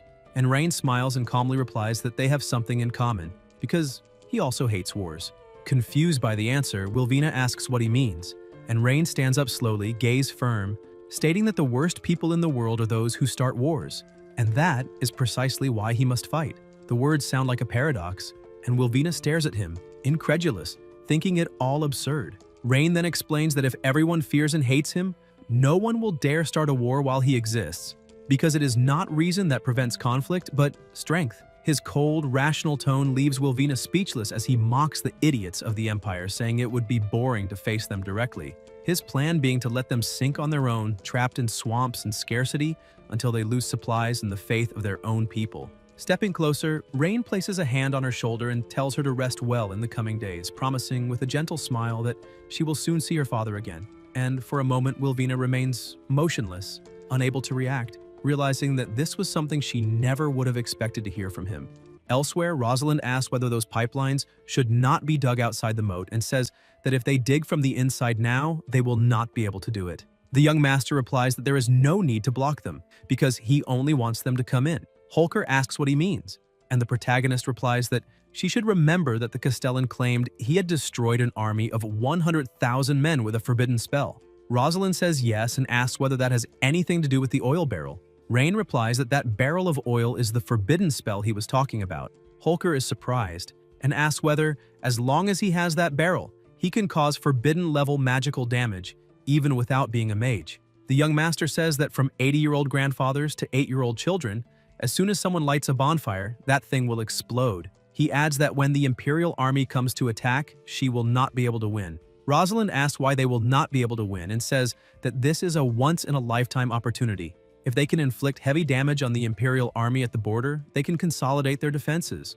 The protagonist asks about heavy damage in borders, saying that she is very naive. He explains that what he wants is not to deal a heavy blow, but to make them arrogant, to make them believe they have won, that they have reached the end of the race and can trample over the graves he himself has dug. Holker asks if he is saying that they should deliberately reveal a weakness, and Ryan confirms it. He says that in a few days, the vanguard of the Imperial army will arrive first, and that he will lead the army to face them, but he needs to lose, not win. He reminds them that he cannot win, but he also cannot lose in a humiliating way. He needs to give them the false impression that they are struggling to resist, gritting their teeth, refusing to yield, as if the battle continues, they will inevitably be defeated. Rosalind says that in that case, they should let them advance and pursue them to where the oil drums have been buried. The young master agrees, saying that he wants them to be proud, to have confidence, and to voluntarily throw themselves into the purgatory he has prepared. Holker says she understands, and that she will lure them in. The protagonist places a hand on her shoulder and says he will leave this in her hands and go see how Armando is doing. He states that after this war, the rules of this world will be rewritten by them. Elsewhere, Armando asks what is wrong with the blacksmith, saying that every detail of the blueprints was calculated with precision and that they are following the master's design. The blacksmith replies by asking what a forger like Armando would understand, stating that the tube is too thin. Armando insists that it is the master's design, that it was calculated with precision and will produce greater firepower, asking them to simply follow the blueprint and not make changes without authorization. The blacksmith says he knows what Armando is talking about, but insists that the dimensions in the drawing are ridiculous, and that the barrel will not withstand the pressure of the gunpowder, exploding before it even detonates. Armando asks him to listen. At that moment, the protagonist approaches and asks why the workshop director is arguing with the workers. Armando explains that he only wanted the blacksmith to follow the blueprint, but he insisted that the barrel was too thin and would explode. The blacksmith says that although the master helped the dwarves build a furnace capable of smelting iron, that does not mean all of his designs will be perfect. He says they have always prioritized practicality and cannot create weapons that are not functional, repeating that the barrel is too thin and will certainly explode in the end. Rain replies that there is no need to worry because that barrel can indeed explode under high pressure. The blacksmith says he already knew that, accusing humans of always being eager for quick success without understanding the limits of gunpowder and metal, and that the weapon simply would not withstand the pressure of the powder. The young master says that, however, as long as it is used according to certain rules, there will be no problem. The design of this weapon is the result of precise calculations and countless tests. In terms of gunpowder usage and firing range, if controlled correctly, it will not explode but will exert incredible force. The blacksmith says that considering the size of this tube, even if the explosion of the powder is indeed controlled, he asks how much force such a thin tube could possibly have. Rain replies, "At a distance of 50 meters, a powerful shot can penetrate a knight's chest." The dwarves laugh and say he is bragging, asking whether he is joking with them. How could such a small iron barrel have any killing power? They ask if he thinks they are stupid.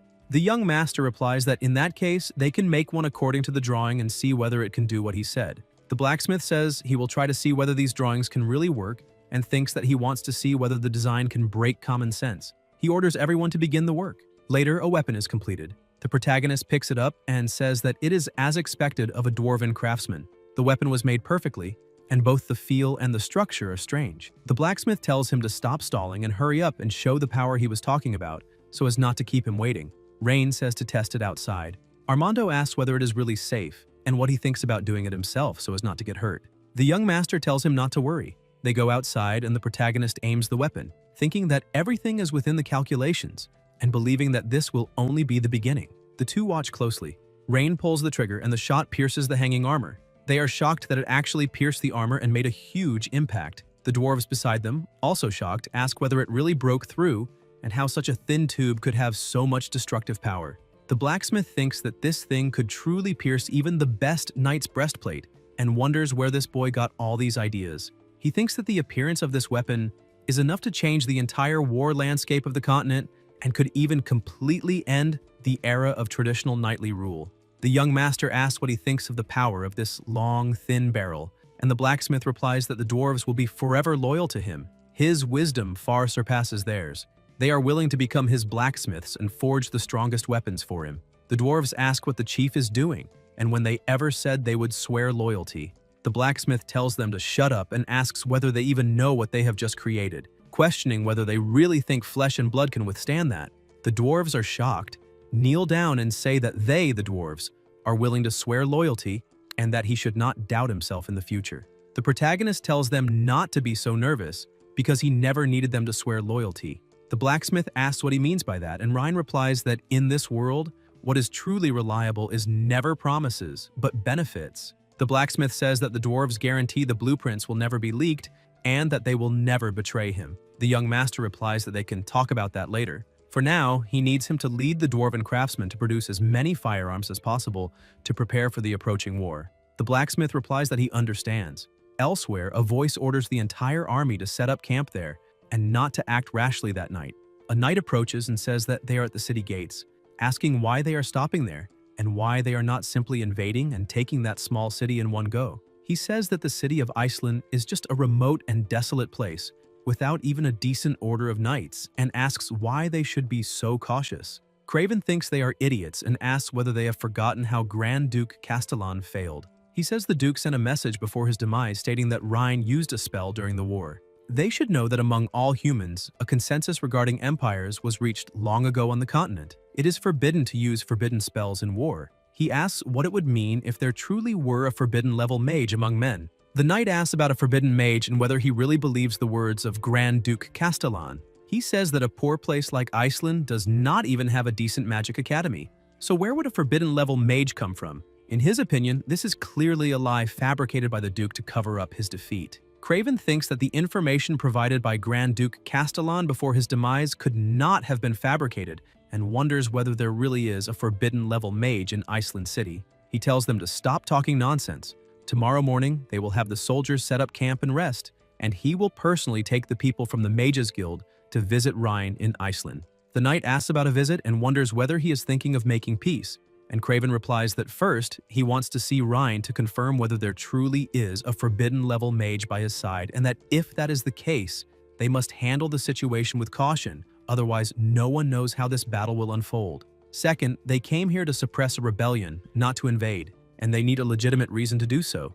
It is better that they behave, or they should not blame him for having no mercy before his majesty. Elsewhere, a young man says that Marshal Craven of the Orvis Empire would like to speak with him, and that he also brought people from the Mages Guild saying they want to investigate the previous incident involving forbidden spells. The protagonist says it seems the Orvis Empire has some intelligent people and that they can let them in as well. Later, still in the same place, Craven enters and introduces himself. Rain asks why the Marshal of the Orvis Empire arrived at the enemy's headquarters before the war even began. Craven says that Grand Duke Castile's battle report mentioned that he used a forbidden spell in battle against him. According to the agreement between the human empires, forbidden-level mages cannot participate in wars, so the Mages Guild hope to investigate this matter. The mage says he hopes Rain will cooperate with the investigation. Rosalind says this is audacious and asks how members of the Mages Guild dare be so disrespectful to the Lord, and whether they do not even know basic etiquette when meeting nobility.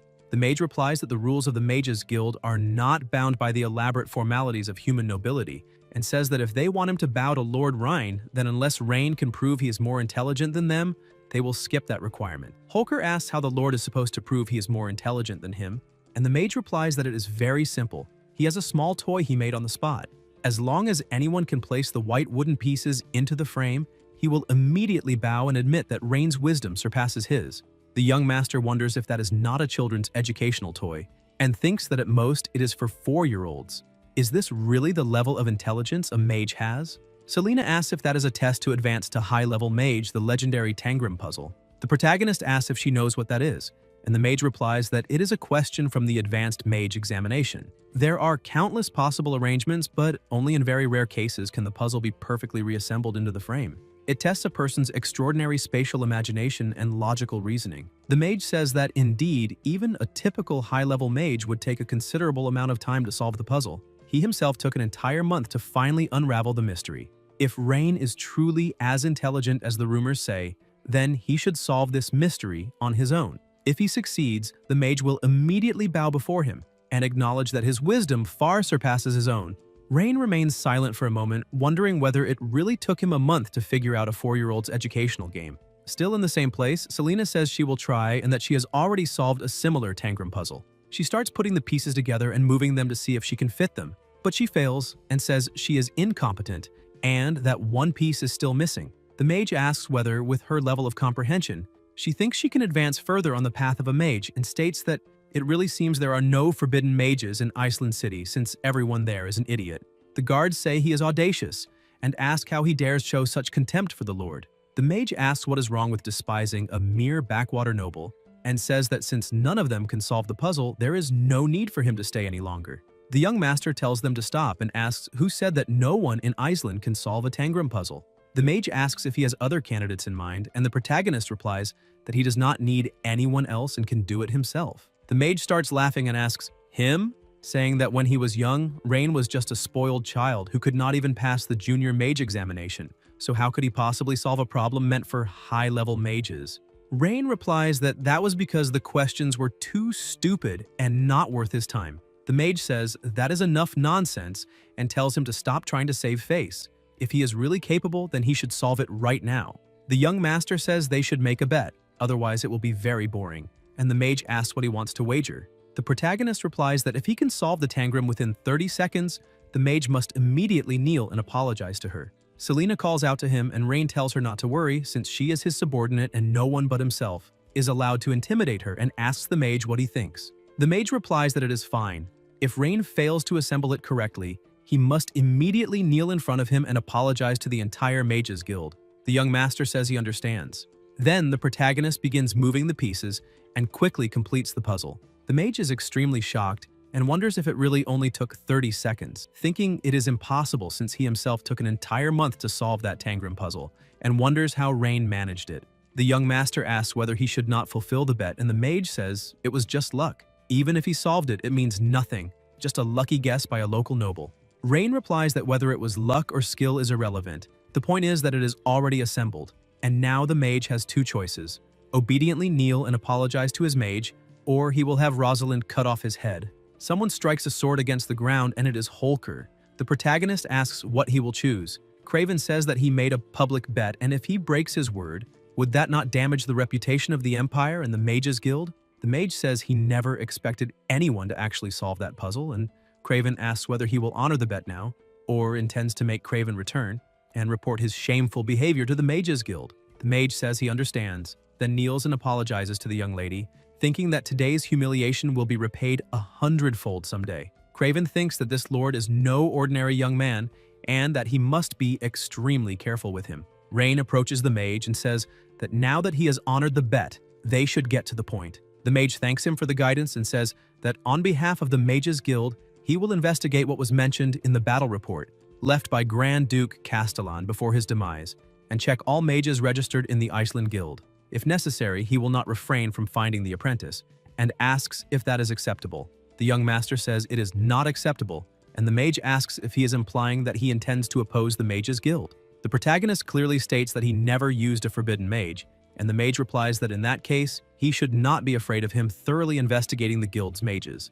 Rain says that since he did not use any forbidden mage, this investigation is unnecessary and that the mage has no right to deeply investigate his Mages Guild. The mage hesitates, and Craven says that the mission of the Mages Guild is also to uncover the truth and issue judgments.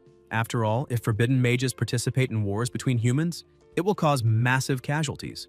The young master asks about causing massive casualties and says that is laughable. The Orvis Empire invades the border year after year, and the number of Iceland citizens they kill is greater than the number eliminated by a single forbidden spell. He asks whether the mage is saying that only the Orvis Empire is allowed to protect its people, while they themselves are not allowed to do so. And now he is talking about avoiding casualties, asking whether he is joking with himself. Craven says he understands Ryan's hatred toward the Empire, but that this time he does not intend to fight to the bitter end with Iceland City. Even if Ryan does not believe it, he came today with a genuine desire to avoid this war. The protagonist asks about avoiding the war and says it is easy. First, he can bring Miss Vielvina's father there to reunite her with him at the border. Second, if the Orvis Empire cedes 3 cities to him, peace will be achieved. Craven says he must be joking and that such a condition is impossible, and Ryan replies that then there is nothing more to discuss. Craven turns his back and leaves. The next day, elsewhere among the tents, Craven stands there and says that it seems that in the end, this war is inevitable.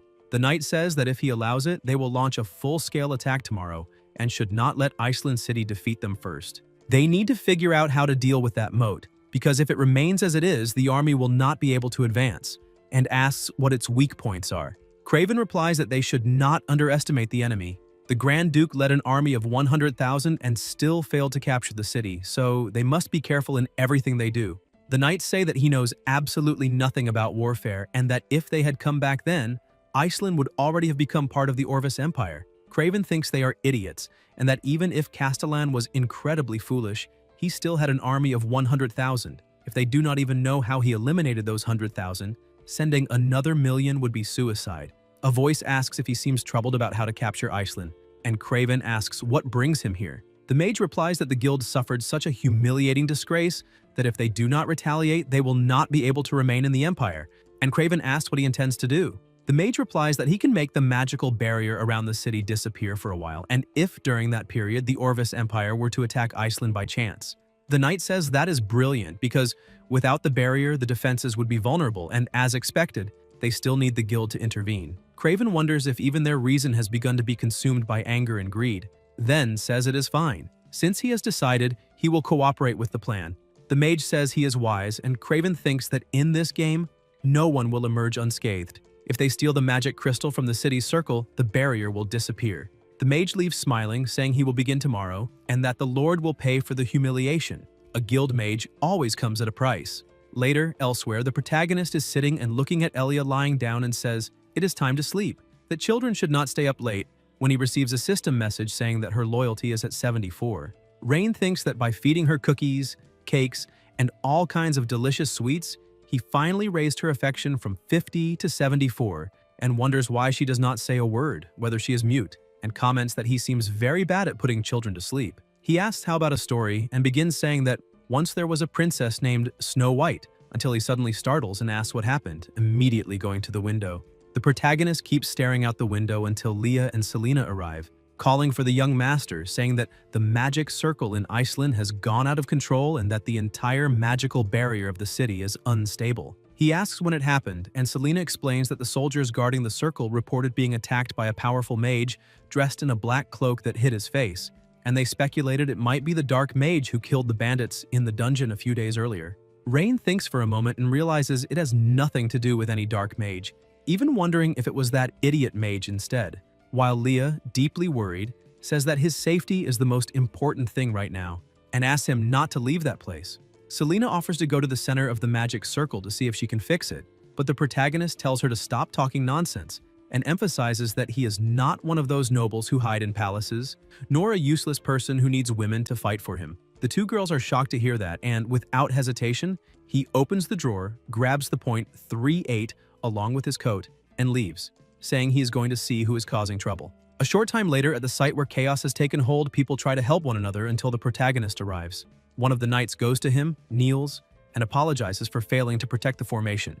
Rain asks what exactly happened, and the guard says they were on rotating shifts and the magic circle had been working perfectly, but suddenly, an extremely intense fatigue struck them, and everyone passed out at the same time. And when they woke up, everything was already like this. Selena calls to the young master and says that the remaining magical residue is not dark magic and has nothing to do with the dark mage from a few days ago. Hearing this, the protagonist realizes there is only one possibility. They came to retaliate after being humiliated. Rain tells the guard to count the casualties, send rescue teams, and properly tend to the wounded. Then, determined, he calls the girls and heads to the center of the magic circle to find that idiot. When they arrive, he quickly spots Orin in the middle of the circle. The Archmage laughs and says, "These are the consequences of disrespecting someone like him." Selena asks how an Archmage from the Mages Guild could interfere in a war between empires, and Orin tells her not to talk nonsense, claiming he only applied a light punishment to the nobles who disrespected him, adding that if a war happens during this period, it has nothing to do with him. The girl is furious, but the protagonist tells her to calm down. Rain says that because of Orin's actions, countless people in Iceland have been left homeless and killed, and asks how he intends to take responsibility.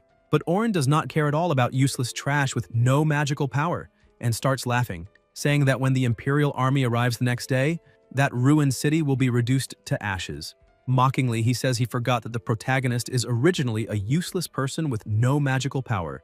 Already irritated, Rain warns that he is giving him one last chance and tells the mage to use his magic to heal the wounded and compensate them, and then he might consider sparing his life. Orin laughs, saying the protagonist cannot do anything, points at Selena and says she is only a high-level mage while he is an archmage, and that he wants to see who will spare whose life. Then, using fire magic, he summons a dragon, and Selena immediately raises a water elemental shield. The shield blocks the attack, but Selena is injured. The Archmage keeps laughing wildly, and that finally irritates the protagonist. He pulls the point 3-8 and points it at the mage. Rain says not to blame him because he chose death himself, and fires. The bullet easily pierces the Archmage's shield and hits his shoulder, the barrier shattering completely, and Orin cannot understand how it happened. Rain presses the gun to his head and orders him to use magic to heal the wounded, or it will be goodbye. Orin panics, asking himself how his shield was broken. Rain calls the guards, orders them to subdue the mage and lock him in the dungeon, warning that when the people of the Orvis Empire arrive the next day, they will use the mage as bargaining currency. As the mage is dragged away, Selena notices something on the ground, the magic circle crystal, and grows worried when she realizes it has completely lost its power. The protagonist asks if something is wrong, and she explains that because Orin forcibly removed the crystal from the circle, the magical power went out of control. Now the crystal is just a useless stone, and worse, the circle's main structure has also been destroyed. Rain asks if it only affects Iceland's circle, and Selena says yes, that the effects will last only through the night and that by the next morning, the magical barrier will collapse completely, leaving the city extremely vulnerable to an attack. Leah, furious, realizes this was their purpose all along, to use the collapse of the circle to launch a major assault. The protagonist pats her head and tells her not to worry, saying that with or without a barrier, they will not be able to set foot in that city easily. Selena asks what the plan is, because even with the garrison, it is impossible to stop the elite legions of the entire Orvis Empire. Rain tells her not to worry about it now and orders her to sleep there, saying she will know the answer the next day.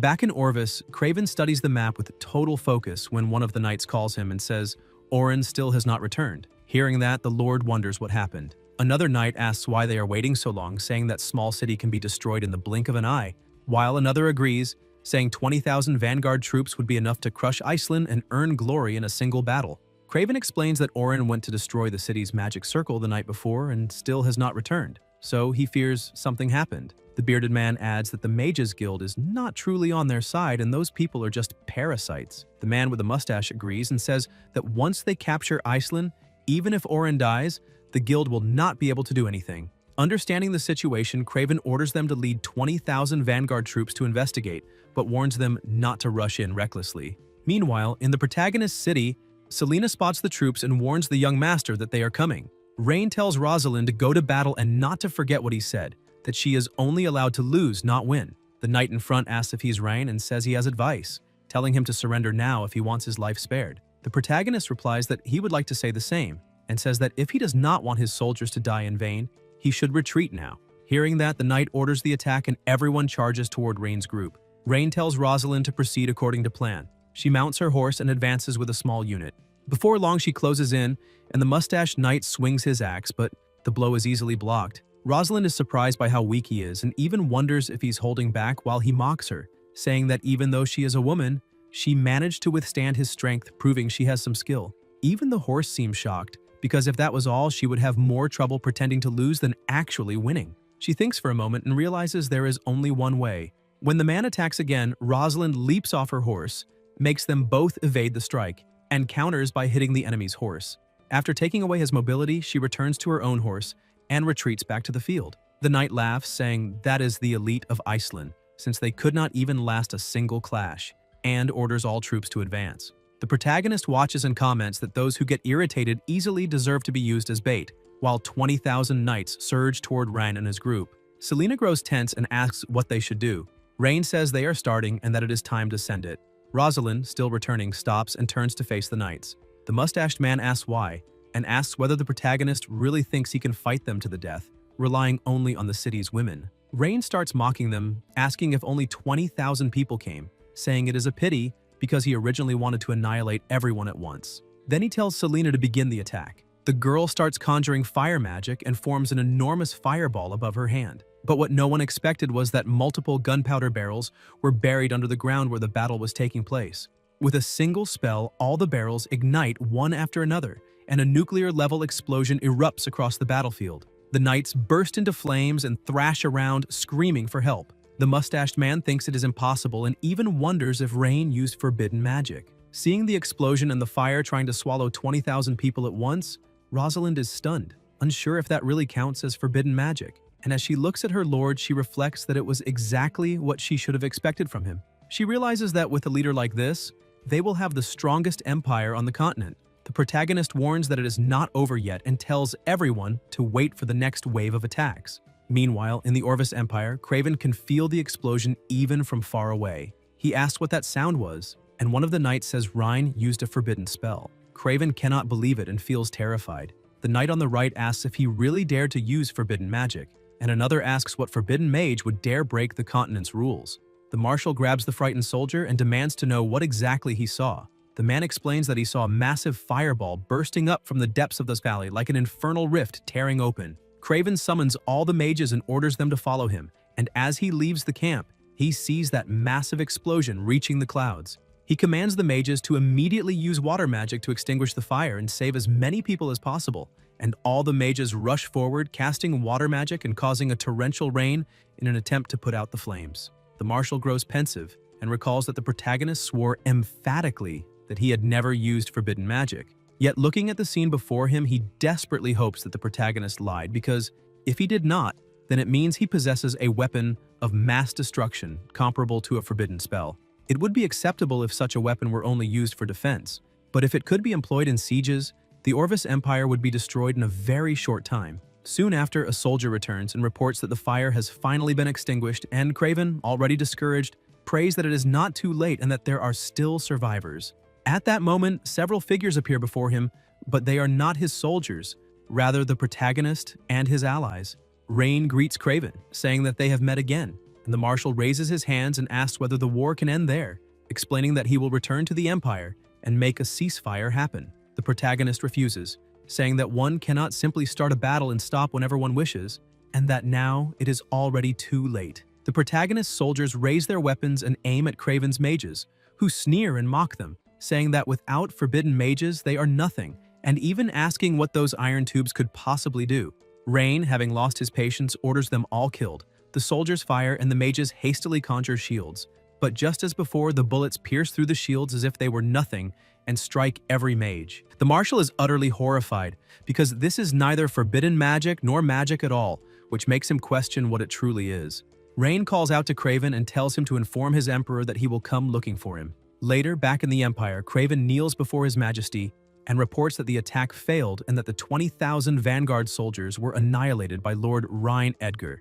At first, the Emperor cannot understand how such a failure occurred and asks how it happened, and Kraven explains that Rhine commands a form of power never before seen on the battlefield. He describes how the entire valley was turned into a hell of raging flames, and adds that Rhine also possesses a metal tube weapon capable of piercing magical shields and killing airborne mages with a single shot. The Marshal warns that if the attacks continue, the Empire will fall, but the Emperor asks if he understands what he is saying, declaring that the Orvis Imperial Army is composed of warriors who instill fear in their enemies and that dying for the Emperor is an honor. Then asks whether the Marshal is afraid. Kraven answers that he is not afraid of death, but what he witnessed was not a battle, it was a massacre, describing a sea of fire, soldiers screaming, mages falling from the sky, and explosions everywhere, stating that if they do not stop, the entire empire will be buried by Rain's hands. The Emperor orders him to be silent, saying that he has already shamed the Empire once and is now acting like this, declares that he was blind to trust him, and orders the Marshal imprisoned in the dungeon, announcing that he himself will lead the expedition and uproot that city entirely. Even as he is taken away, Kraven continues insisting that the war must not continue because it is suicide. Not long after, in the Imperial capital's prison, the Marshal is thrown into a cell, yet he keeps saying they must not allow the Emperor to continue the war against Rhine, and receiving no response from the guards, he begins to think of some way to stop it. Suddenly, a voice asks how Kraven ended up imprisoned, and when he turns around, he realizes Duke Richard is there and asks how he came to be in that place. The Duke sighs and says Kraven is forgetful, asking whether he truly does not remember that he was locked there many years ago by the Emperor, then jokingly asks what the young man did, whether he offended a minister's daughter and was caught red-handed. Kraven takes a deep breath and says that if that were the case, it would have been much better, and seeing his expression, the Duke realizes that the sky really is falling this time. Kraven explains that Rhine is not something they can control and that if the battle continues, they are simply marching toward death, which leaves the Duke completely shocked as he asks whether Kraven is saying that a young man with only a few hundred people annihilated 20,000 vanguard troops and even defeated an aerial mage squad in a short time. Kraven affirms that as absurd as it sounds, it is the truth, and says he does not understand why the Emperor insists on attacking that city when there are many better places to expand. Richard then explains that many years ago he accompanied His Majesty on an inspection tour of the western border, where they discovered an abandoned underground altar near Iceland, beneath which lay a monster sealed by an ancient magical array, and that the creature promised supreme power to the Emperor if the seal were broken, vowing to make him the sole king of the entire continent. Kraven asks whether he truly considered that, and Richard replies that he did, adding that the Emperor was never satisfied with ruling just one nation and wants the entire continent to kneel before him. The Marshal is horrified and asks whether the Emperor has gone mad because if that thing is released, Iceland and even the Orvis Empire would be destroyed, and Richard agrees, explaining that this is why he used his family's sealing barrier art to conceal the magic array, which is why he was imprisoned, revealing that he was spared only because he is the sole person who knows how to undo the seal. Richard remarks that with the Emperor's recent loss, it is possible that the young master of that city will teach him a harsh lesson, and Kraven relaxes for a moment, thinking the Empire was doomed, saying he will pretend he never heard any of this, then casually remarks that when the war ends, he will find a way to work for Miss Wilvina, as he has heard she's quite popular lately. Richard asks whether the girl is doing well in the Empire, and Kraven answers that she is in Iceland now, helping Rhine, which leaves the Duke stunned. Kraven asks what is wrong, and Richard realizes that he may have fallen into the Emperor's trap, explaining that the only way to break the sealing art is to use fresh blood from his lineage as a sacrifice, and if the Emperor kills Wilvina in Iceland, the monster will be completely released. Craven understands that the Emperor always knew the Duke's daughter was the key to undoing the seal, and is using someone else's knife to kill for him. Desperate, Craven begins shaking the bars and shouting for the guards to release them, because the Empire is in danger. But no one pays attention, and at that moment the Duke simply breaks his shackles as a powerful aura surrounds his body, saying that now that the Emperor will not spare his daughter, there is no reason to remain seated there. He calls Craven to help remove that mad Emperor from the throne, astonishing the young man, who asks why he had such power all along and never escaped. To which the Duke replies that knowing the enemy's trump card is more important than acting impulsively. With a single gesture, he rips the prison door away, guards soon appearing and ordering them to stop or be killed on the spot. And Craven warns the Duke to be careful, but he replies calmly that he will clear the way and tells the young man to find an exit. He quickly conjures magic and with a touch to the ground ignites flames that burn all the guards present, allowing Craven to find the exit and call for the Duke to follow. Outside, two exhausted guards are on watch when the pair emerges, one being knocked away by a punch without even seeing it coming, and the other, half asleep, also sent flying by a blow, leaving Richard impressed by the young man's abilities, as Craven urges them to mount up and leave as fast as possible. Soon after, alarms ring out, but the two are already fleeing, and shortly afterward a soldier reports to His Majesty that the Marshal and the Duke have escaped the prison. The Emperor is not surprised, as he expected this and was merely waiting for them to make the first move, thinking that if his guess is correct, the method to undo the seal lies with Wilvina, and that this chess game is finally nearing its end. He orders the Shadowblade unit to be dispatched and Richard's group to be kept under constant surveillance, gazing at a crystal in his hand and thinking that when it awakens, he will become the sole king of the entire continent. Elsewhere, the protagonist enters the blacksmith Bram's house and asks how the thing he ordered is coming along, and Bram replies that he arrived at the perfect moment as he was about to send for him, explaining that he followed the designs and asking Rain to see whether it meets his standards. Bram removes the covering and reveals a cannon, which Rain examines carefully and praises as very good and finished faster than expected, prompting the blacksmith to boast that this is natural because dwarves possess the finest skills on the continent, but he adds that the parts consume many materials, and that refined iron and magic copper are nearly exhausted, allowing at most 2 more cannons to be built with what remains, meaning that large-scale production would require finding a mine for more resources. Rain replies that 3 are enough for now and says that once the war is over, he will make the Orvis Empire hand over its mines, eliminating any supply issues, and that now all that remains is to wait for the Emperor to come personally so he can demonstrate just how powerful the industrial age truly is. 3 days later, the Emperor of the Orvis Empire personally arrived at the front line. The battlefield became restless again and the people shouted together that the city of Atherin would fall in just a few days for His Majesty and the Empire. The Emperor's arrival drastically boosted the morale of the Imperial Army.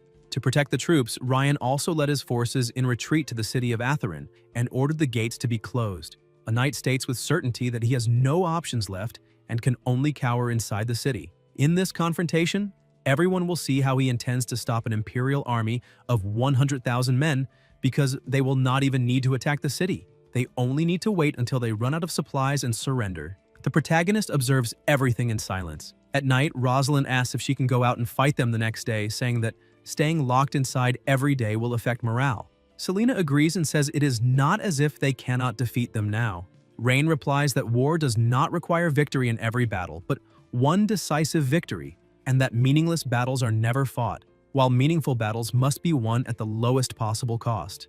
At the moment, the city does not have enough firearms or ammunition to sustain a direct attack. Arrogant soldiers are destined for defeat, so what they need to do now is make them arrogant and restless. They buried 36 large barrels of oil nearby, and once they are ignited, the entire Imperial vanguard will be consumed by flames. Holker comments that he really is a genius, but the young master says things are not as simple as she imagines. As soon as those barrels of oil explode, the walls of Atherin will also collapse instantly. Selena asks if that means they will lose their only defensive barrier, and the protagonist replies that they only have one chance.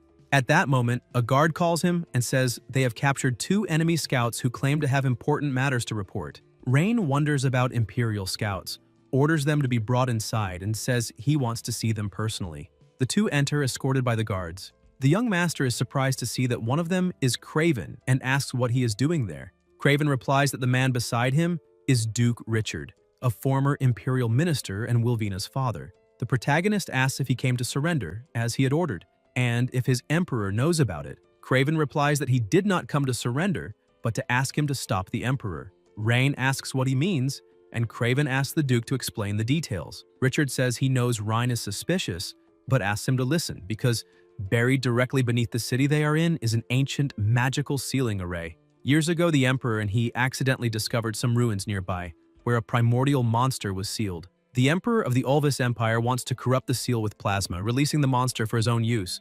Rosalind is surprised, and the young master says he understands and that this confirms his previous suspicions. So he asks him to get straight to the point and asks what the conditions are for the seal to be broken. Richard replies that if he himself or his daughter is killed near the city, the seal will break immediately and the monster will be released. Holker becomes even more surprised. Richard says the Emperor intends to use the Imperial Army's attack to eliminate his daughter and begs Rhine to send troops to cover the two of them as they flee the city of Atherin, because outside the isolated area, even if they die, the monster will not be released. The protagonist remains silent for a moment and then says no. Richard, surprised, asks why and says this does not involve only his family, but the safety of the entire continent. Rain asks if he wants him to withdraw his troops, leave the city of Atherin vulnerable, and allow its people to be cruelly massacred by the enemy attack. Richard asks if he would risk the fate of the entire continent over the gain or loss of a single city. The young master says Richard misunderstood him, that he is not a gambler and never gambles, that he will not entrust the future of the continent to a madman, and that he will not abandon the people of Atherin. He wants that proud and powerful emperor to personally witness how his fantasy will be shattered little by little. Elsewhere, someone observes through a window and says it is time for him to make his appearance. A figure appears behind him, hooded and masked, and says the Shadow Guard obeys his orders. His Majesty says he will lead the Imperial Army in the attack on the city of Atherin the next day, and that her mission is to infiltrate the city during the chaos and find an opportunity to eliminate Wilvina.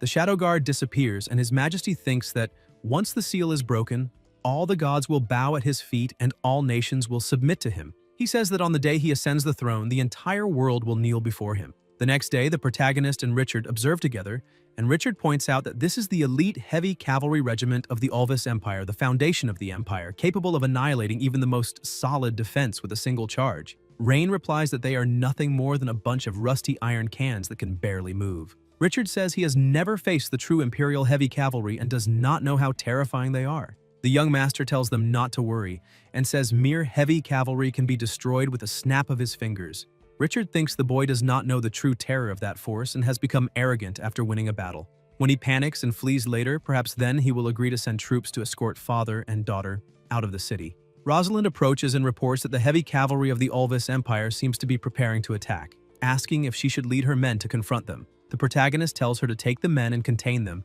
but reminds her to attack only once and then retreat without engaging directly. Holker asks what the plan is, and Rhine replies that their armor is heavy and consumes a lot of energy, and that if she leads them on a prolonged chase, provoking them repeatedly, they will soon run out of breath and become unable to move. Rosalind says he is very clever and bets they have not been taken out for a walk like this in hundreds of years. Then Holker, together with the cavalry, gallops off with the horses, and the knights at the front say the enemies are coming for the finish. The two troops advance together, but when they get closer, Rosalind pulls the reins, making her horse move to the side instead of charging head-on. The enemies say these cowards do not have the courage to fight face-to-face, and that they should chase them down and tear them apart. Rosalind thinks those fools have fallen for it, and the enemies keep chasing her, telling her not to run. Holker keeps running, and the enemies say they did not come to fight, but to take them for a walk. The leader tells them to shut up and orders them to give chase, saying they must not disgrace His Majesty. Later, on a cliff, the Emperor says that this is to be expected from the son of Grand Duke Aldalion, because he naturally possesses an innate talent for the battlefield. He says trying to exhaust the heavy cavalry through maneuvering is not a bad idea, but that he is too young. He orders the mages to restore the knights' energy and says they will see whether the mouse or the cat gets tired first. A guard approaches and says that if all the mages' magic is used to increase the endurance of the heavy cavalry, he wonders what will happen if the young master uses that large-scale forbidden fire spell again, as he did a few days ago, stating that they probably will not be able to cast fire prevention and isolation magic in time. The Emperor says not to worry, because he will not dare to use it. The knight says his subordinate is slow-witted and asks why he would not dare to use it. The Emperor replies that this battlefield is different from the valley, that the city of Atherin has already lost its superior magical barrier, and that if he uses that destructive level forbidden fire spell again, not only will the Imperial Army be affected, but the city walls he relies on as shields will also be destroyed instantly, and all of Atherin will turn to ashes in the Great Fire. He says Rhine would never allow the city he built with so much care to become scorched earth. The knight agrees and says that, contrary to his own maneuver, what makes him cautious because of the people is the city, and that by tying his own hands, his majesty is wise. Later elsewhere, Rosalind's partner calls out to her and says they cannot hold on anymore and are being exhausted to the limit. Holker says the young master is indeed, until she notices something and asks what that is. Ahead of them, there is a barrier. They pass through it, and the enemies feel better, saying they should eliminate them. The guard asks Rosalind if something is wrong and how they are alive again. Holker asks if they are using precious magic to restore the endurance of the heavy cavalry. They ask what they should do now, whether they should keep prolonging this, saying that their own horses are already almost too exhausted to run. Rosalind stays silent for now and remembers the young master saying that if something went wrong, they should lead them to the city wall and that he himself would take care of it there. Holker thinks that now they can only follow his orders and tells all troops to retreat and advance toward the city walls. The enemy laughs, saying they are also out of energy and that they should chase them down and tear those cowards apart. Someone is waiting for them with weapons. Along with the other knights, the enemies ask what the hell that is and if they really sent so few people to attack with iron rods, questioning whether they are trying to be funny. Then the knights receive the order and start firing. The enemies are hit, and one of them says this is impossible because they are wearing dragon-scale steel armor specially made for this occasion, asking what kind of weapon that is. The protagonist asks who cares about dragon-scale steel armor and says that before gunpowder they are nothing but paper toys and that this battle is over. Richard agrees. The enemy knights say the captain misjudged the opponent, and the other troops raise their weapons high and shout, "Long live the young master." They celebrate loudly. Elsewhere, someone moves extremely fast. It is the Shadow Guard with her two partners, and he tells them to confirm the location and find a way to sneak into the Lord's mansion. Then the Shadow Guard notices something and disappears. The knight tells his horse that they won today and that they will receive the best hay, until he notices a light and the Shadow Guard cuts his throat in an instant. Her partner holds the body and begins using high-level magic, dark magic. The knight is revived, and the Shadow Guard says she will use his appearance to infiltrate the Lord's mansion, while they will remain outside as reinforcements. Then the infiltrated Shadow Guard approaches the knights, and one partner asks if he has finished feeding the horses, saying that when he is done, they will go have a drink. Later that night, they are celebrating the victory, and voices say the young master is truly a god who descended to earth, that as soon as that musketeer squad appeared, the enemy was so frightened they almost pissed themselves. They say that if Atherin did not have him, it probably would have fallen today. The protagonist tells them to relax a little tonight and reminds them that the battle is not over yet, saying they should not drink anymore. Wilvina observes him in silence and remembers him saying that he wanted her to serve him, wondering where their relationship will go once this war ends. The infiltrator observes her in silence. Wilvina walks outside, touches the water, and thinks that a noble from Ulvis cheering for the enemy in Atherin is foolish. Then she senses something and asks who is there. It is the infiltrator asking why she is not at the banquet and whether she is spacing out. Wilvina replies that she is just a little tired and came to get some fresh air and thinks that he just called her Miss. But everyone in the city, by the young master's orders, calls her Minister of Finance. She asks how things are going with his marriage to Lilia and comments that last time, they were arguing badly by the kitchen door, asking if they have already made up. The infiltrator feels awkward and replies that, of course, they have already made up, and that although she has a fiery temper, she is a good person. Wilvina says he is not Khan because there is no one named Lilia in this city and asks who exactly he is. The infiltrator says that this is to be expected from the Duke's daughter, so perceptive. The Shadow Guard returns to her normal form and asks if she may know how Wilvina saw through the disguise magic. Wilvina replies that his appearance was not the problem, but the way he addressed her. The Shadow Guard asks about the form of address, and Wilvina replies exactly that the people of this city do not call her Miss. They call her Minister of Finance, that strange title. The Shadow Guard says so, that is it, and feels relieved that the disguise magic was not the problem.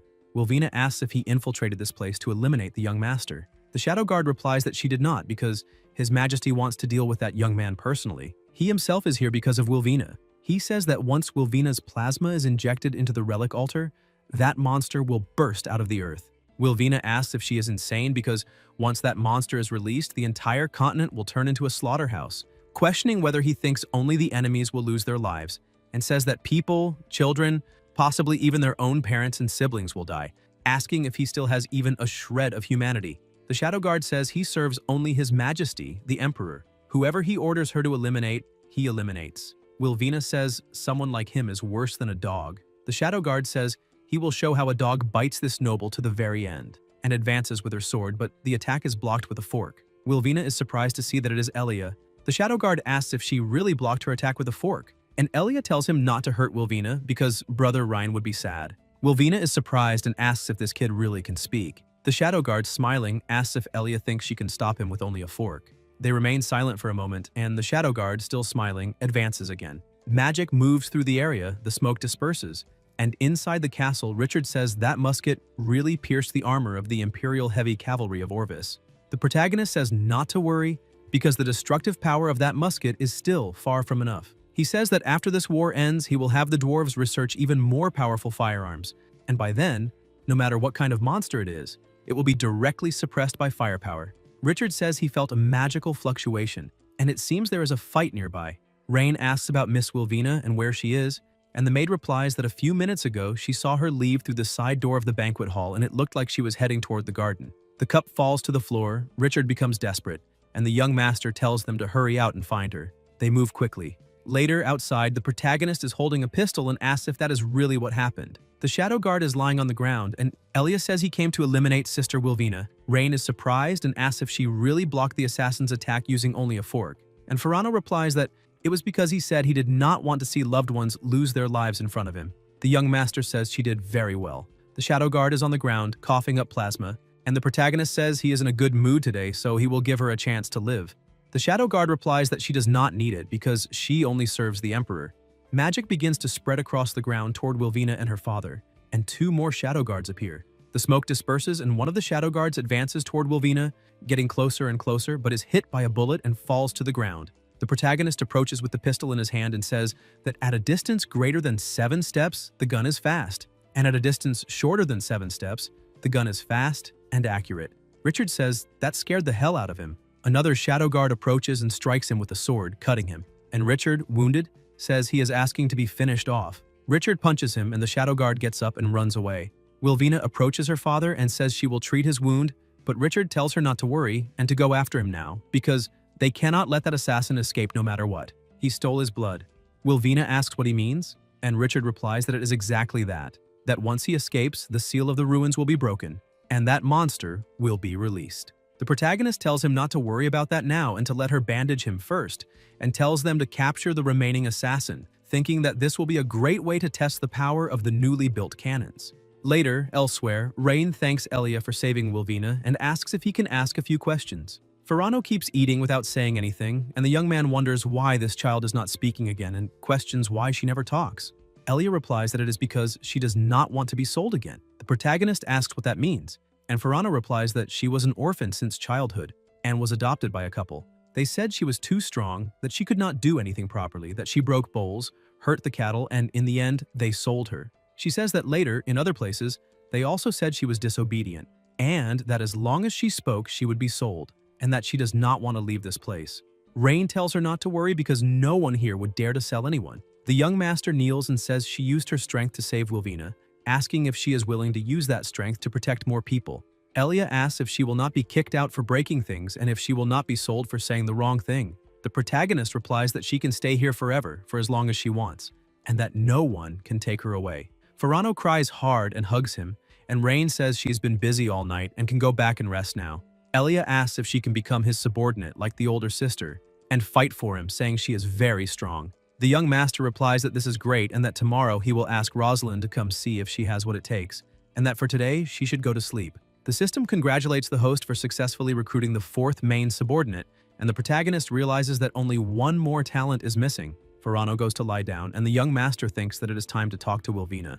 Wilvina is sitting and reading a book when a voice asks if she is asleep. Wilvina asks what is wrong, and the protagonist replies that there is something he would like to discuss with her and asks if he can come in. He says he wants to formally invite her to join him as his subordinate. Wilvina is surprised, asks him to forgive her, but refuses.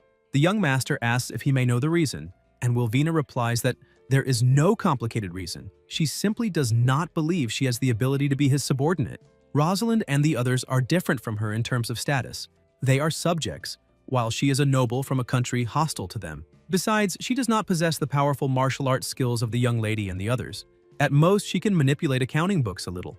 Rain says that, in his opinion, manipulating accounts is also a talent. Wilvina replies that this talent is far too insignificant for his ambition. The protagonist asks if she knows what his ambition is. Wilvina tells him not to be nervous, because it is impossible for someone as capable as him to have no ambition. Besides, there are many people on this continent who know how to falsify accounting books, so he does not necessarily need to choose her. The young master replies that indeed there are many people capable of falsifying accounting books, but someone like her, who can alter complex accounts without leaving any traces, he has only met one. Her work was the only one in which he found no flaw at all, even after personally investigating it. Since she has guessed his ambition, he can tell her. His ambition does not require only warriors like Rosalind to clear the way. It needs someone like her even more to devise strategies and plan before taking action. Wilvina asks if he is really using falsified accounting books as the basis to say she has that ability, and says he thinks far too highly of her. Rain then says he wants to teach her something even more advanced than manipulating accounting books. Wilvina asks what that would be, and the young master replies that it is finance. Wilvina asks what finance is. The protagonist explains that it is a discipline capable of controlling wars with numbers and determining the flow of resources through rules. It can allow one country to annex another empire without resorting to brute force. It can also make the treasury's accounting books more lethal than the battle flags in the barracks. He says this is the key to the future. He says he will entrust this discipline to her and that together they will perfect it and spread it. One day, when this knowledge is recognized by the world, it will bear her name, Wilvina's Finance. Then he asks if she is willing to enter this new era by his side. Wilvina is surprised and says he is more dangerous than all the deceivers she has ever known. From now on, she is willing to dedicate everything to him. The system then congratulates the recruitment of 5 extremely talented individuals. A reward is unlocked, the design blueprint for a howitzer shell. The young master thinks that howitzer shells are perfect and decides to have the dwarves build them quickly, refusing to believe that monster cannot be blown into pieces. At night, several soldiers are gathered with a man in front of a door. The man holds a vial in his hand and says that his dream is finally about to come true. He pours the liquid from the vial onto the door, an absurd energy spreads, and he declares that as Lord of the Empire he offers sacrifices. The pressure increases, and a spirit approaches his body. The Lord of the Empire declares that this world will kneel before him once again. He orders them to march toward the city of Aetherlin, because nothing will stand before his vengeance. The next day, the Lord of the Empire rides with his troops beside him. His aura is terrifying, and a voice asks if he is still the Emperor himself, saying that from his gaze he looks like he is staring at food. Rosalind also advances with her troops and says the Imperial army is strong, but behind them is the city of Aetherlin, and because of that they cannot retreat. They advance. The Lord of the Empire thinks about eliminating them, because all of their deaths will become his strength. The soldiers' energy begins to be drained, and they ask what kind of power that is. The Lord of the Empire declares that he will rebuild his empire. He advances, and the soldiers say he is not human and that they should retreat. His energy grows absurdly, becoming even more powerful as he absorbs people's power. Holker orders them to capture him without retreating and says she will stop him. Rosalind releases her power, extremely powerful, but the Lord of the Empire dodges and counterattacks, hitting her directly. The two exchange violent blows, but the Lord of the Empire possesses tremendous strength and manages to hit her several times. Rosalind is thrown against a rock, hits her back, and crouches down with difficulty. The Lord of the Empire approaches and says she is a fool asking for her own death. From afar, 2 people observe the scene, and Richard says they need to retreat immediately because this is a war they have no chance of winning. In truth, it is not even a war, it is a one-sided massacre carried out by him against all of them. They need to contact the Magic Association, because a monster of that level is beyond their ability to handle. The protagonist then tells them not to panic, and says he wants to personally see how tough the Emperor is. He asks how the civilian evacuation is going, and the maid replies that everyone has been taken to the shelters in the city center, and that the lockdown is complete. In that case, Operation Tyrant Suppression begins. Rosalind blocks a blow and realizes that this is the young master's signal. Rain then orders everyone to retreat immediately and head to the city center along the southeastern slope. The soldiers start running, and the Lord of the Empire observes, saying he wants to see how far they can run. The troops shout, "Long live the Empire," and the Emperor demands that they open the city gates and surrender on their knees, promising to allow them to lose their lives without pain. The young master replies that they should not rush, because it has not yet been decided who will lose their life today. Soldiers positioned on the rooftops enter attack formation, and the protagonist orders them to fire. Shots are released and hit the Lord of the Empire, but he remains intact. Voices shout to eliminate him. The Lord of the Empire asks if that is their trump card, while the soldiers wonder how that is possible and say he is definitely not human. Rain says it is exactly as he thought. They cannot eliminate him without armor-piercing ammunition, and then orders them to bring the Italian cannon. The dwarves bring the cannon and position it, and the young master says he wants to see if he can withstand this. The Lord of the Empire asks if he intends to scare him with those pieces of iron without magic, and the protagonist replies that the destructive power of magic is not as great as that of his toy. Rain orders them to begin, and the dwarves aim the cannons at the enemy and fire. An absurd power is released from the cannon, and the young master tells the mage to get them out of there, because the city walls definitely will not withstand the explosion. Selena activates her magic and makes them disappear from there, and the mage asks if he is unharmed. Meanwhile, outside an explosion occurs, and the protagonist tells everyone to get down and prepare for the shockwave. The pressure increases and causes a massive impact, and the crouching soldiers ask what kind of power that is, because not even legendary forbidden magic would be much greater than that. They say the idiot emperor of the Orvis Empire is certainly finished and start celebrating. In the middle of the smoke, however, a voice appears saying that he really can use forbidden magic. The soldiers are surprised and ask if even that destructive power failed to eliminate him. Rain observes and realizes that the emperor is still alive, although wounded. The emperor says Ryan truly surprised him, because he never imagined that a forbidden spell mage could exist in such a remote place. He says it has been many years since the last time he felt pain, but their forbidden spell cannot eliminate him. He says he wants everyone to see with their own eyes the inhabitants of Aetherland, losing their lives one by one before them, until they collapse in despair. The young master then asks who said something like, "That can only be fired once," and the emperor asks what he said. The protagonist signals to Uncle Brum, and the dwarf asks, "Since the barrel is still hot, how about another shot?" The emperor says this is impossible, because even the most powerful archmage can only cast a spell of that level once, and asks what kind of magic that is. Rain replies by asking who still uses something as outdated as magic, and welcomes him to the industrial age. With the death of the emperor of the Orvis Empire, the imperial power collapses. Countless nobles and warlords take advantage of the chaos to proclaim themselves kings, and the empire plunges into disunity and internal struggles. Ryan also seizes the opportunity to expand the territory of the city of Aetherland to the desired position. In the council hall of the Lord's Mansion, in the city of Aniclimax, the young master explains the urban plan. That area will be integrated into Aniclimax University, the main academy of the future empire. He says the northern zone will be the workshop area, the eastern zone, near the riverbank, will be the commercial street, the southern zone will be designated as the residential area, and the western side will become the Elven district and the special diplomatic zone. The elf thinks that he actually brought down the Orvis Empire using only a border city. The protagonist then says that if anyone has any questions, they can ask freely, because the city belongs to everyone and is not just a private kingdom. The elf asks why he is dedicating a separate residential area to the elves in the city, explaining that her race is more accustomed to living in forests and that a wooded area would already be enough. She says there would be no need to build houses, which would save a significant amount of the budget. Rain thinks that the elves do not pay and still want to save money, wondering where such good deals can be found. He explains that it is precisely because they have lived in the forest for generations, away from human society, that there are so many misunderstandings and barriers. He says they need to understand one another's culture, customs, and even food and art. At that moment, a soldier announces that the imperial envoy of the Caradorial Empire has arrived by order of the emperor. The elf asks if she should withdraw first, but the protagonist says that is not necessary because he had already expected their arrival and orders them to let him in. The door opens and a young man enters the room. He introduces himself as Enric, special envoy appointed by His Majesty, the Emperor of the Caradorial Empire, and says he has come to deliver an imperial decree. He observes the elves present and asks if they really allow such insignificant creatures to participate in imperial affairs.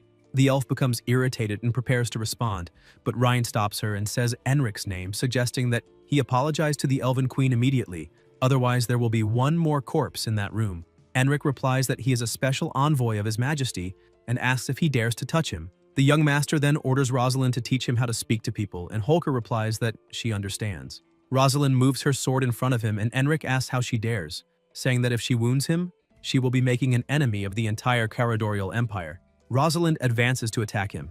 Enric becomes angry and says she is asking to die. Their swords clash. Holker dodges his attack and counterattacks. Enric spits plasma, and Rosalind strikes him again, knocking him to the floor. Plasma drips from his mouth, and when Holker prepares to deliver the final blow, Enric asks them not to kill him and admits that he was wrong. A voice orders them to stop. Enric thinks that Aldarian's son really dared to lay a finger on him. He tells himself that he will tolerate it for now, but When he returns to the Emperor, he will make sure Rain dies a miserable death. Out loud, however, he says he was wrong and asks them to forgive his disrespect. The Elven Queen thanks the young master for everything he has done for her, and the protagonist replies that she does not need to thank him. After all, they are similar. Enric remains seated on the floor, and the young master says he can now read His Majesty's decree. Enric takes the scroll and announces that, by order of His Majesty, Rhine must return to the imperial capital within 3 days. He must meet with the Holy See to receive recommendations and investiture. The Empire will hold a detailed discussion regarding the possession of the city of Inicli. The elf asks if he did not conquer the city by himself, and why it is still necessary to discuss ownership. Enric replies that these are the rules of the human empire and that she needs to understand that. The protagonist then thinks that his current strength is still insufficient to oppose the empire, especially before understanding his father's intentions. Because of that, he declares that he will obey the imperial decree and go to the capital as soon as possible to meet His Majesty. Enric says that since he has agreed to return to the imperial capital to receive the decoration, he should depart as soon as possible, and thinks that once they arrive at the imperial capital, he will show him how he intends to eliminate him. In the imperial palace of Caradoriel, in the heart of the imperial garden, a red-haired man comments that he is more punctual than expected. Someone climbs the stairs and asks what important matter he would like to discuss. The red-haired man replies that the third brother has been moving around the palace far too frequently lately, and that if this continues, probably none of them will have a chance to obtain that position. At present, the nobles are divided into 3 factions, one loyal to the third brother, another neutral, and a small portion that supports him, but that is all he has. The blonde man asks if he plans to do what the first brother did back then. The red-haired man replies that an accident, a misstep, or, failing that, a cup of poisoned wine would solve it because, as long as he loses his life, someone will naturally invent a reason to justify it. The blonde asks whether, if the third brother dies, the throne will go to him or to the other one. The red-haired man tells him not to worry because, regardless of who takes the throne, half the benefits will be left to the other. Resources, military power, and territory, half for each without interference, and asks what he thinks of that. The blonde replies that it is excellent because 1 ascends the throne and 2 benefit, and asks when they will act. The red-haired man replies that Aldarian's youngest son, Rhine, has been quite prominent lately. The blonde comments that he defeated the Orvis Empire by himself, and that the Emperor is about to reward him. The red-haired man says the Emperor will certainly reclaim the city of Inicli that he took, and that they can take advantage of the opportunity to eliminate the third brother, then assign responsibility to the Aldarian family. The blonde agrees and says it is perfect because when the Emperor is furious, the 2 of them will step forward to calm the situation and declare loyalty, wishing His Majesty a life of 1,000 years. Sometime later, a knight approaches the gate while the protagonist is inside the carriage, thinking that time flies, because half a year has already passed since he left home without realizing it. The butler runs to welcome him and says he has finally returned, that Madame is waiting for him in the living room. The young master replies that he is already on his way. In the hall, Rain says he is back. His mother comments that he has lost a lot of weight and asks if he is used to the food in the city of Aetherlin and whether the people there are easy to manage. The protagonist replies that everything is fine and that she does not need to worry so much because he is no longer a child. His mother hugs him and says that in a mother's eyes, a son will always be a son. The young master says he brought some specialties from the city of Aetherlin for her to try later, and she thanks him, saying that he is very thoughtful. The butler enters again and informs them that the master has returned, and that the young master must go to the study. His mother comments that his father may not show it, but he also misses him very much, and asks him not to irritate him, because he is already old and even more stubborn than when he was a child. The protagonist says it is fine, that he will talk to him after the meeting, and his mother replies that she will wait for him. In the study, Rain says he is back. The master replies that all he had asked him to solve was the food crisis. The young master agrees. The master then asks how he explains eliminating the Legion commander appointed by the Empire, forming an alliance with the elves without authorization, and waging war against the Orvis Empire on the border, and asks if he truly believes that territory now belongs to him. The protagonist replies that the land may not be his, but those people truly believe in him and trust that the Edgar family can provide a better life, and that he simply did what a lord should do. The master is surprised and thinks that he has truly grown and become even more ambitious than he was when he was young. He says Ryan's performance exceeded his expectations, which pleases him and worries him at the same time. He states that during the investiture ceremony the next day, there will certainly be people who use these matters to distort the Emperor's will, and asks what he intends to do. Rain replies that he does not need to worry, because as long as he does not want to give up, no one will be able to take that city. Then he asks what he thinks of the empire now and says he only wants to know which side he will be on when the time comes. The master remains silent for a moment and then says he is still too young, asking if he really believes the empire is a dilapidated wall that will collapse with a single touch. He says that if he underestimates the emperor in that way, he will certainly fail, but as long as he does not put the Aldarian family in an impossible situation, he will not interfere with his plans. The young master replies that he understands. The master then says that since he has such thoughts, it is a good time to discuss another matter. He picks up a paper and begins talking about his son's marriage, explaining that the daughters of several noble families have impeccable backgrounds, appearances, and education, and that marrying any one of them could help him greatly in the future, because alliances of this kind bring resources and political support. The protagonist replies that he already has someone in mind. The master asks whose daughter she is. Rain says she is beautiful, intelligent, and composed, and that, more important than anything, she has always been by his side. The master becomes irritated and says that this is absurd because she is only his personal assistant and is not worthy of becoming his wife. The young master replies that deciding whether she is worthy or not is not up to him, but to the person who will marry her. The master says the path he wants to follow cannot be achieved through strength alone, because he needs to consider allies and resources, and only the daughters of the nobility can offer that kind of support. The protagonist replies that his future does not depend on marriage alliances, but on a prosperous industrial era. The master says that regardless, he will have the list of candidates sent to his room, because no matter his son's opinion, he should at least meet a few before making a decision. Later that night, elsewhere, a young man speaks with his imperial father and says that regarding the new city Ryan conquered, his suggestion is to allow him to continue managing it. The emperor asks why. The son replies that first, he led the troops to conquer that city, and taking it back by force could create resentment in the Edgar family. Second, he is very interested in some of the concepts Ryan presented. The emperor asks if he knows what he lacks most as an emperor. The son asks what that would be. The emperor replies that he lacks cruelty, the courage to eliminate when necessary. He says that what he orders must be done without hesitation, and what he forbids cannot be done even if someone wants to, because the majesty of imperial power cannot be challenged. The young man tries to reply, but at that moment someone approaches and asks why he is still there. Lilith arrives annoyed and reminds His Majesty that he had promised to spend the night with her, yet he was still there. Upon seeing the imperial consort, Aranso bows and greets her. The king then asks Lilith to calm down, assuring her that he will return to the palace with her immediately. She approaches him and replies that it will depend on his performance that night. With that, the king ends the conversation and states that he has already made his decision on the matter. Then he dismisses Aranso, declaring that he will spend the night resting. With no way to challenge the order, the young man simply agrees with his father. Even so, he remains unconvinced.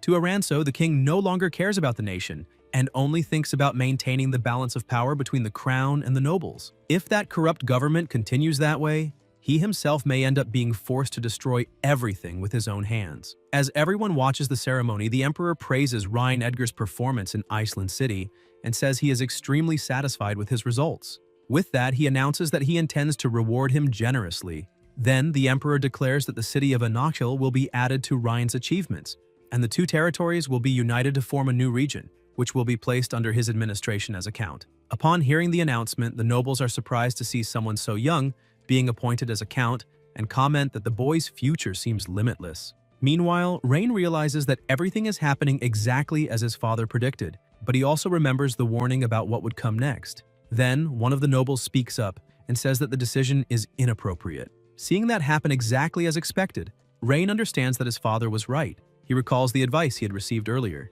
His father had warned him that the rewards that day would certainly raise questions, and that, no matter what happened, he should endure the situation first so they could find a solution afterward. With that, Rain concludes that everything is occurring exactly as predicted, and realizes that this time that man has ended up messing with the wrong person. Faced with the objection, the king questions Phils, wanting to know why that decision would be inappropriate. The minister then explains that, although Ryan has great military achievements, governing a region does not depend only on strength, but also on political and economic skill. According to him, because Ryan is still young and inexperienced, he could end up causing financial chaos and harming the people. The nobles immediately agree with Phils and praise his rational insight, saying that he truly lives up to his position as the empire's Minister of Finance. Upon hearing this, Ryan realizes that the man is responsible for the imperial finances. Then, the king asks whether Phils has a more suitable plan, since he has decided to oppose the reward. The minister reinforces that Ryan's military merits are excellent, but insists that he is still impulsive and does not understand government affairs well. For that reason, handing full control of the new city over to him may not be a good idea. Seeing the two sides beginning to oppose each other, the king is satisfied because he believes that as long as they fight among themselves, his throne will remain safer. Then he asks Phils to say how the situation should be arranged. Phils then suggests that Ryan be responsible only for military affairs and security, while civil matters, such as finances, should be assisted by experienced officials from the court. That way, according to him, it would be possible to avoid mismanagement and prevent the people from being harmed. With that, the king turns his attention to Ryan and asks what he thinks of Phil's proposal. The protagonist refuses the minister's suggestion and states that, in addition to having capable assistants in administration and finance, he himself also understands economic management. To prove it, Ryan challenges Phils to test him with a question right there. Phils is surprised to see someone so young claiming to understand finance and decides to take advantage of Ryan's confidence to present a difficult problem. He explains that the Imperial Treasury accounts from the last quarter have remained unclosed for a long time. Even after 6 months and 3 changes in the accounting team, the situation still has not been resolved. To Phils, that confirms that Rain is nothing more than a naive young man. The minister knows that the Empire's finances are a complete disaster, and that anyone who tries to deal with them will end up getting into trouble. For that reason, since Rain claims to know the subject well, Phils suggests that he take on the problem. Then, Phils asks the king to serve as a witness, since that matter is vital to the stability of the national treasury.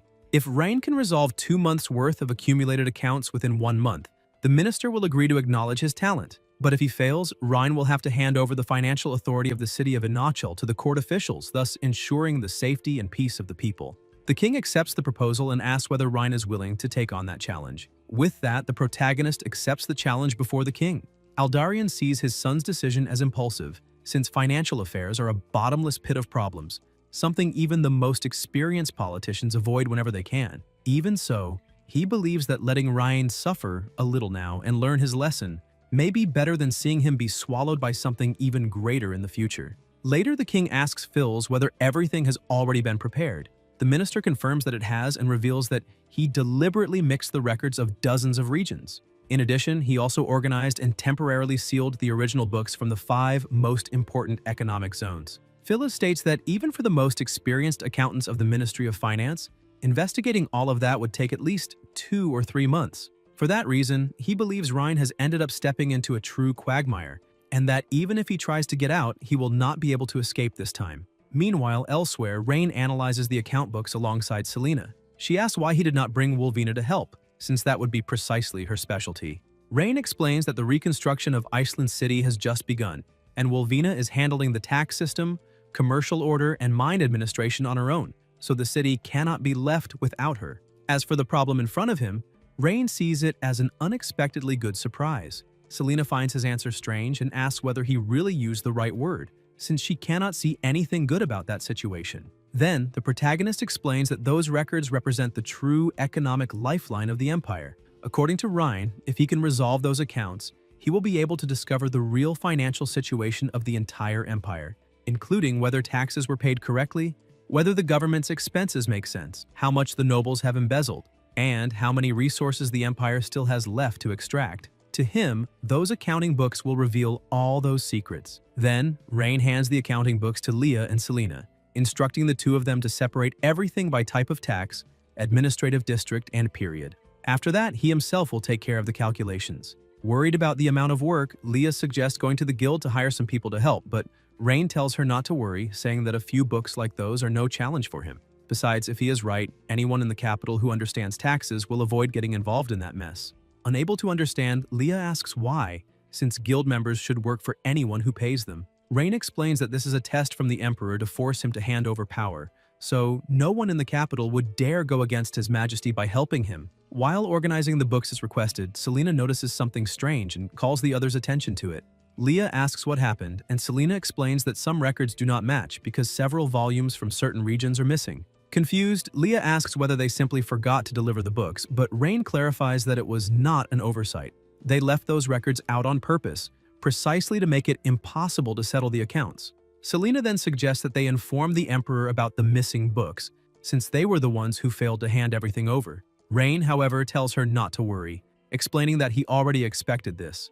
As long as not too many records are missing, he he can reconstruct the hidden information from the remaining documents. While analyzing the books, the protagonist notices that territorial tax revenue in the northwestern district of the capital has fallen by 17% compared to the previous year, even though there was no reduction in agricultural production. Based on the previous rates, each acre in that region should have yielded 0.7 silver coins in tax, but that year only 0.42 was declared.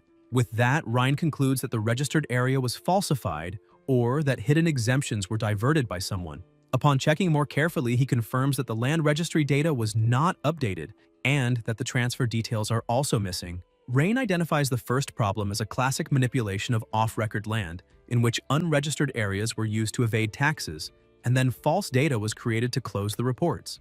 Then he notices that the payment of the salt tax on the northern border was delayed by 1 month, indicating some problem in the distribution chain. However, since the logistics tax was collected normally and transportation costs did not increase, the protagonist concludes that they carried out a phantom circulation of goods, registering the same batch twice to fraudulently receive transportation subsidies.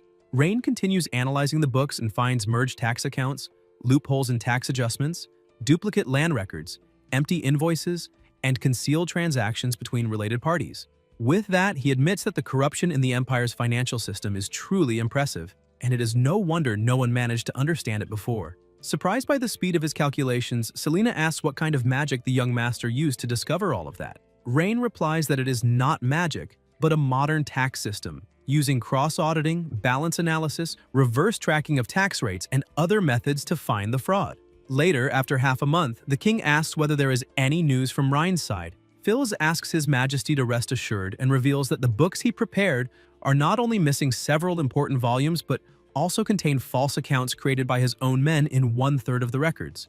The king realizes that Phils really did everything he could to make Reen's life difficult. The minister guarantees that even if the Ministry of Finance sent 30 experienced officials, it would still take them 3 months to organize that mess, let alone Reen by himself. To Phils, the young man would already be doing well if he merely managed to read all the records within a month. The king then comments that this is the price of being young, impulsive, and too eager for merit. As soon as Reen fails to deliver results, he intends to hand the finances of the city of Anachal over to Phils to manage. Phils thanks the king for his trust, while the emperor also sees this as a good opportunity to put old Aldarian in his place. Sometime later, on the day the 1-month deadline ends, Phils goes to Ryan and asks how the accounting books are going, making it clear that the time has come to verify the result of the challenge. Reen calmly replies that he finished everything the night before and had even intended to look for Phils the next day. The minister is shocked to hear that and asks whether he has truly already completed the accounts.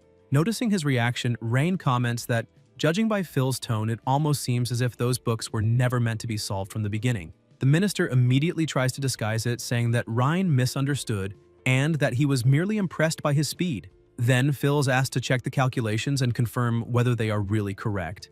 Before Phil's can check the books, Ryan imposes a small condition. The verification of the calculations must be done publicly before the king, because otherwise the minister himself would be the one deciding whether he was right or wrong. Phyllis accepts the challenge and declares that, at the court session the next morning, he will personally verify everything in front of everyone. Rain agrees without hesitation, while the minister leaves confidently, imagining that the next day the protagonist will be humiliated before the court. Later, the king asks whether Rain really agreed to verify the accounts together with Phil's. The minister confirms it and guarantees that the protagonist will certainly embarrass himself in front of everyone. Curious about such confidence, the emperor asks where it comes from, and Phil's explains that, first, 1/3 of the books delivered to Rain were intentionally left incomplete, precisely in the sections involving the financial flow of the most important regions. In addition, some of those records contain accounts that the minister himself had altered years ago. The numbers seem illogical, but according to Phil's, an ordinary person would never be able to notice the problem without knowing about it in advance.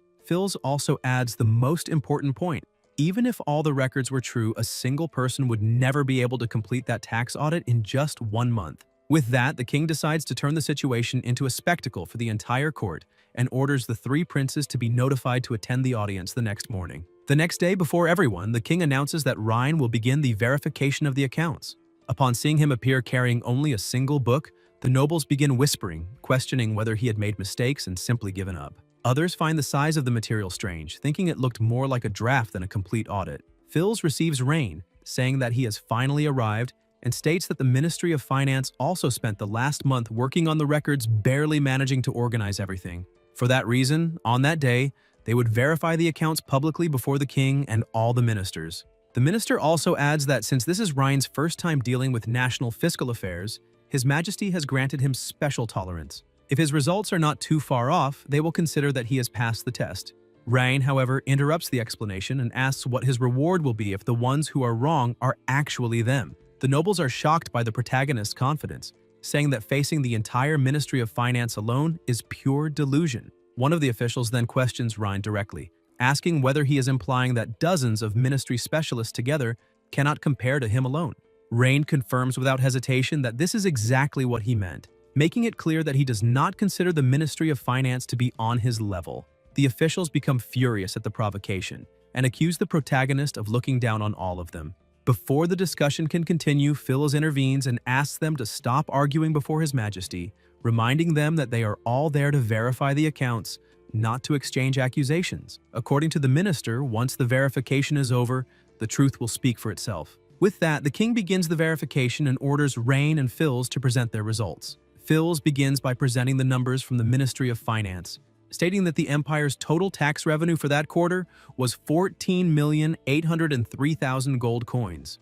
Of that amount, 2,160,000 came from border customs, while 1,800,000 came from mineral taxes. Then, the minister gives Ryan his turn, and Ryan presents a completely different result. According to his calculations, the empire's true tax revenue should be 16,057,000 gold coins, with 3,120,000 coming from customs and 2,650,000 from mineral taxes. Upon hearing the difference between the reports, the nobles begin commenting that Rain's numbers are far too different from those presented by the ministry. Then, the king questions the protagonist, asking what he has to say about such a large difference between the two results. Rain replies to the king that the difference between the reports exists because the Ministry of Finance's accounts were falsified, so it was only natural that the two results would not match. The accusation frightens the nobles, since accusing the ministry of falsifying records was a crime serious enough to destroy an entire family. Phils reacts furiously and accuses Ryan of slander, saying that he will not allow him to tarnish the reputation of the Ministry of Finance. Ryan, however, asks what would happen if he had proof. Even so, Phyllis believes that the protagonist is bluffing because not even he himself knows the ministry's real numbers, since there were too many people manipulating the accounts behind the records. Then, the minister challenges Ryan to present that proof before everyone. Faced with the challenge, Rain warns that if Phils insists so much, he will not be able to blame him for what comes next. Then he begins by explaining that the empire's taxes are divided into three main categories: direct taxes, indirect taxes, and license fees. To begin with indirect taxes, the protagonist points out that in the case of border customs during the first quarter, the correct amount should be 3,120,000 gold coins, considering the historical average flow of goods and the import and export records from the western border. However, the ministry declared only 2,160,000, exactly 30% less. After that, Ryan moves on to the salt tax and recalls that at the end of the previous year, the empire had expanded the salt fields of the northwest, increasing estimated production by 10%. Even so, the tax declared that year was 40,000 gold coins lower than the previous year. With that, he asks whether the salt was thrown into the sea or whether someone simply stopped thinking. Then, Rain moves on to the land tax and, based on the 37 counties registered in the empire, points out another inconsistency. Even with the official data in hand, the total revenue from that tax appears 2% lower than the previous year. Faced with that, he sarcastically says that following that logic, it could only seem as if half of the empire's farmers had simply died that year. By this point, Phyllis can no longer hide his shock as he realizes that Ryan truly understands tax laws and is seeing through everything. Without giving him any room to escape, the protagonist asks whether the minister still has anything to say in his defense and confronts him, making it clear that he really believed no one inside the imperial palace would be capable of noticing his filthy tricks. With the evidence presented, the king becomes furious and accuses Phils of daring to falsify accounts and embezzle tax revenue, despite being the empire's Minister of Finance. The minister tries to defend himself, begging for forgiveness and saying that it was only a momentary mistake, but the emperor does not accept his excuses. Immediately, he orders the guards to take Phils to the imperial dungeon and begin a complete investigation into all accounts, subordinates, and assets connected to his name, arresting anyone involved. Desperate, Phils begs for mercy, but the king ignores his pleas and determines that from that day on, every division of the Ministry of Finance and every tax department must be investigated. In addition, anyone who tries to hide irregularities for personal gain will be punished the same way as Phils. Later, in the Imperial Dungeon, Phils is surprised to see the king himself entering his cell. Still not understanding what is happening, the minister calls out to His Majesty and the Emperor admits that he ended up making Phils suffer unnecessarily. The king reveals that the entire performance was done to save Phil's life. The minister understands the situation and thanks him deeply, but the Emperor makes it clear that the case has become far too serious and that they need to silence everyone involved immediately. Understanding the order, Phil suggests using Inspector Belhome from the Western Tax Department as the culprit, since he comes from a humble background and has no power or influence. Since the minister already has someone in mind, the king orders him to resolve the tax fraud case immediately. Phil accepts the order, but realizes that finding a scapegoat will not be difficult, though he still wonders why His Majesty needs so much money every year. Before leaving, the king warns that if Phil disappoints him again, he will show no mercy. The minister thanks him for the new chance and, thinking of Rhine, declares that the waters of the imperial capital are far deeper than he imagines. Meanwhile, back at the protagonist's house, Selena praises Rhine, impressed that he managed to organize those chaotic records line by line and still humiliate Phils in front of everyone. To her, the minister will certainly be in serious trouble after that. Rain, however, says that Phils will not be punished. Selena does not understand since he committed tax fraud, a serious crime forbidden by the Empire. Then, the protagonist reveals that the reason is simple. The Emperor himself knew everything. Selena is startled when she realizes that His Majesty was involved in the falsification of the accounts and asks why he would do something like that. Rain explains that tax fraud brings several advantages, such as making the empire appear prosperous, financially strong, and economically stable on paper. In addition, it helps control public opinion and keep the nobility on the crown's side. Selena then asks how Rain managed to conclude that the Emperor and Phils were acting together, since there was also the possibility that the minister had done everything on his own. The protagonist explains that he realized it because the Emperor gave Phils no chance to defend himself. Faced with such a serious accusation, made in front of the entire court, the king did not interrogate the minister, ask any questions, or allow him to explain anything, but simply ordered his immediate arrest. This proves that the Emperor could not let Phil speak, because any word could expose the whole truth behind the case. Selena then understands that Phils was not unlucky. He was simply used as a scapegoat. Rain agrees and explains that the Emperor was protecting Phils, but at the same time, he was also protecting himself. However, that protection will come at a price, such as handing a knuckle over to him. At that moment, Aldarian appears and says that Rhine went too far that day. Rain asks his father whether telling the truth also counts as going too far.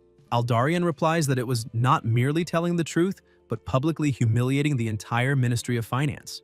He shouts, saying that he offended several influential people in the imperial capital. The protagonist, however, does not back down and asks why he should be afraid of offending people who falsify accounts without the slightest hesitation. Aldarian decides to end the discussion and explains that he did not come there to argue about that matter. Then he hands Rain the marriage profiles he had mentioned before, asking him to see if there is anyone suitable. Upon hearing that, Leah becomes embarrassed and apologizes, saying that she will go out to fetch more hot water. Leah walks away clearly bothered, and Rain notices her reaction, asking whether she is angry. She tries to hide it, saying that she is only a maid, so the young master's marriage has nothing to do with her. Rain, however, replies that he was actually hoping she would care. Upon hearing that, Leah is surprised, and he approaches her, reminding her that from Iceland City to the imperial capital, the one who remained by his side was her, not those candidates for marriage alliances. Even so, Leah hesitates and says that she is nothing more than a commoner. Rain then asks whether Leah will stay by his side forever. Touched by his words, she accepts without hesitation and throws herself into his arms, saying that she is willing to remain with him. Later, the king informs Phils that Belhome committed suicide out of guilt and that he is now safe. The minister immediately thanks His Majesty for his kindness and promises to repay him with absolute loyalty, but the Emperor dismisses the formalities, saying that he is already tired of hearing that kind of thing. Now, the real problem is finding a way to deal with Rhine. To the king, Anakal's location is far too special, so that city needs to remain under the royal family's control. However, Phils explains that trying to forcibly take Rain's authority over the new city is probably already too late. For that reason, he suggests another path. If they cannot take away his power to govern, then they should take away his ability to decide freely. The king becomes interested in the idea, and the minister advises His Majesty to go with the flow, since the next day he will be forced to reward Rhine. In addition to granting even more power to the protagonist, the emperor could also arrange a carefully chosen marriage for him. Phils explains that Rhine's wife could become the eyes and the key they place by his side. According to the minister, that woman will accompany him every day, know his movements, influence his emotions, and even interfere with his decisions. That way, the more power the protagonist receives, the more trapped under their control he will become. The king likes the idea and compares it to a soft prison, much better than simply taking someone's power by force. Then, he asks who would be a suitable candidate for that marriage. Phyllis suggests Neue Stewart, but the emperor remembers that a few months earlier she had become engaged to the eldest son of the Sarando family. Precisely because of that, the minister considers the choice perfect. Besides having a noble background and appearing flawless, Neue is now engaged to another man. Phils then advises the king to summon Grand Duke Aldarian to the palace before the reward ceremony, under the pretext of discussing state affairs in private. After that, His Majesty could publicly announce the arranged marriage in front of everyone. That way, to anyone watching from the outside, it would seem as if Aldarian himself had taken the initiative to bring that proposal to the emperor. The king understands Phil's intention and remembers that Aldarian values the family's reputation above all else. Therefore, if the marriage is announced publicly before everyone, he will be forced to accept it in silence, because refusing at that moment would be the same as bringing shame upon his own family. Phyllis confirms this, and adds that the most interesting part is that the Sarando and Stewart families will never let it pass. With that, the three noble families will begin to distrust one another, while Rain will be trapped in the middle of that dispute, sinking deeper and deeper into the problem. The next morning, Leah informs Rain that His Majesty will hold the reward ceremony that day, and that the chamberlain responsible for delivering the imperial decree will arrive soon. She then asks him to get dressed quickly. Rain complains that such a good morning has been ruined by an old man, but tries to cheer her up by saying that when they return to Iceland City, someone will help with the work, and then they will be able to sleep in whenever they want. Leah becomes flustered by Rain's teasing, and reminds him that he is the lord of the city, so he should guide the people toward a better life. Rain jokes that he will do that after waking up, and that, in any case, she will be taking care of things for him. Later, during the ceremony, the king announces that Rhine Edgar repelled the Orvis Empire's army at the border and secured territory for the empire. In addition, he praises his insight into financial affairs, calling him a rare talent. With that, His Majesty decides to grant Rhine full authority to administer all matters of the new city. The nobles are impressed, realizing that this would practically hand all the power of the region over to the protagonist, and that the influence of the Aldarian family could end up surpassing that of the other two Grand Dukes. Rain thanks the emperor, but realizes that something is wrong, since the king should not give up so much power so easily. Then His Majesty adds that he has also prepared a marriage for him, saying that Rhine is already old enough and needs a capable wife by his side. Upon hearing the word marriage, Rhine immediately realizes the intention behind the reward and understands that the emperor probably wants to place a spy by his side. Then the advisor announces that Neue Stewart, daughter of the Stewart family, will be granted in marriage to Rhine Edgar, describing her as a noble, gentle, intelligent, virtuous, and kind young woman. The news throws the nobles into panic, because everyone knew that Neue was already engaged to the eldest son of the Sarando family. Unable to understand the reaction of those present, Rain notices that everyone seems frightened by the announcement. Then, Neue's fiancée speaks up before the king, saying that she is already engaged to him and cannot marry Rhine. The emperor questions when that engagement supposedly took place, saying that he does not remember anything. Frightened, the young man's father tries to smooth things over, claiming that his son fell off a horse the previous day, hit his head, and is talking nonsense, asking His Majesty not to take it seriously. The king quickly tries to defuse the situation, saying that it is nothing serious and that the young man does not need to worry. Then he uses his own age as an excuse, stating that his memory is no longer what it used to be and that sometimes he ends up forgetting things. Then His Majesty shifts the responsibility onto Aldarian, saying that the marriage had been proposed by the Grand Duke himself that morning. Since Aldarian had asked for his help, the emperor states that he must certainly have carefully investigated the girl's marital situation. Finally, the king forces Aldarian to confirm it before everyone, and with no way to oppose him, the Grand Duke simply agrees with His Majesty. Guys, if you enjoyed the video, leave a like, comment, and subscribe to the channel so you don't miss new content. Thank you.